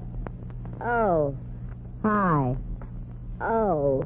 That's right. Ohio, as in Toledo, remember? Such insolence. I have never visited Toledo, Miss. Don't strain your accent, honey. I won't give you away. You couldn't possibly, my dear. You see, even if you know me, which you don't, do you? Thought I did, darling. But people do make mistakes. I made one in Toledo. I left my suitcase unlocked. Well, some people are careless and they lose things. But some other people aren't careless. About things or husbands to be? Both. Yes? Yes, this is me, Miss Trent. May we come in? Yes, we're just dying to see how you like your wedding gown. Oh, just a minute. Stop modeling, Maisie. That's what you're being paid for. Oh, certainly, Your Highness. And may I wish you and your sucker to be a long life. Why, thank you.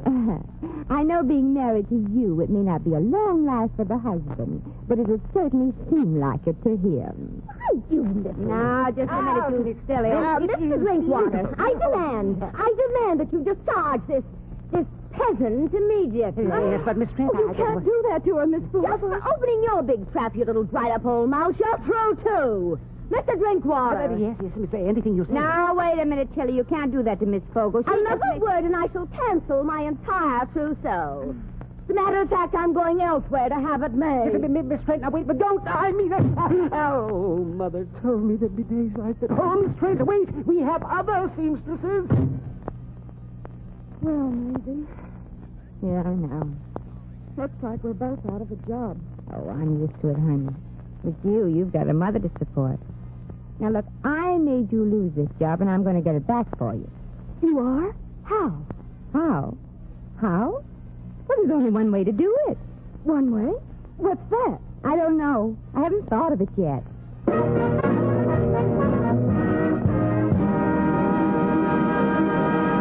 The Adventures of Maisie, starring Ann Sothern, will continue in just a moment.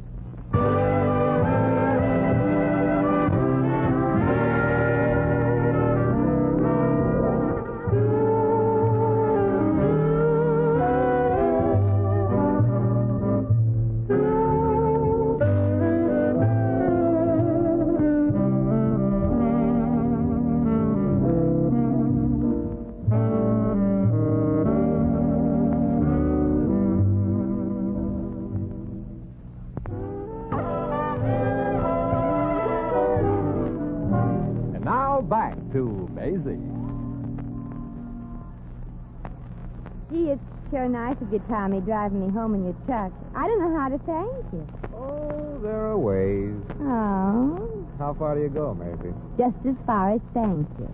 And you might as well use both hands on the wheel. Okay, gorgeous. No harm trying, I always say. What do you always say? I always say keep your eyes on the road.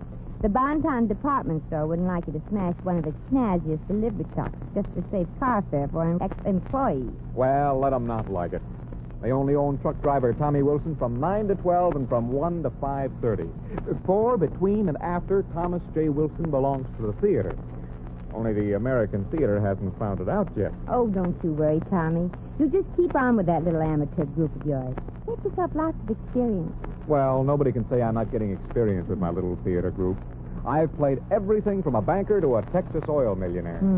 So is Daisy. Oh, forget about what that drip did to you, Maisie. You'll get another job. Yeah, but what about poor Miss Fogle with an old mother to support? Oh, that Daisy. I'm so mad I'd like to pull that blonde hair out of her head by its black roots.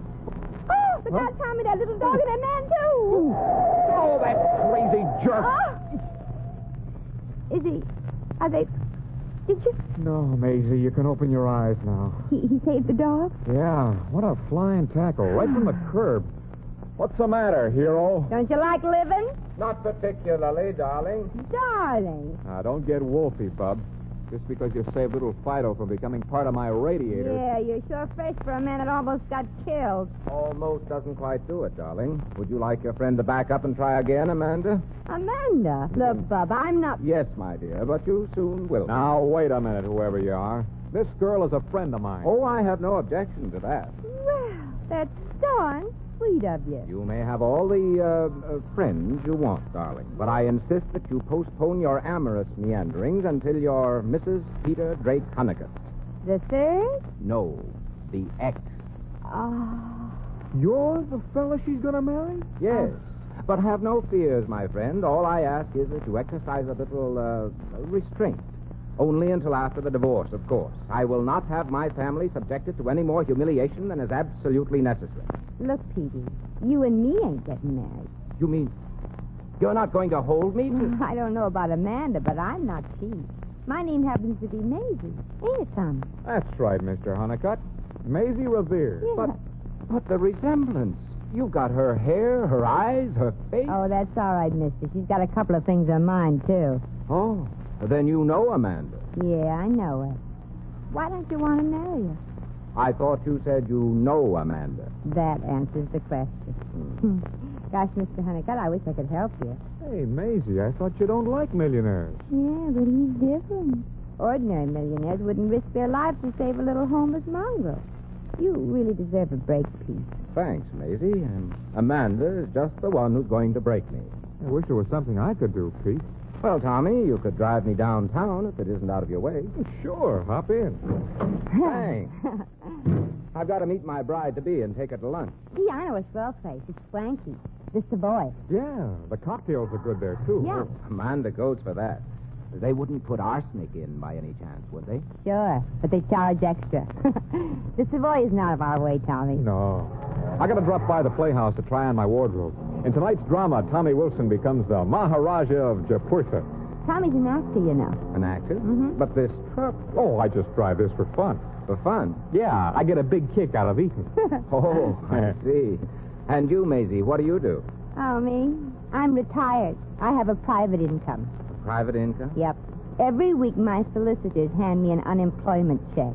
Oh, no job. No, your fiancé just unjobbed me. Well, perhaps I could help. Of course, I don't know how you feel about accepting help from a stranger. We wouldn't think of it, friend. Well, I do have some rather close acquaintances in the business world. Maisie, how much would you work for? Yes. And Tommy, one of my best friends is a theatrical producer. And I'm almost certain... Would you care to put that in writing? Frankly, no. That's what got me into the particular little marital mess I'm in. Oh, that's it. You wrote letters to Amanda. That I did. Were they the kind that... That they were. So that's what Sister Daisy meant when she said nothing could stop her. She's got you over a barrel. Maybe I should feel flattered that dear little Amanda chose me for her groom. She has equally, letters from dukes, earls, and I dare say several assorted ex-kings. Yeah, I remember little Goldilocks always had a yen for royalty. Say, I'll bet she'd throw you over like that, Pete, if she had a chance to be a lady something or other. A something or other she is now. A lady she'll never be. Tommy, that's it, Maisie. I said something? Did he, Maisie? Well, it's a long shot, but I think I know that Amanda. She wants to have her cake unless yours is better. Pete, we're going to be at the Savoy for lunch, too. Who's we? You and me. Can you borrow it? Borrow what? Oh, don't fight me. That costume of the Maharaja of, that place that sounds like something spelled sideways. You mean Japurtha? Yeah, that's it. Tommy, get into that Hindu costume with all the trimmings and meet me at the Savoy. But what? Who? How? When? Oh, so many questions. I'll explain the whole thing as I think of it. Step on it, Tommy. I don't know what's up your sleeve, but I want to thank you, Miss, Just call me Rita Hayworth.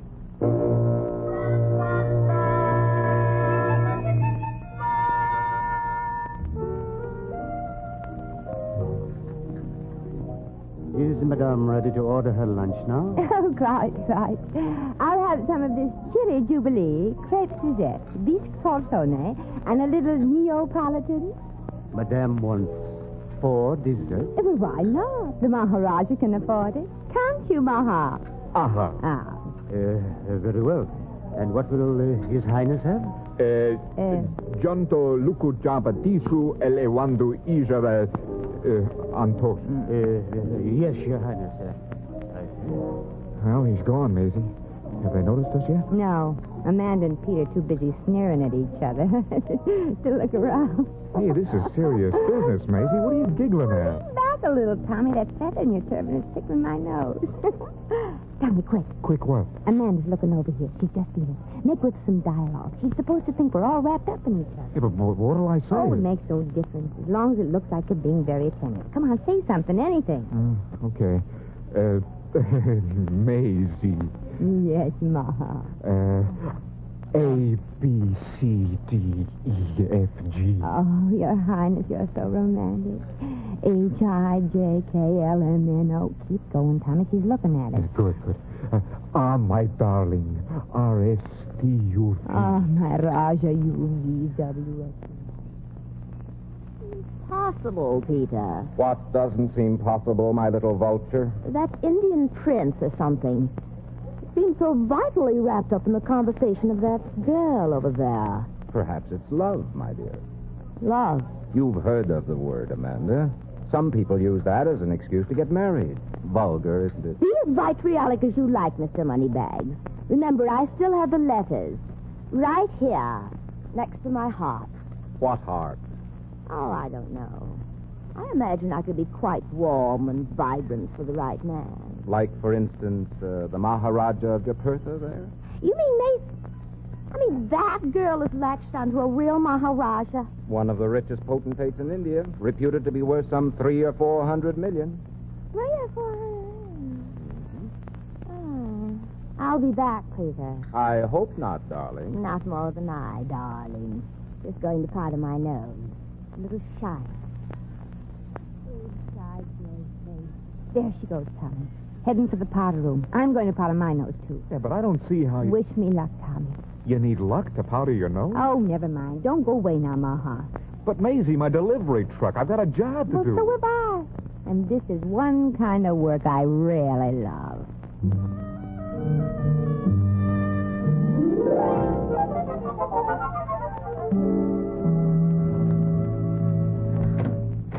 Well, if it isn't Maisie Revere. Imagine meeting you here. Oh, why, Tilly. I mean, Daisy. I mean, Amanda. Imagine finding all 3 of you here in the powder room. Oh, darn, I forgot my compact. Here, darling. Use mine. Well, thanks. I'm so sorry about making you lose your job, Maisie, darling. But you seem to be doing all right without it. Oh, you've seen Ugg. Ugg? Yeah, that's Indian from Maharaja. Nice little compact, this, honey. Oh, my fiancé gave it to me. You may have it if you like. Oh, well, no, thanks. My fiancé, the Maharaja, doesn't like me to accept diamonds and stuff like that from anybody but him. He gives you these things often? Oh, we'd better or else. Or else? You mean you've got him trained? No, just worried. You're smarter than I thought, Maisie, honey. Well, I had a good teacher, honey. It was from you I learned that the pen is mightier than the sword. Remember? Letters, May? Yep, Dave. Perfumed ones, too.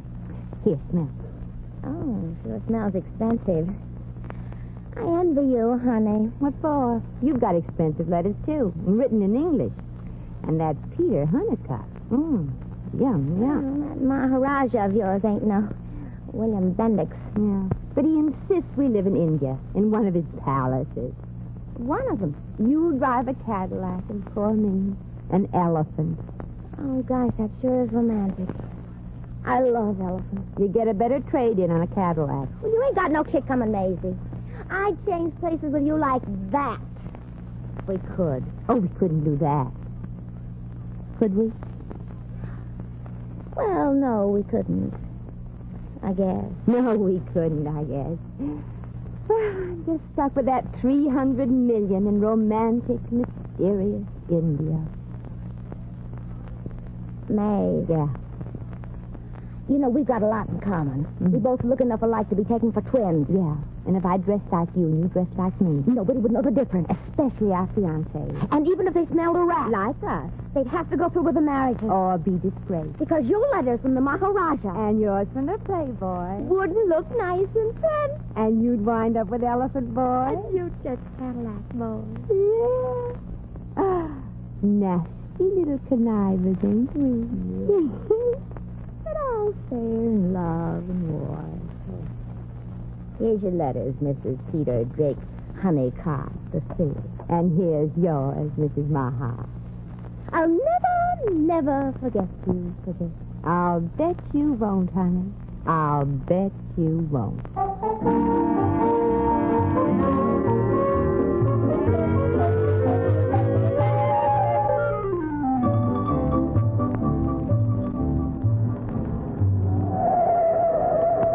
Take it easy, Maharaj. It's all over. Amanda can't get hold of you now. That's right, Tommy. Maisie, I'll never forget the look on Amanda's face when the waiter brought the check. Yeah, for $42. She turned as white as the tablecloth when I handed the check to her and said, "Pay this, honey. I'll wait for you outside in my delivery truck." Yeah. And when she came to and found nothing but a pawn ticket and 12 cents in my purse, did she holler blue murder? I wish I could be sorry for her, Maisie, but I can't. Well, Pete, you and she are washed up. Well, maybe Pete is washed up, but the princess won't be washed up for a long time. What do you mean? Well, $42 is an awful lot of dishes.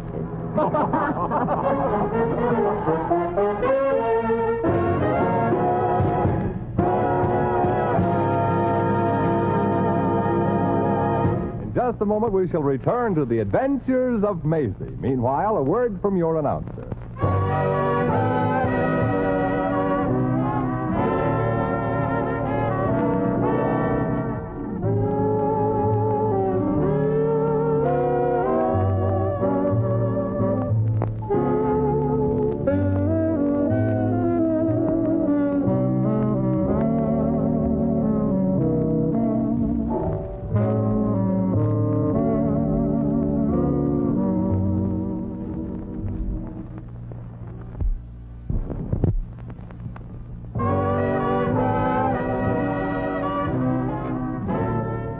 Once again, here's Maisie. Well, I'd turn the tables on that money-mad used-to-be singing partner of mine. Now that it's all over, I wonder if she learned her lesson. Probably not, though. It's a funny thing. Some people think that money can buy anything. It's the way I look at it. A boy and a girl don't need a lot of this stuff. You can buy all the happiness you want for $2, the price of a wedding life.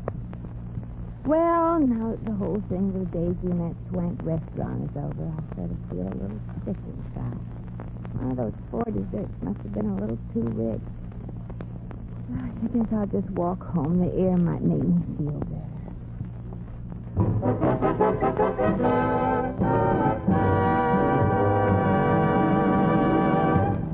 You have just heard The Adventures of Maisie, starring Ann Southern. Maisie is presented by arrangement with Metro-Goldwyn-Mayer, producers of East Side, West Side, starring Barbara Stanwyck, James Mason, Dan Heflin, and Ava Gardner.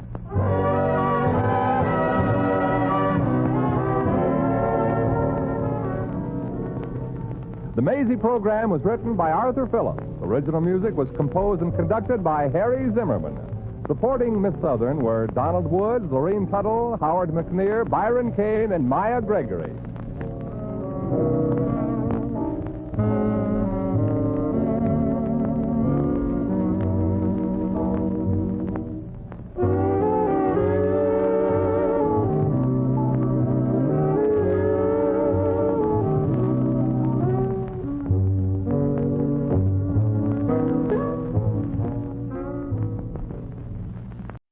Enjoying the timeless classics on Golden Age Radio? If you're loving the nostalgia and captivating stories, consider supporting our channel with a tip. Your generosity helps us continue bringing you the best of vintage radio entertainment. Simply click on the link in the description.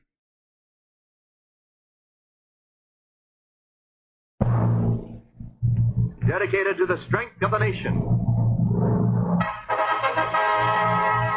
Proudly we hail.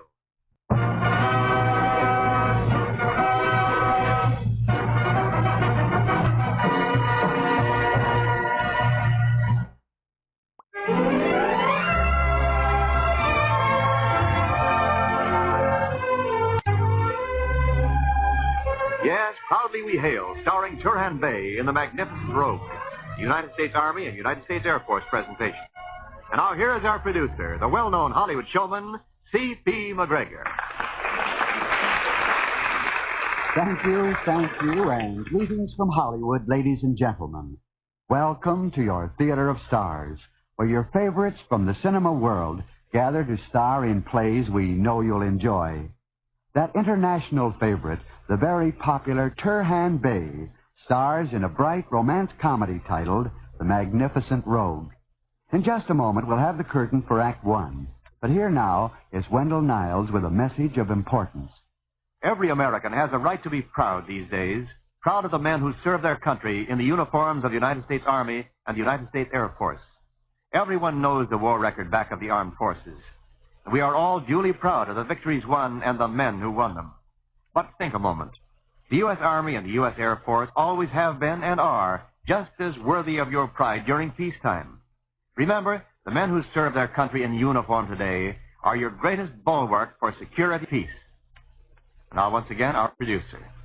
The curtain rises on Act One of The Magnificent Rogue, starring Turhan Bey as Jacques Courrier.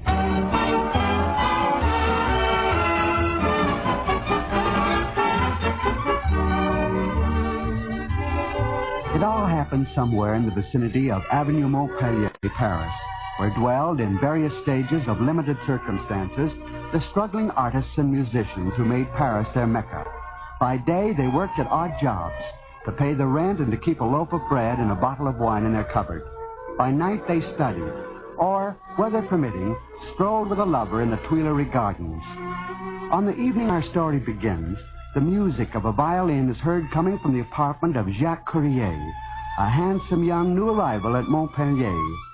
Across the street below, a door opens at the sound of the violin. A lovely blonde girl listens entranced. Then, obeying some uncontrollable impulse, she dashes madly towards the flat from which the music comes. Oh, I'm too late.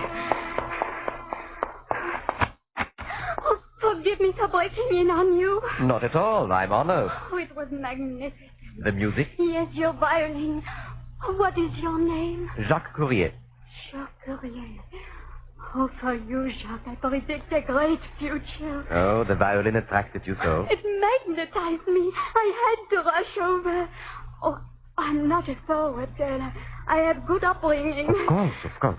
Oh, but the gentleman at the piano. Oh, forgive me, Piron, my accomplice. Bonsoir. Charm indeed. Oh, what talent he possesses, Monsieur Perron. Yes, and with the women's too.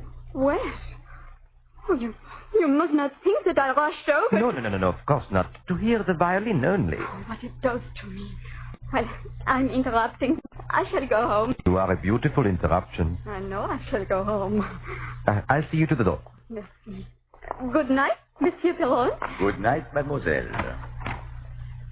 So, you're just a student? Just that. But you possess in your playing... Well, you have the control of a master already. You are too complimentary. But I know. I'm a student of the violin, too. Oh? Yes. Oh, tell me, when may I hear you play again? Well, rather, when will you play for me? Oh, well, Tomorrow night. Promise me you'll play for me tomorrow night. All right. Splendid. Good night. Wait, I do not know your name. Oh, it is an ordinary name. Marie Carpentier. It is the name of an angel. Good night, Marie. Good night. Well, Piron, what do you think of her? Oh, she's gorgeous. Isn't she the one? She is. The one I've been mad to meet ever since we moved here 3 days ago. Well, what did she say when you told her the truth? When I told her what? That what she heard was only a phonograph record. Ah, but I would not tell her that. Disappoint my beautiful Marie. Besides, I'm not so bad. Listen. Oh, stop! You screech like a devilish piece of chalk on the blackboard. Oh, now be patient. I've picked up this instrument for the first time only 10 minutes ago. I warn you. You had better tell her. No. You don't know romance, Piron. At this point, she's attracted to me for my violin. What violin? Now, when she says that she loves me and means it, then I will tell her all. Why? You introduced me as your accompanist. I am a piano tuner, and I dislike posing as something else. You are a marvelous accompanist, Piron. until the young lady realizes my personal charm. Ah, what a beautiful fate. You tune Denoir's piano, Denoir cannot pay, you take his violin for bond, and the violin brings to me the woman I love. Jacques, the stranger was here again. Oh, the one with the mustache? Yes.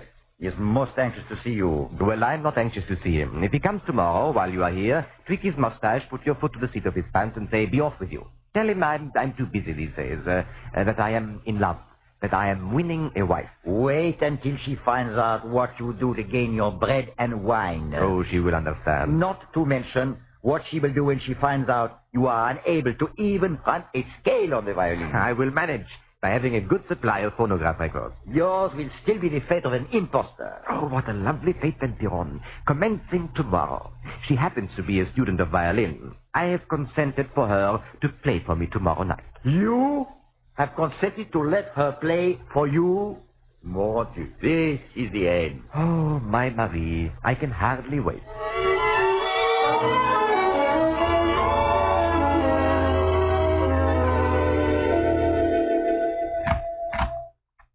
Come in, Marie. Come in, my lovely. Oh, thank you. Oh, Maestro. Oh, please. No, I must call you Maestro. Last night you sounded like Isis. This evening I heard you, and you had the unearthly perfection of the Yeti. It is unearthly, mademoiselle. Ask him sometime to make for you on the violin the sound of a squeaky door. Remarkable sense of humor. Now, Piron, were you not about to leave for some chestnuts? The vendor is on the street below now, waiting to serve only you. I am leaving. Oh, poor man. Suffers from lack of imagination. But now, Marie, you have your violin, I see. Yes. Oh, but I'm really so nervous playing for you. You see, I've only been studying violin 10 years. Well, my dear, at least you have a foundation. Yes. Well, you won't be critical then. How could I be critical of you? Oh, I'm encouraged now. You may play for me.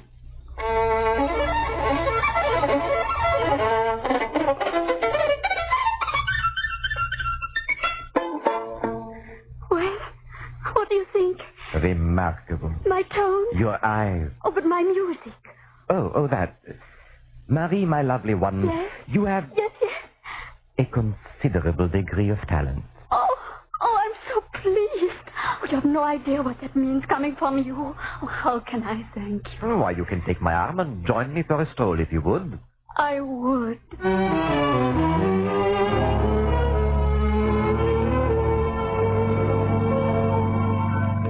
Well, I regret there is no moon out tonight, but I'm assured of one tomorrow night. Oh? And there is to be a carousel in the neighborhood. Would you not accompany me? Oh, I think I'd love to. You know, it's so encouraging being around you. It is. I'm glad. Yes. You see, Madame Francois Cartier discourages me with my violin. And who is Madame Francois Cartier? My advisor. She's helpful in guiding me. She says I should give up the violin, get married, and raise a family. Well, now, actually... But you have encouraged me to study. If it takes 50 years, what matter? Yes, what matter? By the way, what do you do to keep you in food and wine? Not that it means anything to me, knowing as I do that you're a genius flowering, but Madame Cartier will be interested. Well, at the moment, I'm following the trade of an interior decorator. Interior decorator? Oh, my, you're talented. Well, here's my door. Yes, unfortunately, it is. Good night, Chuck. Oh, one moment. I would like to know one thing. Yes? Do you ever think of me apart from my violin? Oh, can I? Oh. You see, Jacques, the violin is my second love. And your first love? Well, now, one does not tell a gentleman everything the first night. Oh, Marie, tell me, is there a chance for me?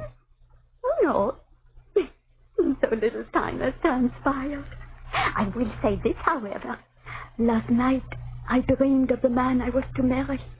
We were in our own house, our castle. Oh, Marie. We sat before the fireplace. We would hold hands and talk and dream. And then... And then... Then we would play violin duets. Good night, Jacques.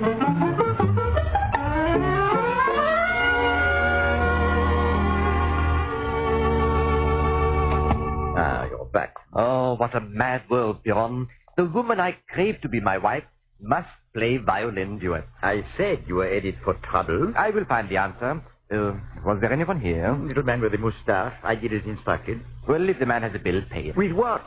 Everything we have is spent for phonograph records. Then ignore him. But you, my fraudulent friend, what are you going to do in your dilemma? Very simple. Tomorrow I become a student of the violin. During my lunch hour, I find an instructor.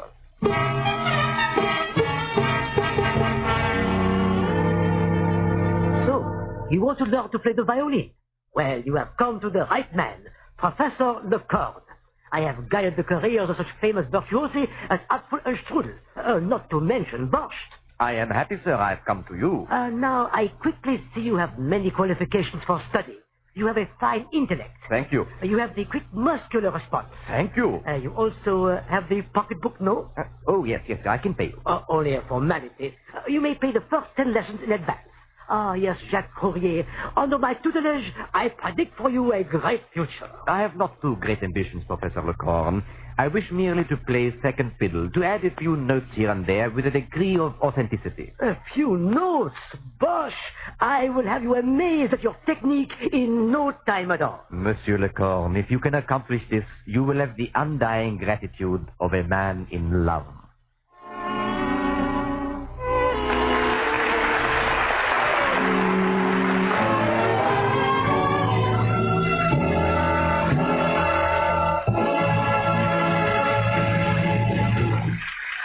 We pause briefly from our story, The Magnificent Rogue, starring Turhan Bey, to bring you an important message from our government.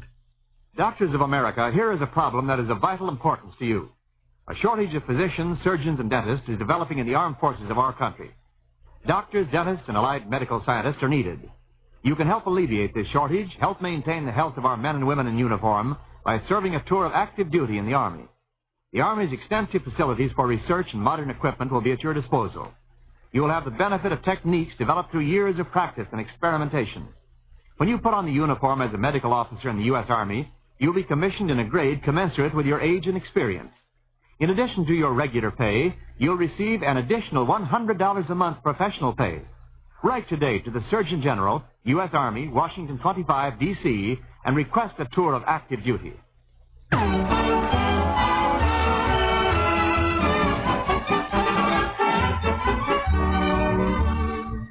The curtain rises on Act Two of The Magnificent Rogue, starring Turhan Bey as Jacques Courrier. Avenue Montpellier, Parisian rendezvous of budding artists and musicians, resounds to the music emanating from Jacques Courrier's apartment as he continues to pose as a student of the violin until he wins the heart of lovely Marie Carpentier. Marie, whose second love is the violin, has not divulged her first love. Jacques has high hopes as he stands before the mirror dressed to take her to the carousel.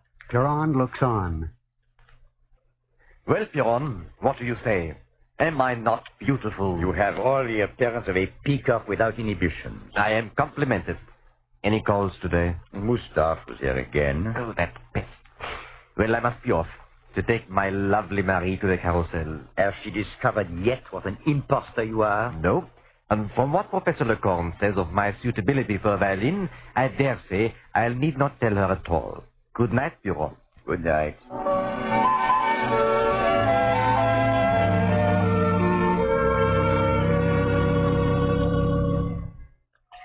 Here we are. A place reserved for us. Isn't that nice? Ah, yes. Well, did I not promise you a full moon? You did. And there it is. Yes. Oh, if I could only express to you how lovely you are by moonlight. Oh, Jacques. You do care for me a little? Yes, Jacques. A little or very much? Very much, Jacques. Oh, Marie, my angel. I have never asked this of any woman before. Yes, Jacques. I want you to marry me. Will you be my wife? I will be your wife. Kiss me. My wife to be. Oh, I must tell my advisor, Madame Cartier. Oh, Jacques. think of our future together. At this moment, I'm unable to think. Oh, when I think of our future, I hear only music, the music of a violin. You mean an occasional duet at home, together? Oh, no, I mean you and the concert stage and the world at your feet. But why are you so quiet?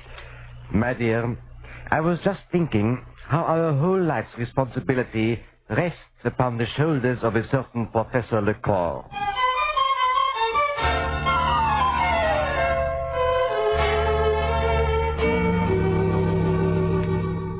Now, once more, please.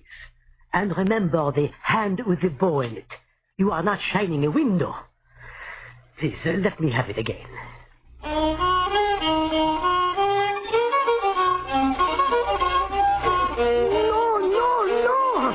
Oh, dear. Well, Jacques? Yes, Professor? I am a man who has great regard for the franc. Yes? However, and I must speak frankly, I cannot be tortured any further. Let me put it this way. Over in America, my cousin teaches the violin to a distinguished entertainer whose name is also Jacques. Jacques Benet. Oh, yes, I have heard of him. He's working in one of Dennis Day's radio programs. That is right. Now, my cousin has suffered great discouragement. After each lesson, he beats his head against the wall for 15 minutes. But compared to you, Jacques, my cousin is working with a protege. Good day, Professor Lecor.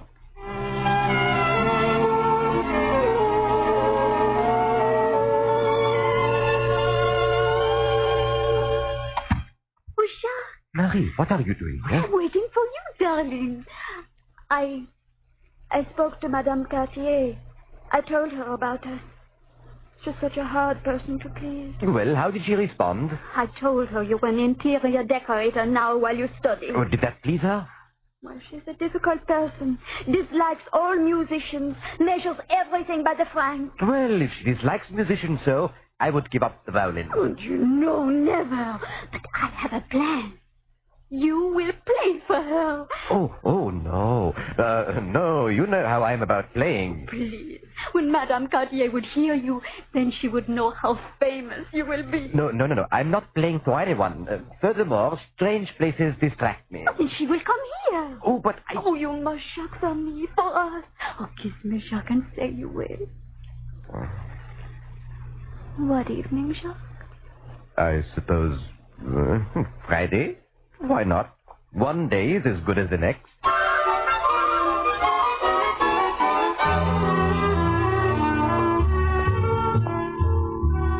Will you stop pacing up and down? I can't help it. What am I going to do? Well, you prepare the stew in which you now find yourself being boiled. This is not the time to place responsibility for wrong. I must decide. Oh, say, perhaps if I delay the concert for a couple of weeks, well, and then I start to play records that grow progressively worse, maybe in a couple of weeks I could reverse down to my present state of no talent whatsoever. No, that would never work. The records are only of the fine artists. Of course. Well, we will go through with it. Are you out of your mind? No, it can be done. And here's how. We will conceal the speaker. The playback speaker? Yes. And I know precisely the number I will play. The Nachtwind. The Night Wind. For this number, we can have the lights down very low. You are insane. No. You are at the piano. The playback arm next to the bench. Your signal will be, vive la bagatelle. Yes, vive la bagatelle. You put the playing arm down on the record. But if something should slip up... Things never slip after on. Now, you will get for me that record, The Nachtwind, played by Swinton Johns, the Swedish violinist. Ha. We will entertain Madame Cartier. Yes, indeed.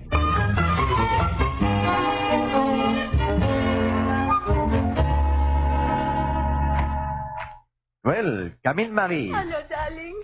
This is Madame Cartier. How do you do, Madame Cartier? How do you do?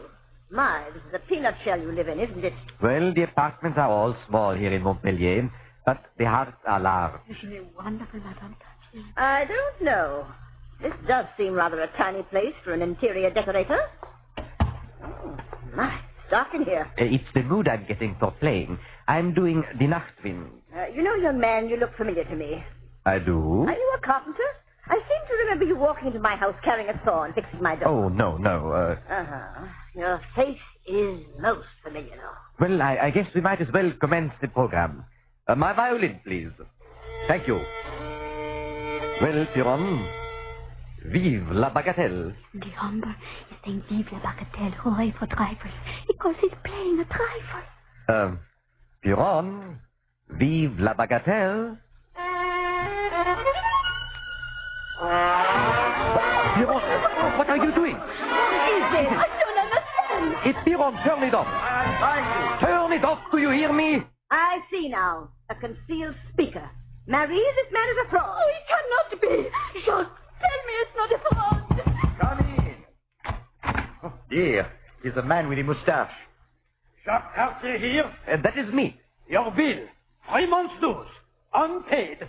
30 francs. Oh, well, here you are, my good man. And now, we're having a private party. Just a minute. What are the dues for? Paris local. Plumbers Union. Now I remember. You were a plumber. You came to my house. You carried the plunger to fix my... Oh, my Marie. She is fainted. And it serves her right, consorting with trash. Good night, you. Oh, my poor Marie. What have I done to you?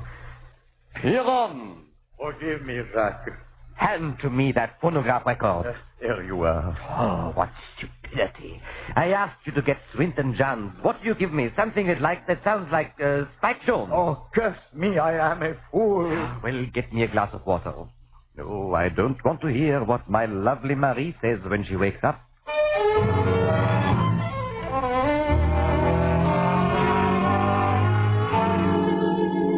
Oh, you blackguard. Oh, you deceived me.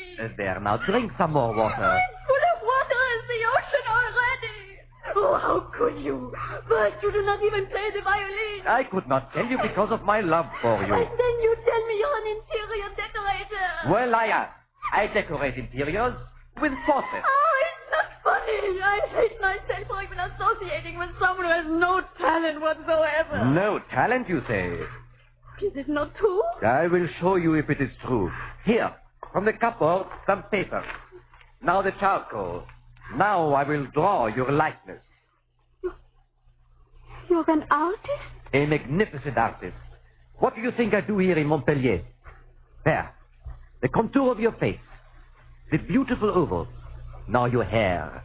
Like the whisper of angels. Your eyes. The beauty of deep lakes. Oh. Your nose. The majesty of God. Oh, sure. And your lips. So soft and lovely. There. Jacques. Oh, it's brilliant. Is that a man with no talent whatsoever? You have the line of Matisse. The composition of Picasso. I can see it. You did draw this, didn't you? Of course. But you know art. Yes, Jacques. Art is my first love. Your first love? Oh, Jacques, I can see it now. Your drawings on exhibition, the world at your feet. But I thought I am your first love. Oh, no. Oh, but it is all right. So long as I'm always the first you adore. And how could you help but adore me? I am so magnificent.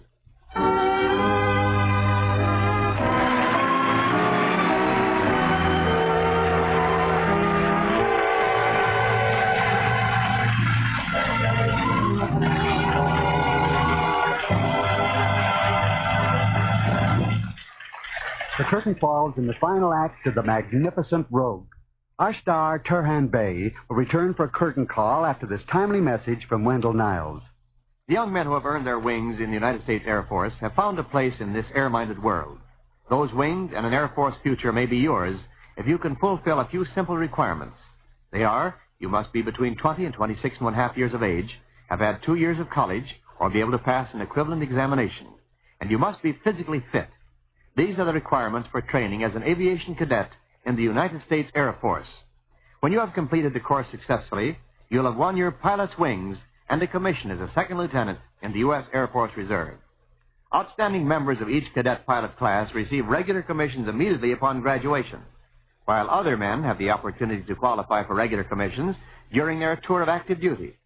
Get your application at your nearest Air Force base or United States Army and United States Air Force recruiting station now. Remember, Only the best can be aviation cadets. Now, once again at the microphone, our star, Turhan Bey, and our producer. Turhan, come out and take a bow for a grand performance. But don't bring your violin. Why, CP, that was a $20,000 Guarnerius. Didn't you like it? The violin? Yes.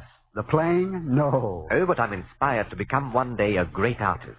Suppose you stick to a hobby in which you are great. Photography. Oh, photography, yes. But I want an art in which I can make a great amount of money. You won't make it in playing the violin, believe me. Have you ever considered motion pictures? Oh, but that's my business, CP. And how's business? Very good. Columbia has just released my latest picture, Song of India. I become a very modern Maharaja in a very modern India. No violin, of course. Then we'll all go and see it. And by the way, I understand you made some excellent photographs in India while you were there. And in Turkey and in Tibet. But my best pictures were made right here in Southern California during the big snow last January. We got some fine color shots at the ranch with the snow and the orange trees around the house. They'll make good Christmas cards, CP. That's what we wanted them for. We even made some pictures of the large snowflakes, just to prove they're as big as silver dollars. Oh, well, that's California for you. Even the snowflakes had to be the biggest. You know, it's a good thing we got the pictures when we did. We may never get another chance. I hope. That's right. It will probably never snow again out here. Of course not. Well, Turhan, I want to thank you for joining us again. Thank you for the invitation. I enjoyed it. And now I think I'll run along and practice my violin. But tell me first who's going to be with you next week. Next week, Turhan, and ladies and gentlemen, we present one of the greatest dramatic betrayals and stories of the season. Zachary Scott joins us to star in a historical play based upon the interesting life story of Henry Wilson and the establishment of the Congressional Medal of Honor. Here is a documentary play of interest to everyone. That sounds like a very good story. I'll be listening. Goodbye, CP. Goodbye, Turhan Bey. Be sure to join us next week, ladies and gentlemen, when we bring you Zachary Scott in Above Their Comrades. Until then, thanks for listening, and cheerio from Hollywood. Turhan Bey appears with the courtesy of the Hollywood Coordinating Committee, which arranges for the appearance of all stars on this program. Script was by Rich Hall with music under the direction of Eddie Scribani. This program is transcribed in Hollywood for release at this time. Wendell Niles speaking.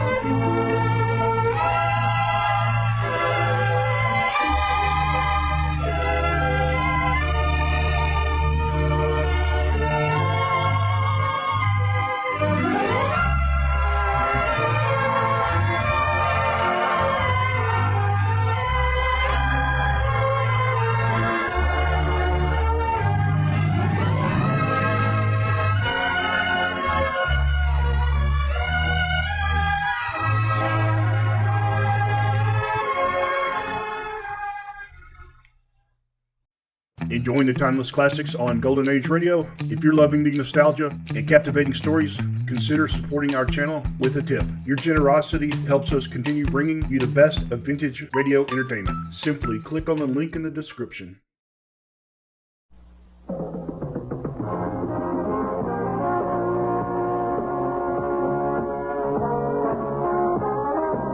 That's the theme from Sears Radio Theater, which will be brought to you Monday through Friday on this station. Today you'll hear a story of the Golden West with Lorne Greene as your host. Tomorrow you can laugh with Andy Griffith as your host for things that are funny. Wednesday, Vincent Price will bring you a generous helping of mystery, suspense, and detective stories. Thursday, Cicely Tyson will enthrall you with tales of love and hate, dramas involving human emotions. And Friday, Richard Widmark will host tales of adventure in outer space, under the sea, anywhere there is adventure. The Sears Radio Theater will begin after this message from your local station. This is Lorne Greene. The wagon train is moving west across barren, windswept plains. Far ahead, several days' travel at the least, the foothills of a distant mountain range swim in heat waves. One of the wagons, pulled by a seedy team of horses, is driven by a slender, shifty-eyed man. Beside him sits his wife, a clear memory of beauty in a lined face. Get up. Get up there. I'd like to get up in front instead of being in the rear all the time. Less dust that way. It was your idea, Bristol. Throwing in this wagon train at the last minute. Leaving everything behind and all. Well, I told you 1,000 times, Hope. I got tired of apologizing to everybody all the time. Well, you ain't the first man to serve time in prison. I was railroaded. You was caught. Oh, my backside. Wish you could do something about this seat. We'll find ourselves a plot of ground somewheres out west. Somewheres we can grow things on. We could grow things where we was. Yeah, folks just won't let you live down a prison record. Where do you aim to leave this wagon train and settle down? Out west, woman. I ain't never been there neither, you know. Well, it better be pretty soon, Bristol. My backside just about had this wagon seat. And that's only the beginning of our story.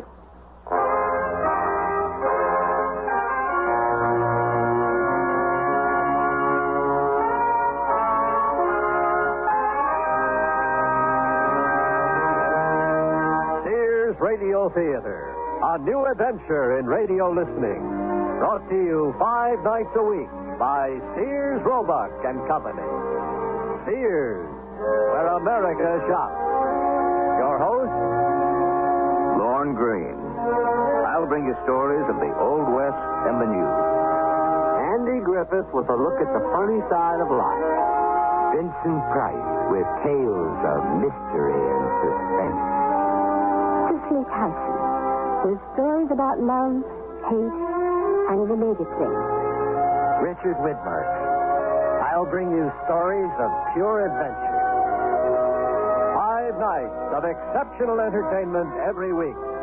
Brought to you in Elliott Lewis' production of the Sears Radio Theater.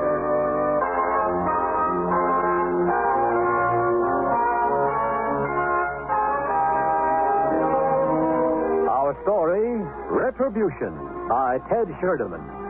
Our stars, John McIntyre and Jeanette Nolan.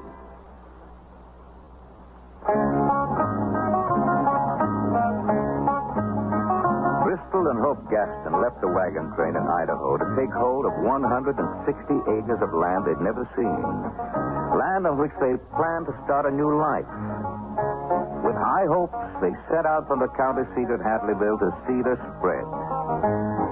And they saw it.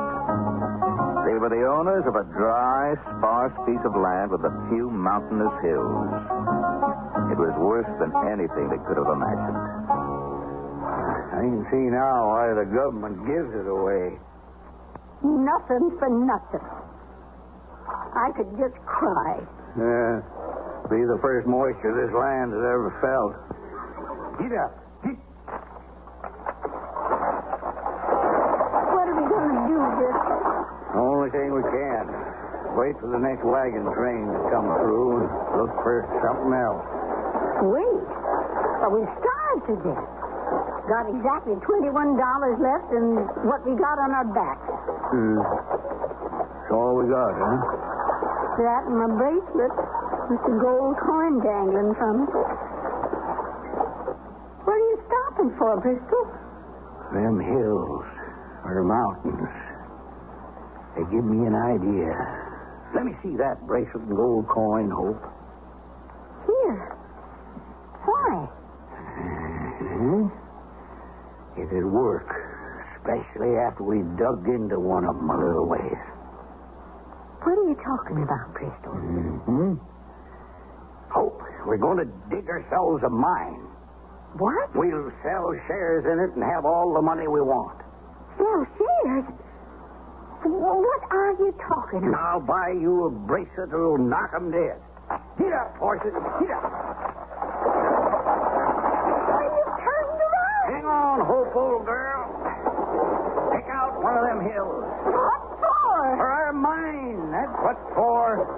Bristol, are you all right in the head? I've never been better. We're going to dig into that hill there. And I'm going to cut up the bracelet and the gold coin on it. Stuff the pieces into my shotgun and salt the mine. With my bracelet? A nugget, woman. I don't get your drift, Bristol. Well, you will, Hope. You will.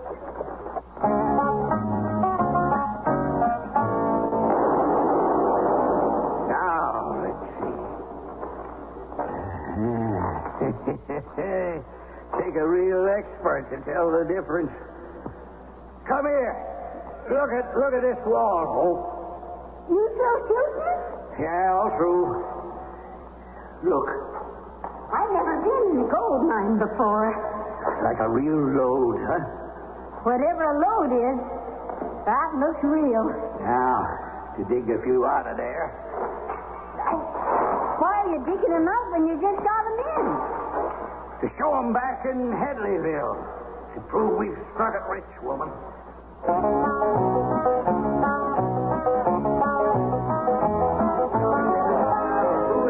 Now, these nuggets come from a mine. Whose mine? My own. Dug them out myself. Hey, real nuggets, these. Yeah, don't come no reeler. You ought to see the streak of gold we found. Oh? Who found it? Me and Hope. That's my wife's name. Where'd you find it? About 12, 15 miles from here. We got the land from the government. It's choice, I tell you. Got some hills on it, and something told me to dig into one of them. Mighty glad I did. Hey, Bert, look at what he's got here. Huh? They're real good. Hold them. Bite them.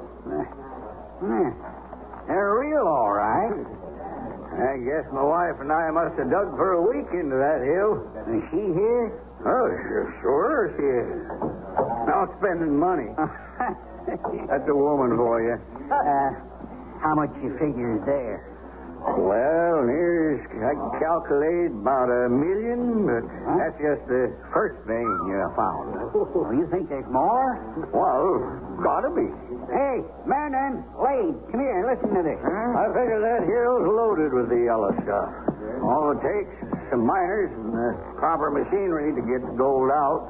Sure beats God busting for a living. That beats anything for a living. Hey, they sure are pretty nuts.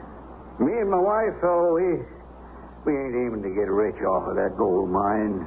She's just as religious as me, and she thinks we ought to share the wealth with our neighbors. How do you plan to do that? Well, we don't know yet, but we'll think of something. You open for ideas? Wide open, mister. You need machinery, money for meeting payrolls for miners. Yeah, you sure do. Maybe you can sell stock in your mine. What's that? Sell stock in it? Sure. I'd buy some. I'll buy some, too. You can count me in. And keep the major share for yourself. Well, now, I'll have to think about that.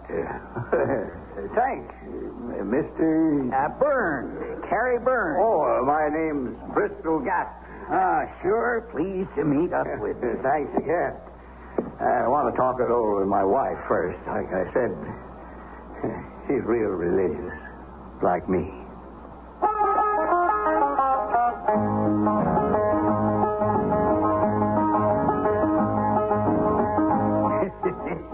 What's so funny?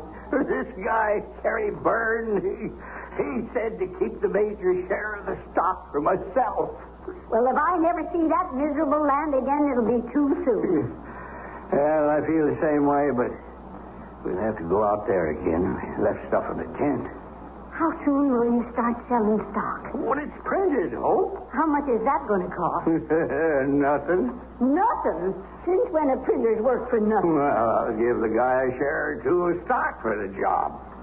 Oh, but how much will a share be worth? Well, having 160 acres, $10 a share, there's over $1,000, woman. Let's see. 10 times 160. That's near $1,600. Say, what if they find out the mine's been salted? Now, it'll be too late for them. We'll be long gone before then, Hope. $1,600. Oh, I can't wait. There's something you got to remember. Anything, Bristol. What? You're real religious.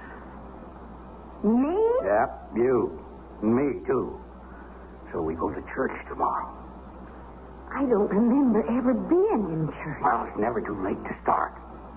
Well, what'll I do? Don't throw your arms around me in public. Is that all? Now, let's get over to the printers. And remember, you're religious as hell, so act that way in public.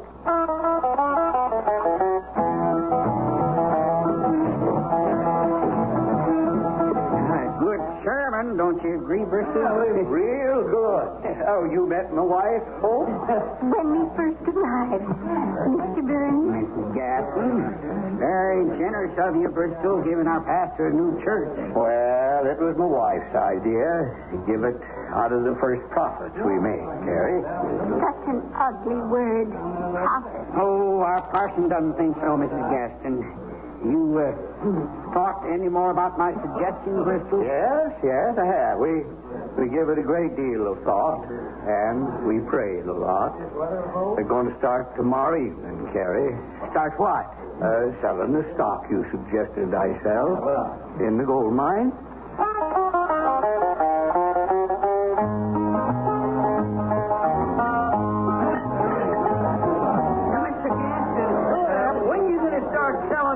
At their gold mine. I sure am hankering to invest. Well, that's fine, Mr. Menon.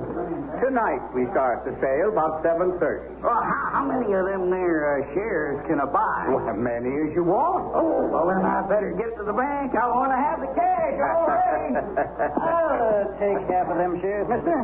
Hey, go on sale tonight. For free. What? You heard me? For free. Didn't think I'd let such opportunity get by me, did you?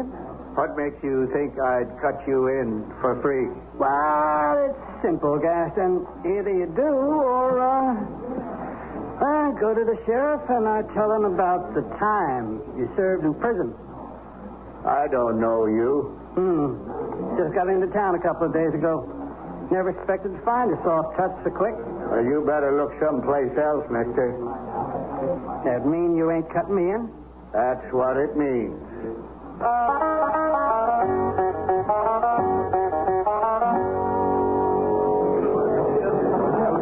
Now you've seen the nuggets, friends.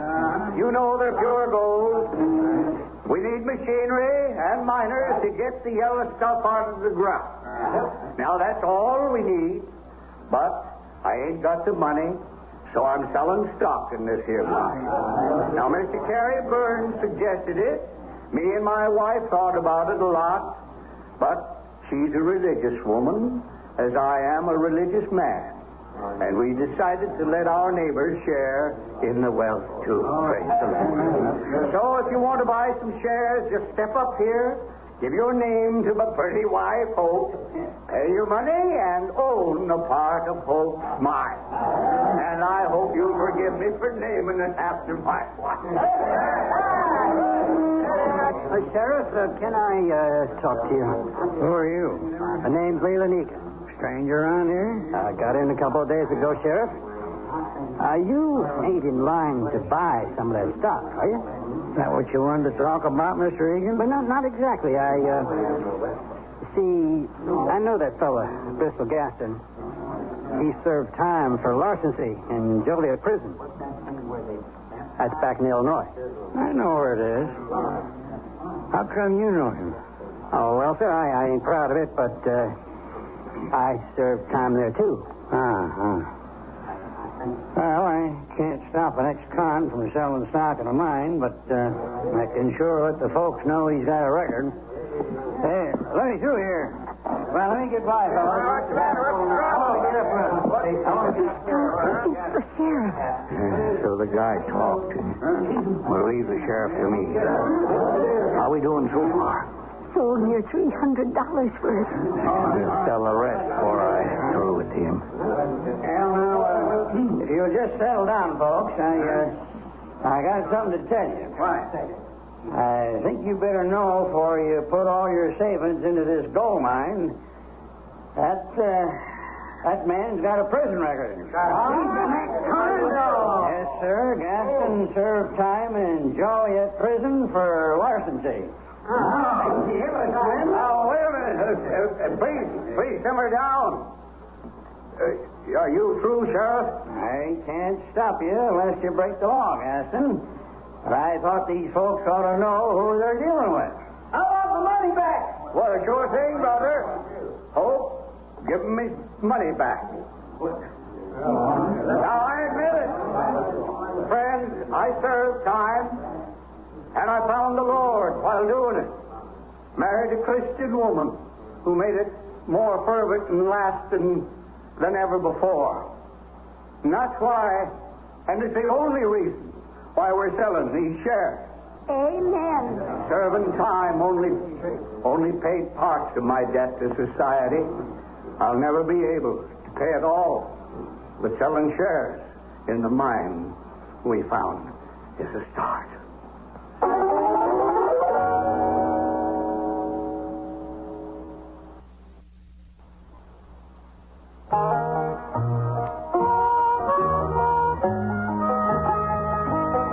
Bristol Gaston, by his confession, has earned the goodwill and trust of those he counts on to fleece. His wife, Hope, has visions of riches beyond her greediest dreams. The informer, who thought he would put a crimp in Bristol's plans, has been thwarted. And only the sheriff is left with doubts about the mine as he talks to his deputy, Jerry Lago. Never saw so many people eager to part with their savings, Jerry.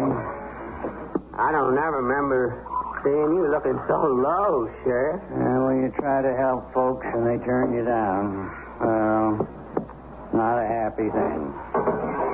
You buy some Gaston stock, Sheriff? No, sirree, Bob. Everybody else did, including the guy who told me Gaston served time in Joliet prison. Well, that just goes to show you. Shows you what? Well, that if you believe in God and make it known, people will trust you with anything. Not me. I think we'd best have a look at that mine. Tonight? It's black outside. In the morning, Jerry. Now, maybe that mine's on the up and up. Maybe it ain't. Well, Gaston wouldn't have gone to all the trouble of getting stock certificates printed if it wasn't on the up and up. Unless it's part of his plan. What plan? To commit larceny again. In even a grander way than before. We'll ride out at early light tomorrow. Look at all the money. How much stock did you sell? The works, Hope, old gal. Every certificate I had printed. $1,500. I never saw so much money. Yeah, that's for sure. But first thing in the morning, we got to go pick up what we got left in the tent. Then we light out for Frisco? Yep, baby.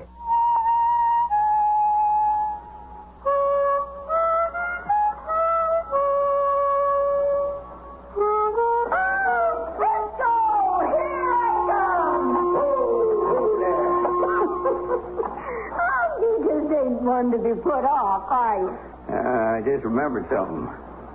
Nobody's been in our mine or even knows where it is except in us. What are you getting at? Oh, thank the Lord. Thanks for reminding me, Lord. You getting religion all of a sudden? Maybe I have. I tell you what we're going to do, Hope. And thank you, Lord, for reminding me. Get up. We're going to blow up that mine entrance so nobody will ever find it. What for? What for? So nobody's disappointed with the lack of gold. And so nobody can ever accuse me of nothing. That's what for. Move up. Where are you going? I think to get the dynamite in the blasting cap. That's where. Oh, thank you again, Lord. Bristol, look. What them two horses doing over there? Oh, where? What? Oh, Good grazing, I guess. But who'd they belong to? Well, maybe they throwed the riders. Yeah, that's what they must have done. Well, shouldn't we look for them? Who? Whoever they throwed. I ain't wasting time looking for nobody. I tell you what. You tie them horses up while I dig the holes for the dynamite. Tie them up? What for? 'Cause maybe we can sell them. Well, we can sure sell them fancy saddles. That's one of the things I always liked about you, Hope, old girl. What, Driscoll? Your nose for money. Now, tie up them horses.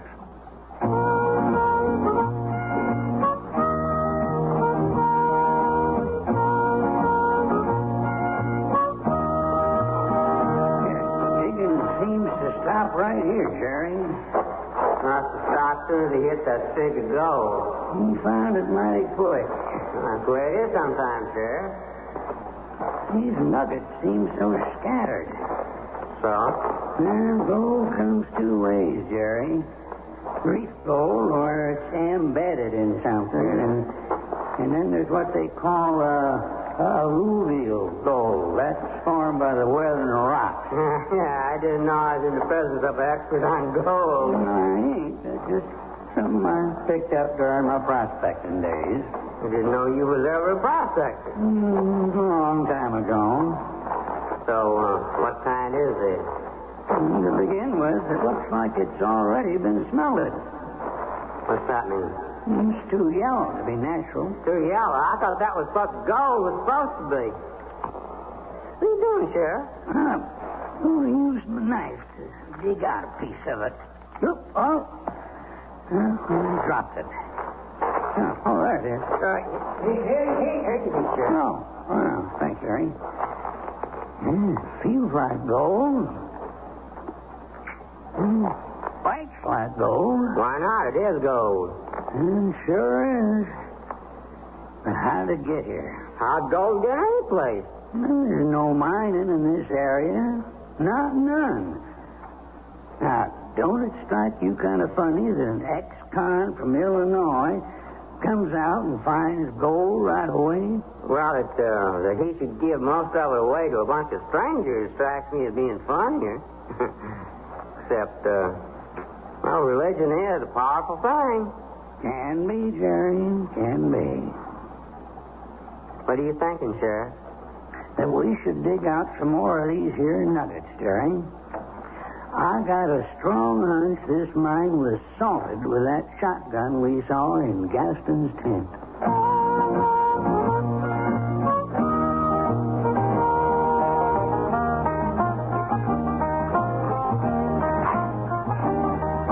Yeah, that ought to do it. Why'd you dig all them holes for dynamite? Now I run a fuse down. Come on, Hope. Yeah. That'll be far enough. Far enough for what? Well, when I light this fuse, you run and get behind the wagon. What do you plan to do? Join you. I meant by planting all that dynamite and blasting cap. Like I told you, to close up that mine entrance so nobody can ever find it and be disappointed. You used more than you did to make it. Well, because I don't want to have to carry blasting stuff in the wagon, love. Too dangerous. You ready? Yep. Now, light this fuse. Praise the Lord. Now run. Get behind the wagon.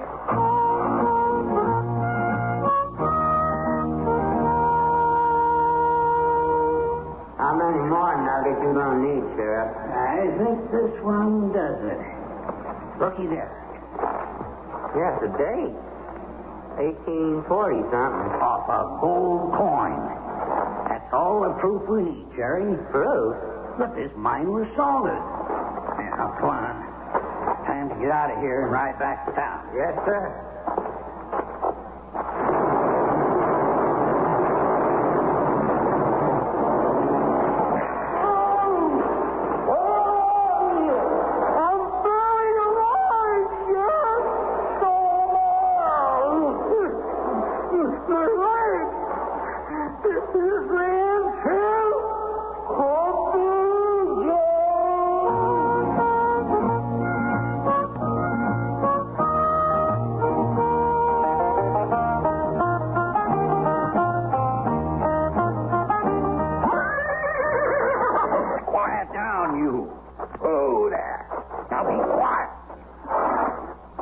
quite a job, huh?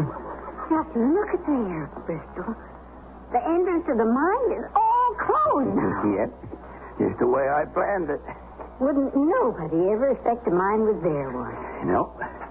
Oh, thank you, Lord, for giving me such wonderful ideas. How about our tent? We leave it. We ain't never again going to live in a tent. All I'm taking is my tools and my shotgun. Get up in the wagon. We'll hightail it out of here. As long as you're in such speaking terms with the Lord, maybe he can do something about that seat. Right, get in there, girl. When you plan to sell them horses tied in the back, Bristol? First town we hit. Get up. We're really on our way to Frisco now? We sure are, doll. Get up there, do you hear? Let's see. $1,600 from the stock. And how much do you think we can get for them horses near saddles, Bristol? Oh, maybe. What's the matter? Bristol, what's that? Where? Over there. That cloud of dust. What? Oh, riders. Must be 6 or 7 of them.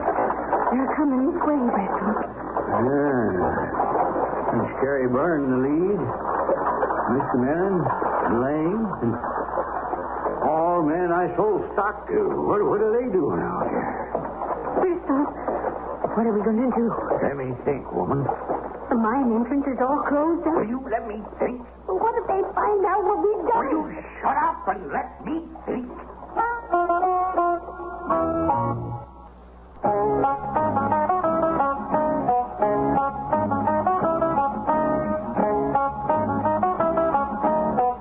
Lorne Green again. And here's the concluding act of Retribution.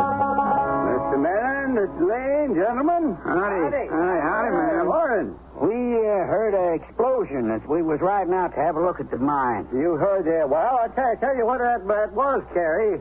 Gents, I was trying to enlarge the mine, and, well, damnation, but the entrance tunnel collapsed. What?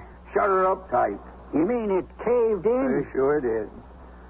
And we was just now on our way back to town to get some help to dig another one. Wasn't we, Hope? Oh, yes. Well, we was. Well, how come you got 2 saddled horses tied to the back of your wagon? To the oh, you mean them two? That there Palomino nag belongs to the sheriff. And the paint belongs to his deputy. What are you doing with them, Mr. Gaston? Well, we found them, Mr. Byrne. That was just, they was grazing around with, we decided to take them back to town with us. That's the way it was, Mr. Burns. Yeah. As long as we rode this far, me and the boys would like to look around at the mine we bought into. Wouldn't we, boys? You betcha. Yep. Well, it's back the other ways. It's closed up, though, you know, but... lead the way, Mr. Gaston. Sure thing. Well, good fortune still smiling. As long as you're here, we don't need to drive to town to tell you. Tell us what? Well, you know about me trying to enlarge the mine, blowing in the tunnel. Get up. Get up, horses.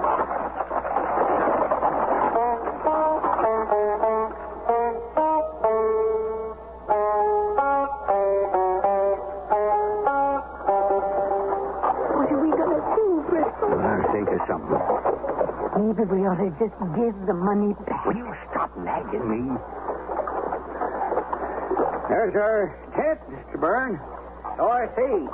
Sure sorry-looking ground, Mr. Byrne. Couldn't support a jackrabbit on it. No wonder the government gives it away. Only way they can get rid of it. That's the mine over there, Mr. Gaston? Yes, sir, Mr. Byrne. Sure closed up the tunnel into it. Yeah, by trying to enlarge it for the stockholders. Now, just where'd you find them saddle horses, Gaston? I found them right before you and the others rode up, Mr. Menon. They was just grazing, you know. Ain't that so, Hope? Sure is. Carrie, sheriff generally leaves word at the jail if he and his deputy are after an outlaw. Ain't been many outlaws since we made him sheriff.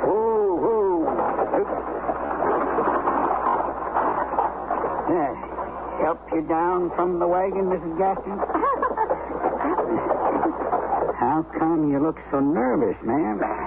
Well, way past her time for prayers, Mr. Burns. Ain't it, Hope? Yes. Indeed it is. You go right in our tent, dear, and get to praying. I sure will. Excuse me, Mr. Burns. And all.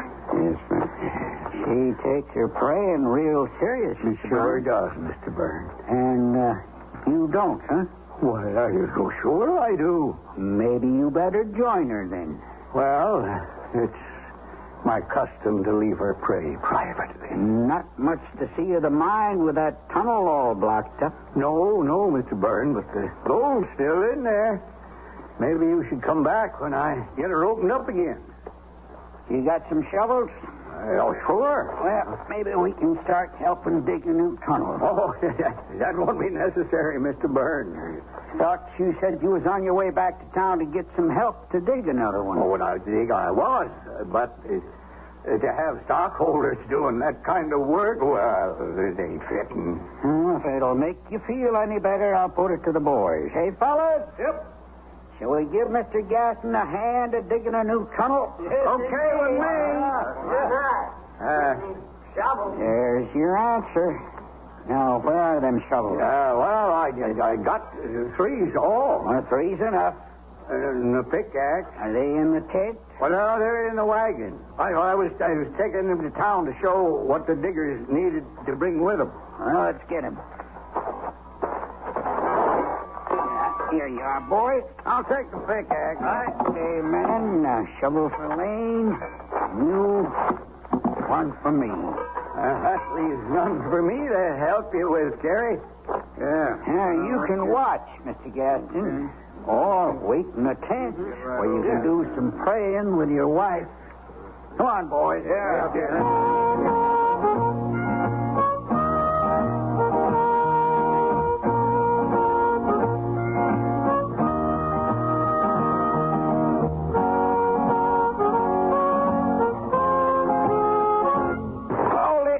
Hold it. Stop working. You hear that, Menon? I didn't hear nothing, Terry. It seems to me I heard something. There, you hear it? Yeah, I heard it that time. Sounded like the sheriff. That's you, Sheriff. Hurry up. Jerry, about gone in. It is the sheriff and his deputy, all right. Menon, you go back to that tent. And if Gaston and his wife try to leave, shoot them. Yes, sir. Dig, boys. Dig fast.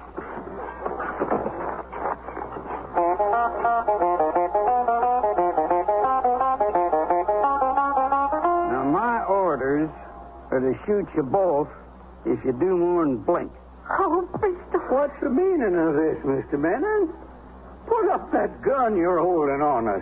You didn't tell us the sheriff and his deputy was in that mine. What? When you blowed it up. Which is the sheriff inside. I didn't know they was inside on us. I thought there was something fishy about you just finding their horses out in the prairie. Well, I told you the truth about that. Them horses was grazing. Yeah, You two want to sit down, or you want to go to your maker right now? You're talking to the president of the Hope Mine, Mr. Menon. Then you just sit down, Mr. President. And you too, ma'am.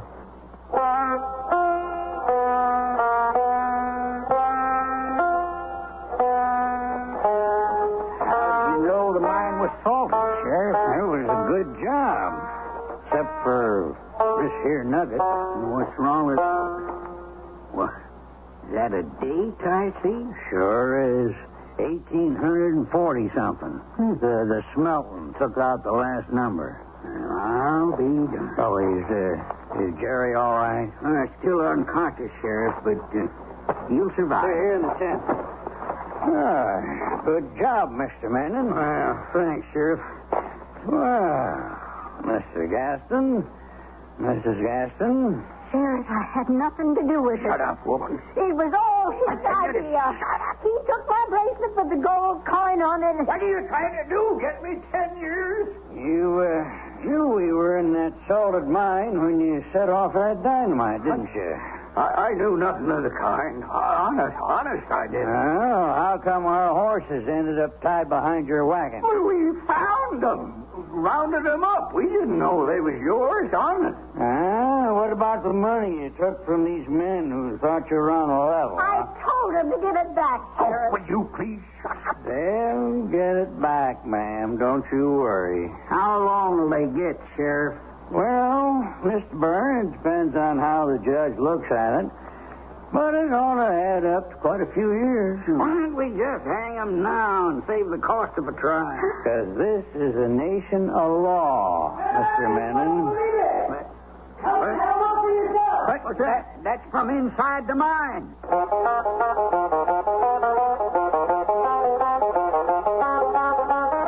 Holy smoke. Look at them streets of yellow. He couldn't solve all that. In the day, look at it. Didn't believe it myself when I first seen it. Why, it must go all the way back. Man alive, this is a gold mine. A real bonanza. And not sold it easy. Mr. Byrne, there must be $1 million worth of gold here. Billions, men, and them explosions must have uncovered billions. We're rich. I'll go tell the sheriff.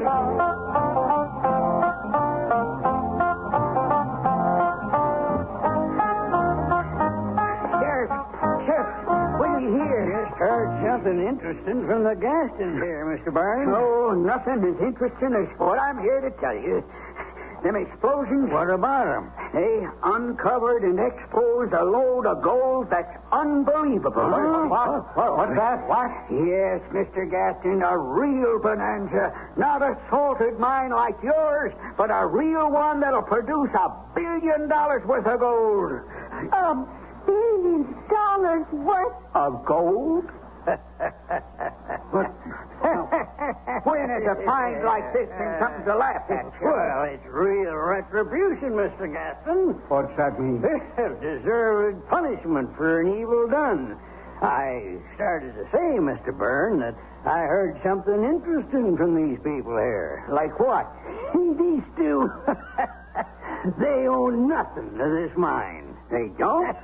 They sold every last share of stock, all that was printed, to the suckers, as they said. But the government give us the land. We still own it. There's nothing can be done till we give permission. Now, that's the rule of the government, you know. Correction, Gaston. You gave an acre of this land away with each share of stock. Sheriff's right. We investors own the land and the mine. I told you to keep the major share of the stock for yourself.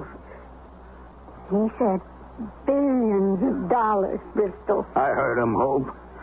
There's gotta be a way we can get some piece of it. Maybe there is, Gaston, if the sheriff don't mind. But it's a small piece, very small. I don't care how small it is, Mr. Byrne. Oh, what do you mean, Byrne? These two are slated for prison. Instead of prison, they can work here. Him as a mule skinner, his wife is a scrub woman. About 5 years worth, maybe. We could vote on it right here. Go ahead, Mr. Byrne. All in favor? Aye. Opposed? That's what I meant by a very small piece, Gaston. A scrub woman. I could just cry, Bristol. It's better than prison, Hope.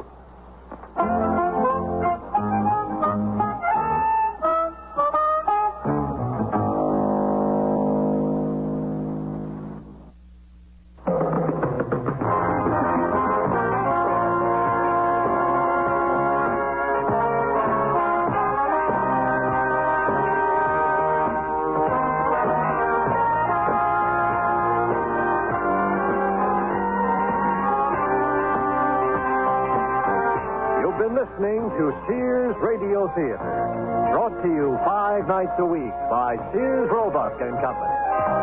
Sears, where America shops. Retribution. Ocean was written by Ted Sherdeman, produced and directed by Fletcher Marshall. Your host was Lorne Green. Our stars were John McIntyre and Jeanette Nolan. Also heard were Jack Manning, Vic Perrin, Herb Vigran, Tyler McVeigh, and Dawes Butler. The music for Sears Radio Theater was composed and conducted by Nelson Riddle. Art Gilmore speaking. The Elliott Lewis production of Sears Radio Theater is a presentation of CBI. American dollar continues to move lower following a chaotic Monday on the foreign exchanges. This is Doug Poling reporting on the CBS Radio Network. Oil jitters are blamed for today's 10-point decline in the stock market and the activity on the money markets. In Washington, there was talk of some drastic measures unless Iranian oil resumes its flow to this country soon. The dollar opened lower Monday in Tokyo and is opened lower in Tuesday morning's trading, down more than 2 yen. In London Monday, the price of gold soared. Larry Miller has a report. Gold's steady rise in value these past few weeks was apparently just a warm-up for today, because the price of an ounce soared in London to the lofty heights of $246.50. That's about a $15 hike in value over Friday's close. Bullion dealers attribute the increase to speculation that Saudi Arabia is to slow oil production and to the worsening situation in Iran. And Robert Guy, a director of Rothschilds in London, believes the price of gold will continue to gain. I went on record in New York last week at a forum run by the American metal market, and my prediction at that time with gold at $230 was that we should see new highs in gold this year, and I foresaw a range of $262 to $290. I see no reason to change my view on the market. Gold hit its previous record high last November, but fell back after President Carter announced plans to support the dollar on the foreign exchanges. Larry Miller for CBS News, London. More news in a moment. Big news from Amana. Now you can get a rebate check for $50 direct from Amana when you buy the fabulous Amana Touchmatic 2 radar range microwave oven. The Touchmatic 2 is so incredibly automatic, it cooks by time, cooks to temperature, even holds a temperature to tenderize economy cuts of meat. Amana is also offering a $40 rebate on the companion Amana Touchmatic radar range model RR9T. Rebate offer expires February 28, 1979 at participating Amana retailers.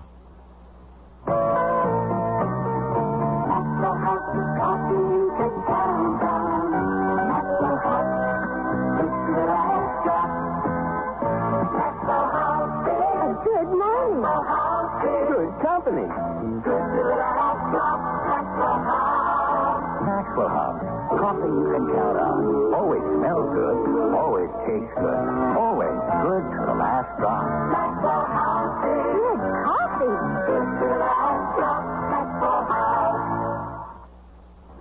A congressional panel today opened hearings into the phenomenon of religious cults with emotional arguments on both sides. Rabbi Maurice Davis of White Plains, New York, who claims to have separated more than 100 young people from cults, said those organizations use dictatorial leaders to instill fear and hatred into their members. The Reverend Barry Lynn, Legislative Counsel for the United Church of Christ, urged Congress not to get involved in the non-criminal activities of cults, saying that would place the government in a constitutionally forbidden zone. Washington police report 20 arrests, including a few for assaults on police officers, in today's protest by farmers. About 1,700 farm vehicles tied up the capital's traffic as their operators demonstrated for higher prices. The protest was organized by the group American Agriculture. Their approach was not endorsed by Alan Grant, president of the American Farm Bureau Federation. The way to get better prices is through building markets, an orderly way of increasing the market opportunity, increasing sales of commodities both in the United States and particularly worldwide. We think that's the way to do it rather than driving tractors around here and there or turning goats loose on the White House lawn. We think that our orderly way is, gets more done. The protest in Washington is likely to continue tomorrow, although leaders of the movement have not yet disclosed their plans. As he left the United States, Chinese Vice Premier Deng Xiaoping today sent President Carter a message saying his trip to this country was a complete success. Deng said Sino-U.S. relations will witness a major progress under the new historical conditions. Deng's plane left Seattle and, following a refueling stop in Anchorage, is now en route to Tokyo. Deng plans 3 days of meetings with Japanese leaders before returning to Peking. Now this. Fred, it's after midnight. Oh, look what you've done. Will you stop eating and go to bed? You'll never get up in the morning for work. I can't get to sleep. I took an aspirin, but I'm still wide awake. Well, what did you expect? Aspirin for headaches. You need a sleeping aid to help you fall asleep. I'll get you some Compose when I go shopping. Some what? Compose. Go to bed, will you, while I clean up this mess? Headache? Take aspirin. Sleepless night? Take Compose. C-O-M-P-O-Z. Taken as directed before you go to bed. Compose actually helps you fall asleep when you want to fall asleep at bedtime. So what else happened at the office today, Fred? Did you get the order for that new job? Fred? Fred, you asleep? That's Compose for you. Headache? Take aspirin. Sleepless night? Take Compose. C-O-M-P-O-Z. Take only as directed. Compose is available at all drug counters. Look magazine, a new version of it, made its debut on the newsstands today. Its predecessor folded more than 7 years ago. The new publication is trying to appeal to people on a regional basis. The copies distributed in the East have the late Nelson Rockefeller on the cover, while those being sold in the West feature a cover photo of Patricia Hearst. The original Look magazine first came out in 1937, but publication ended in 1971. This is Doug Poling, CBS News. Good evening. I'm Jackson Kane, KMOX News. Missouri State Auditor James Antonio wants the Missouri Office of Economic Opportunity to pay closer attention to several areas of responsibility. Antonio said the OEO should monitor closely the program to help low-income families to ensure that government grants are spent properly. In an audit released today, Antonio said funds the office provided to community action agencies around the state have not been audited. These are funds for weatherizing or improving the heating capacity of the homes of low-income families. A $900,000 federal financial outlay has been granted St. Louis County in the state of Missouri to buy land. The money from the U.S. Department of the Interior will be matched by the state and county. The money will go for the purchase of land for recreational development in 3 areas of South County. The Missouri Division of Employment Security said it filled nearly 179,000 jobs through its service program in 1978. Division Director Joseph Dietrich said 1978 was the best job placement year in recent times, especially for permanent jobs. 3 men have been charged with robbery, assault, and stealing in connection with the beating of a maintenance worker at a Crestwood, Missouri car agency. Charged are 27-year-old Carl Shoemate and his 20-year-old brother Dennis, both of Alton, Illinois, and 20-year-old Dickie Rebstock of St. Louis. And 41 counties in Illinois have been declared disaster areas, including Madison and St. Clair counties. The declaration makes the counties eligible for low-interest loans from the Small Business Administration. The loans will be for physical disaster and economic injury caused by recent heavy snowstorms. Enjoying the timeless classics on Golden Age Radio? If you're loving the nostalgia and captivating stories, consider supporting our channel with a tip. Your generosity helps us continue bringing you the best of vintage radio entertainment. Simply click on the link in the description. Ladies and gentlemen, the distinguished author, Mr. Aldous Huxley. Brave New World is a fantastic parable about the dehumanization of human beings. In the negative utopia described in my story, man has been subordinated to his own inventions. Science, technology, social organization, these things have ceased to serve man. They have become his masters. A quarter of a century has passed since the book was published. In that time, our world has taken so many steps in the wrong direction that if I were writing today, I would date my story not 600 years in the future, but at the most 200. The price of liberty, and even of common humanity, is eternal vigilance.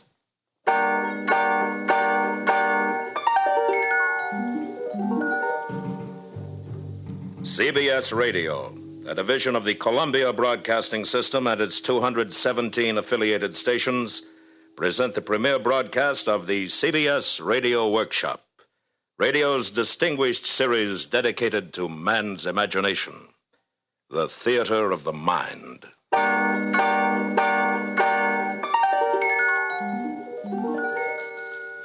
Tonight, part one of 2 half-hour programs devoted to one of the world's most shocking and famous novels, Aldous Huxley's terrifying forecast of the future, Brave New World.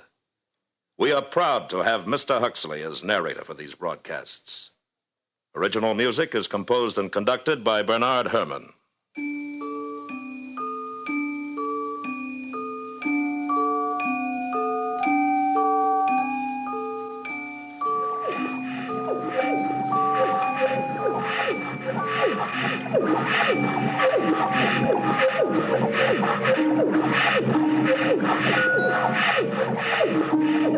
This is Aldous Huxley, and these are the sounds of the brave new world, of test tube and decanter, of hissing injectors and gurgling blood substitute.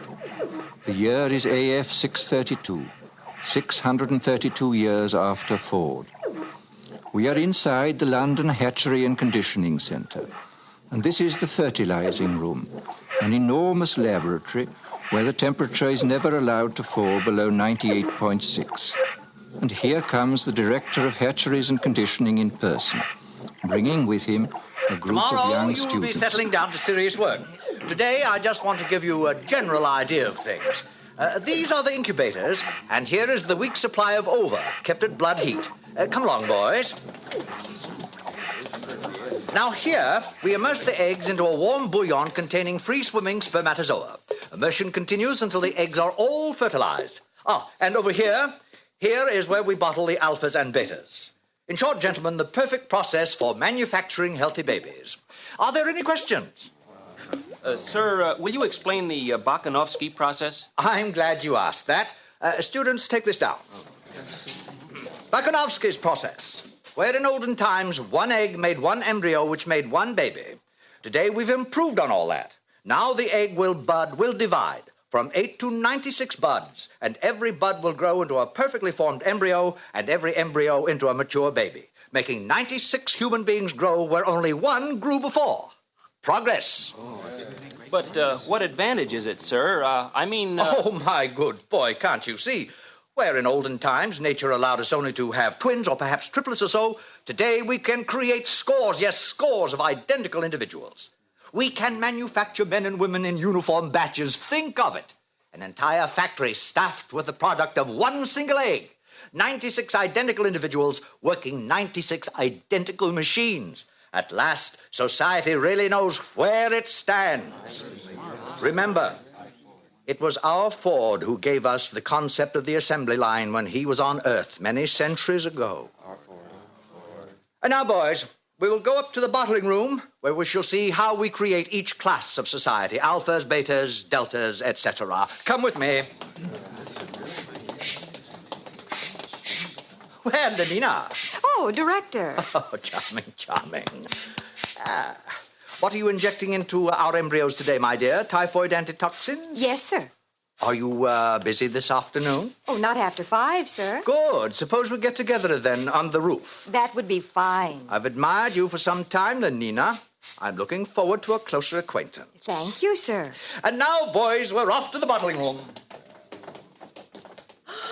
You are a lucky girl.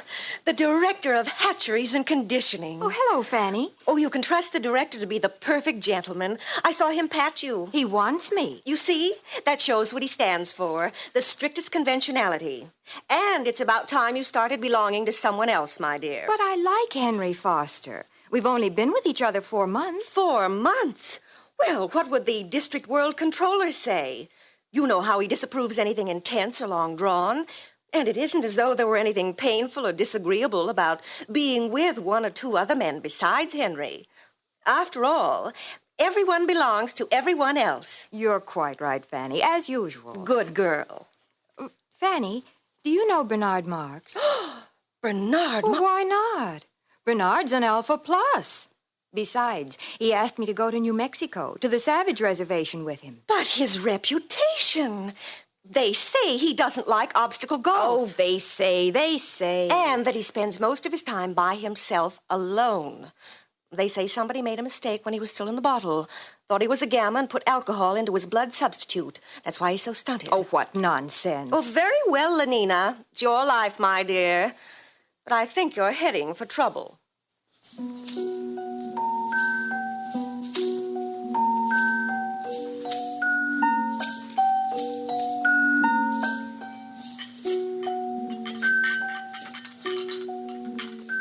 And here we have the bottling room. Little embryos carefully bottled being rocked gently to and fro as they did in olden days when carried by their mothers. Now, boys, you must learn to distinguish between smut and science. I am going to use that word again. As scientists of tomorrow, you must learn to cope with it. Mother. There, that's better. As a matter of fact, there is an area in our world where humans are still viviparous, still give birth to their children. The Savage Reservation in New Mexico. I visited there once myself, many years ago. Dreadful, filthy place. Naturally, civilization has improved on all that. It is here we control the embryo's growth, each batch carefully regulated to produce the exact class of citizen we desire. And here is our Mr. Henry Foster in charge of bottling. Oh, Henry. Yes, sir. Please explain the process to the students. Oh, delighted, sir. By the way, Henry, before you begin, I made a date with Lenina Crown this afternoon. Oh, really? I'm delighted, sir.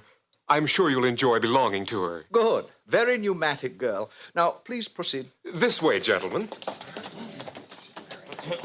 Here, we advance the process.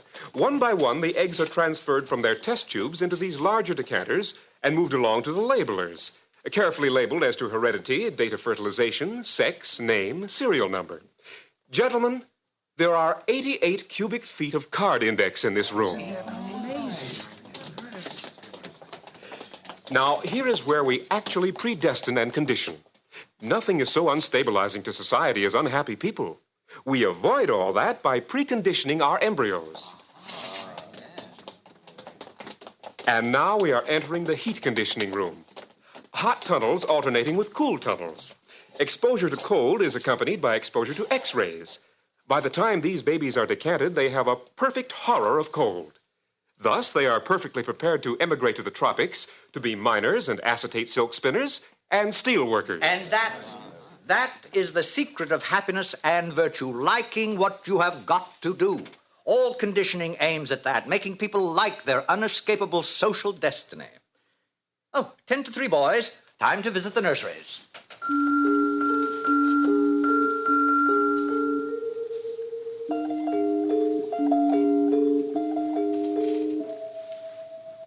And so the director continued on his tour. Meanwhile, in his rooms high above the city, Bernard Marx nervously paced the floor. I'm taking Lenina Crown in New Mexico with me, Helmholtz, to the Savage Reservation. Well, it's about time. What do you mean by that? I'll be frank, Bernard. There's been a lot of talk about your behavior at the College of Emotional Engineering. Of course, I've been defending you. And I'm supposed to be grateful? Because you're a successful feelies writer? Because you're tall, well-built, have all the girls you want? Oh, Bernard. Now, you know how I feel. I want to write. I mean, seriously, not slogans or feelies. I want to write something important. Lately, I've been cutting out my committees and my girls. The director called me in just the other day. Are you in trouble, too? There's a poem I wrote, too emotional, he said. He gave me the lecture about being an alpha plus, about remembering to behave even as a little infant. I know. I tried to explain to Lenina, but she doesn't understand, or won't understand. All those other men she belongs to, Henry Foster, Benito Hoover, they treat her like a side of beef. It's disgusting. It's socially proper. We share and we share alike, remember? But I want her for myself, alone. Bernard, you're my closest friend. Now, you listen to me. You can't win this way. Follow the rules. Play the game. Be happy.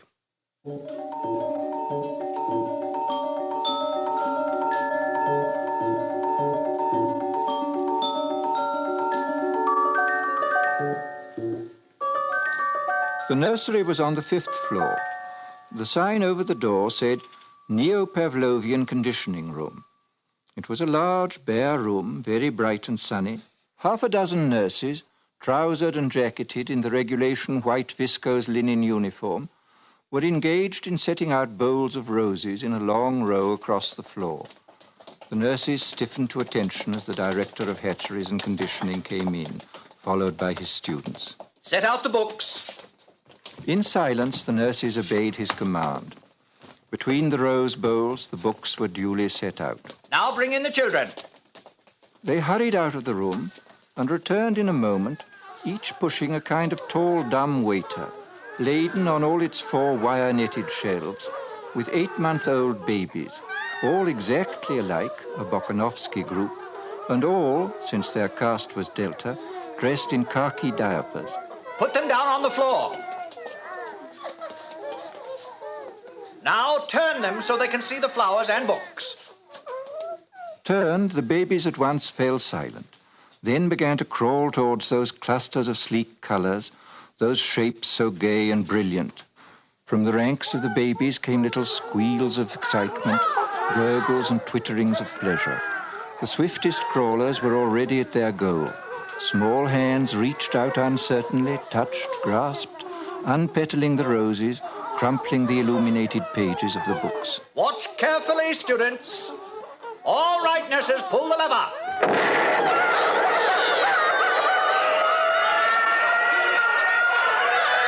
And now we proceed to rub in the lesson with a mild electric shock.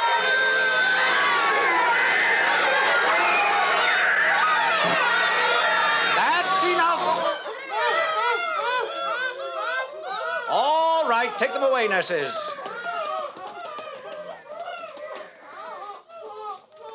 Observe. Henceforth, books and flowers will be associated in their minds with loud, unpleasant noises and electric shock. And after 200 repetitions of the same or a similar lesson, will be wedded forever. What man has joined, nature is powerless to put asunder. They'll be safe from books and botany all their lives. But, sir, since these are lower caste children anyway and will never read, why bother to condition them against flowers? Simple economics. If gammas, deltas, or even epsilons like flowers and nature, soon you'd see them wasting their time visiting the countryside. And of what economic use is that? A love of nature keeps no factories busy. It was decided to abolish it, at least among the lower classes. Any further questions? Sir, would you tell us about sleep teaching? I'm glad you asked that. The most ingenious development of all, sleep teaching, is given to all our children as they grow to maturity. A little voice murmurs slogans in their ear all the night long while they sleep. Of course, it's useless for teaching, but as a method for giving post-hypnotic suggestions, it is invaluable. It's what conditions our minds to love our future role in life. Now, boys, tell me some of the lessons we've all learned through sleep teaching. A gram is better than a dam. A good example. We have learned to take a gram of soma whenever we feel out of sorts. Euphoric, narcotic, pleasantly hallucinant. It transports our minds into a beautiful sleep filled with wonderful images. It gives a soma holiday, thus preventing unnecessary impulses such as anger, jealousy, envy, anxiety. Next. Ending is better than mending. Good. It's better to throw away something than to repair it. New clothing, new possessions keep our factories humming and make us happier. Next. I'm glad I'm not a gamma. Ah, yes. We're all taught in our sleep to enjoy our own caste, whatever it may be. Gammas are taught to think, I'm glad I'm not an epsilon. Betas learn to be glad they're not deltas or gammas. And glad they're not alphas, because we alphas sometimes have to use our minds, and that's very painful. That's very good indeed. Well, students, I think our tour is over for today. I'm sure most of you have dates with pneumatic young ladies. Some, of course, will be wanting to get in a game of obstacle golf. But before we finish, I'd like to add a few footnotes to the things you've seen today. Today, we have a controlled society, a happy society. We have stability. There was a time when these things did not exist. Didn't people grow old and feeble in those days, sir? Indeed they did. Old men in the bad old days used to renounce, retire, take to religion, spend their time reading, thinking. Now, such is progress. At 60, we have the taste and the powers of a 17-year-old. The old men have no time, no leisure from pleasure, not a moment to sit down and think. They're much too busy scampering from feely to feely, from girl to pneumatic girl. Fortunate boys, no pains have been spared to make your lives emotionally easy, to preserve you as far as possible from having emotions at all. Ford's in his flivver, all's well with the world. Ford's in his flivver, all's well with the world. And solemnly and devoutly they made the sign of the T and hurried off to join their fellow citizens at play.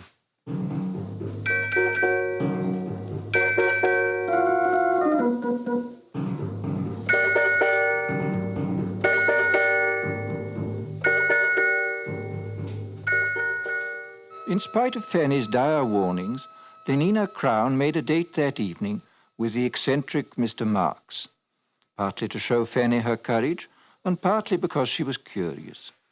When they were safely in their helicopter and climbing above the city, she turned to him. Shall we play escalator squash or go to the Feelies? Escalator squash is a waste of time. But what else is time for?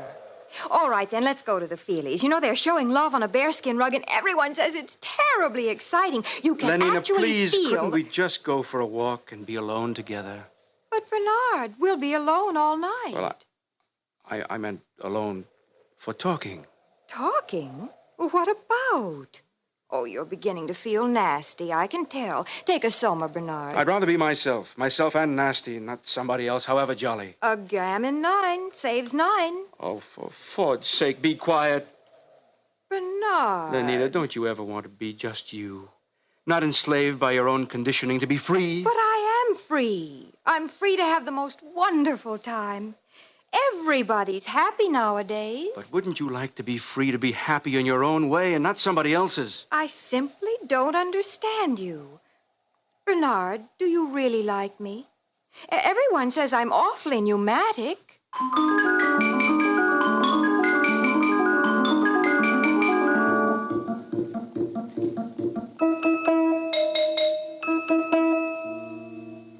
Eventually, Bernard took Lenina to the Westminster Abbey Cabaret, where Calvin Stopes and his 16 saxophonists were playing. Also featured was London's finest scent and colour organ and all the latest synthetic music. With the aid of 4 Soma tablets, Bernard managed to spend a successful evening with the girl, and the next morning he agreed to apply at once for a permit to visit the Savage Reservation. He was quite nervous as he stood before the large desk of the Director of Hatcheries and Conditioning. Oh, going to take Lenina Crown, I see. Yes, sir. Very pneumatic. Yes, sir. New Mexico Reservation. How long ago was it? Let me see. 25 years? I must have been your age then. Sir? I had the same idea as you. Wanted to have a look at the Savages. Got a permit for New Mexico and went there for my summer holiday. With my girl of the moment. She was a beta minus, I think. Oh, yes. She had yellow hair and was especially pneumatic. Well, it was terrible. We rode about on horses and all that, and the last day of our stay, she got lost. Somewhere in those horrid mountains. Lost. We never did find her, poor girl. Must have fallen in some crevice. Yes, we searched for days, but no luck. Miserable trip. You must have had a terrible shock. What? Oh, don't imagine there was anything unethical about it. Nothing emotional or long drawn. It was all perfectly healthy and normal. I'm sure it was, sir. What's that? Oh. Mr. Marks, I should like to take this opportunity of saying I'm not at all pleased with the reports I receive of your behavior outside working hours. Alphas are so conditioned that they do not have to be infantile in their emotional behavior, but that is all the more reason for their making a special effort to conform. And so, Mr. Marks, I give you fair warning. Yes, sir. If ever I again hear of any lapse from a proper standard of infantile decorum, I shall ask for your transference to a subcenter, preferably to Iceland. Good morning.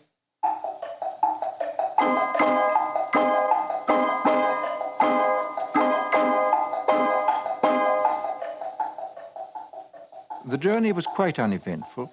The Blue Pacific rocket lost 4 minutes in a tornado over Texas, but was able to land at Santa Fe less than 40 seconds behind schedule. Lenina and Bernard slept that night at Santa Fe, and Lenina was very happy.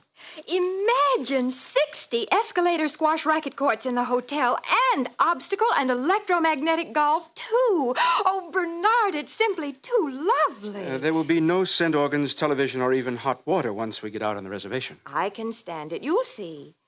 Only progress is lovely, isn't it?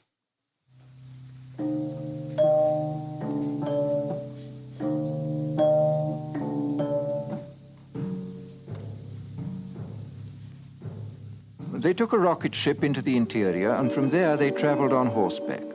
And all Bernard could think about was Iceland, and how cold and barren it would be. The director's warning had made him even quieter and more sullen than usual. And then, that evening, they reached their destination. Before them was the village of Malpais, situated on a mesa. Adobe hovels growing out of the stony ground, dust and squalor, and the smell of wood smoke. What an awful place. I don't like it. Who's that man coming toward us? He's to be our guide. I'm frightened, Bernard. Quiet. We shouldn't have come. Oh, good morrow. You're civilized, aren't you? You come from outside, from the other place? My name is Bernard Marx. This is Lenina Crown. My name is John. Come with me. He speaks English. That's strange. Probably trained as a guide. Where is he leading us? To that hut, I believe. There seems to be some sort of activity over there. Orgy, porgy. Why, it's like our lower caste community sing. Only look. Now they're beating themselves with whips. Oh, no, Bernard. It's got something to do with their religion. What a wonderful intensity of feeling it must generate.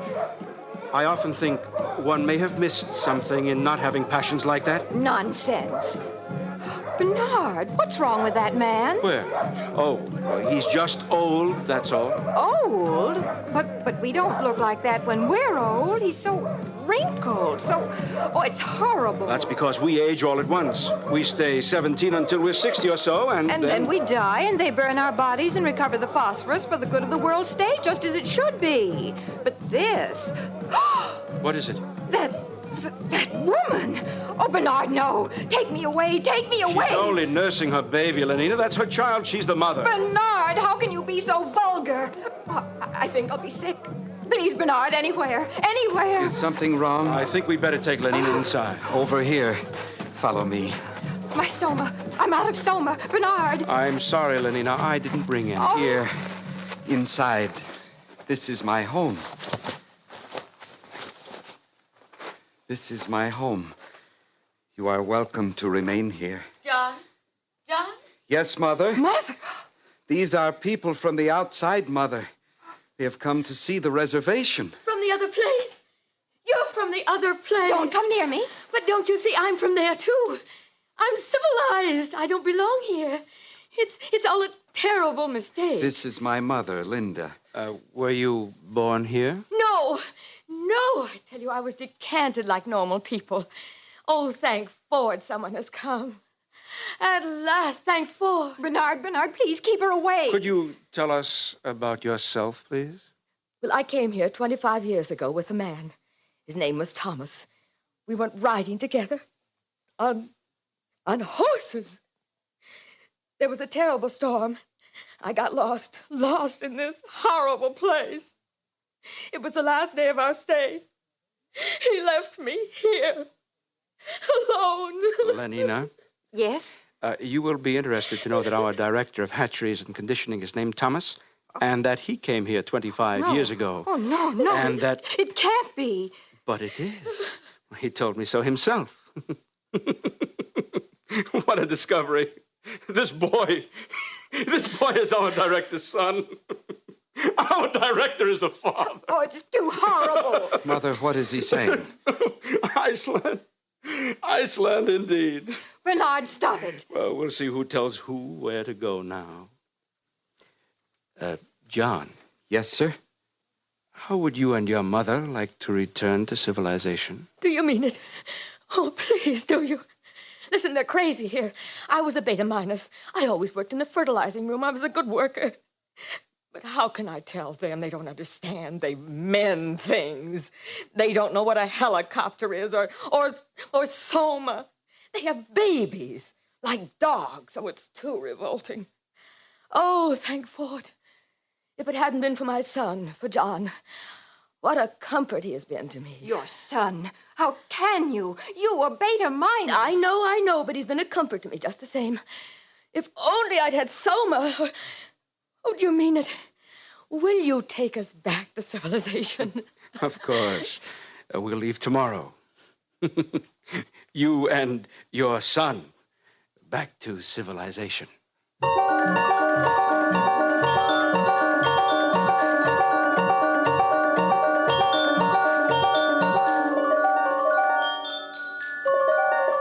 And Bernard was as good as his word.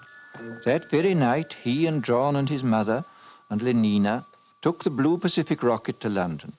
For Lenina, it was a happy trip, since she had taken 4 Somas the minute they got back to the hotel. For John, it was a voyage of discovery. Poor Linda, his mother, could only weep for joy. But for Bernard, it was a moment of triumph. Triumph such as he had never known before.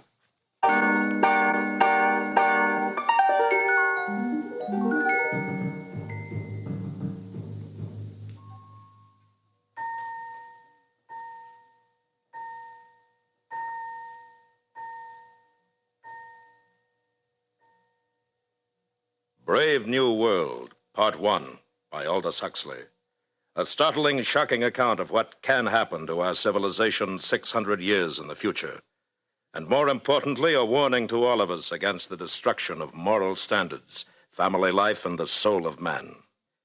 Join us next week when we will continue with Part 2 of Aldous Huxley's terrifying forecast of the future of what could become the brave new world. Presented on the CBS Radio Workshop.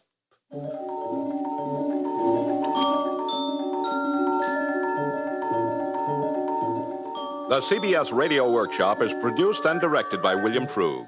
Brave New World was adapted for radio by Mr. Frug. Featured in the cast were Joseph Kearns, Bill Idelson, Gloria Henry, Charlotte Lawrence, Byron Kane, Sam Edwards, Jack Crucian, Vic Perrin, and Lorene Tuttle. Original music composed and conducted by Bernard Herrmann. This is the CBS Radio Network.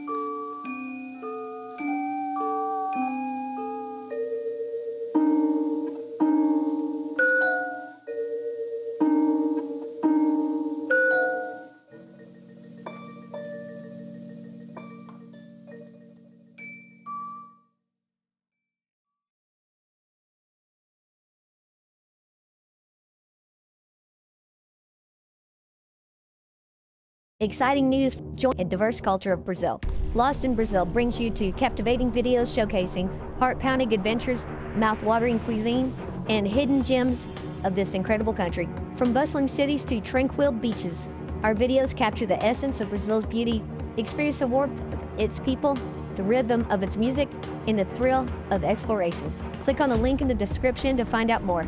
I would like to extend my sincere gratitude to Old Time Radio Research Group for their remarkable efforts in preserving and archiving the captivating world of old-time radio programs. Their invaluable contribution allows us to step back in time and experience the magic of radio history firsthand. Their link is in the description below.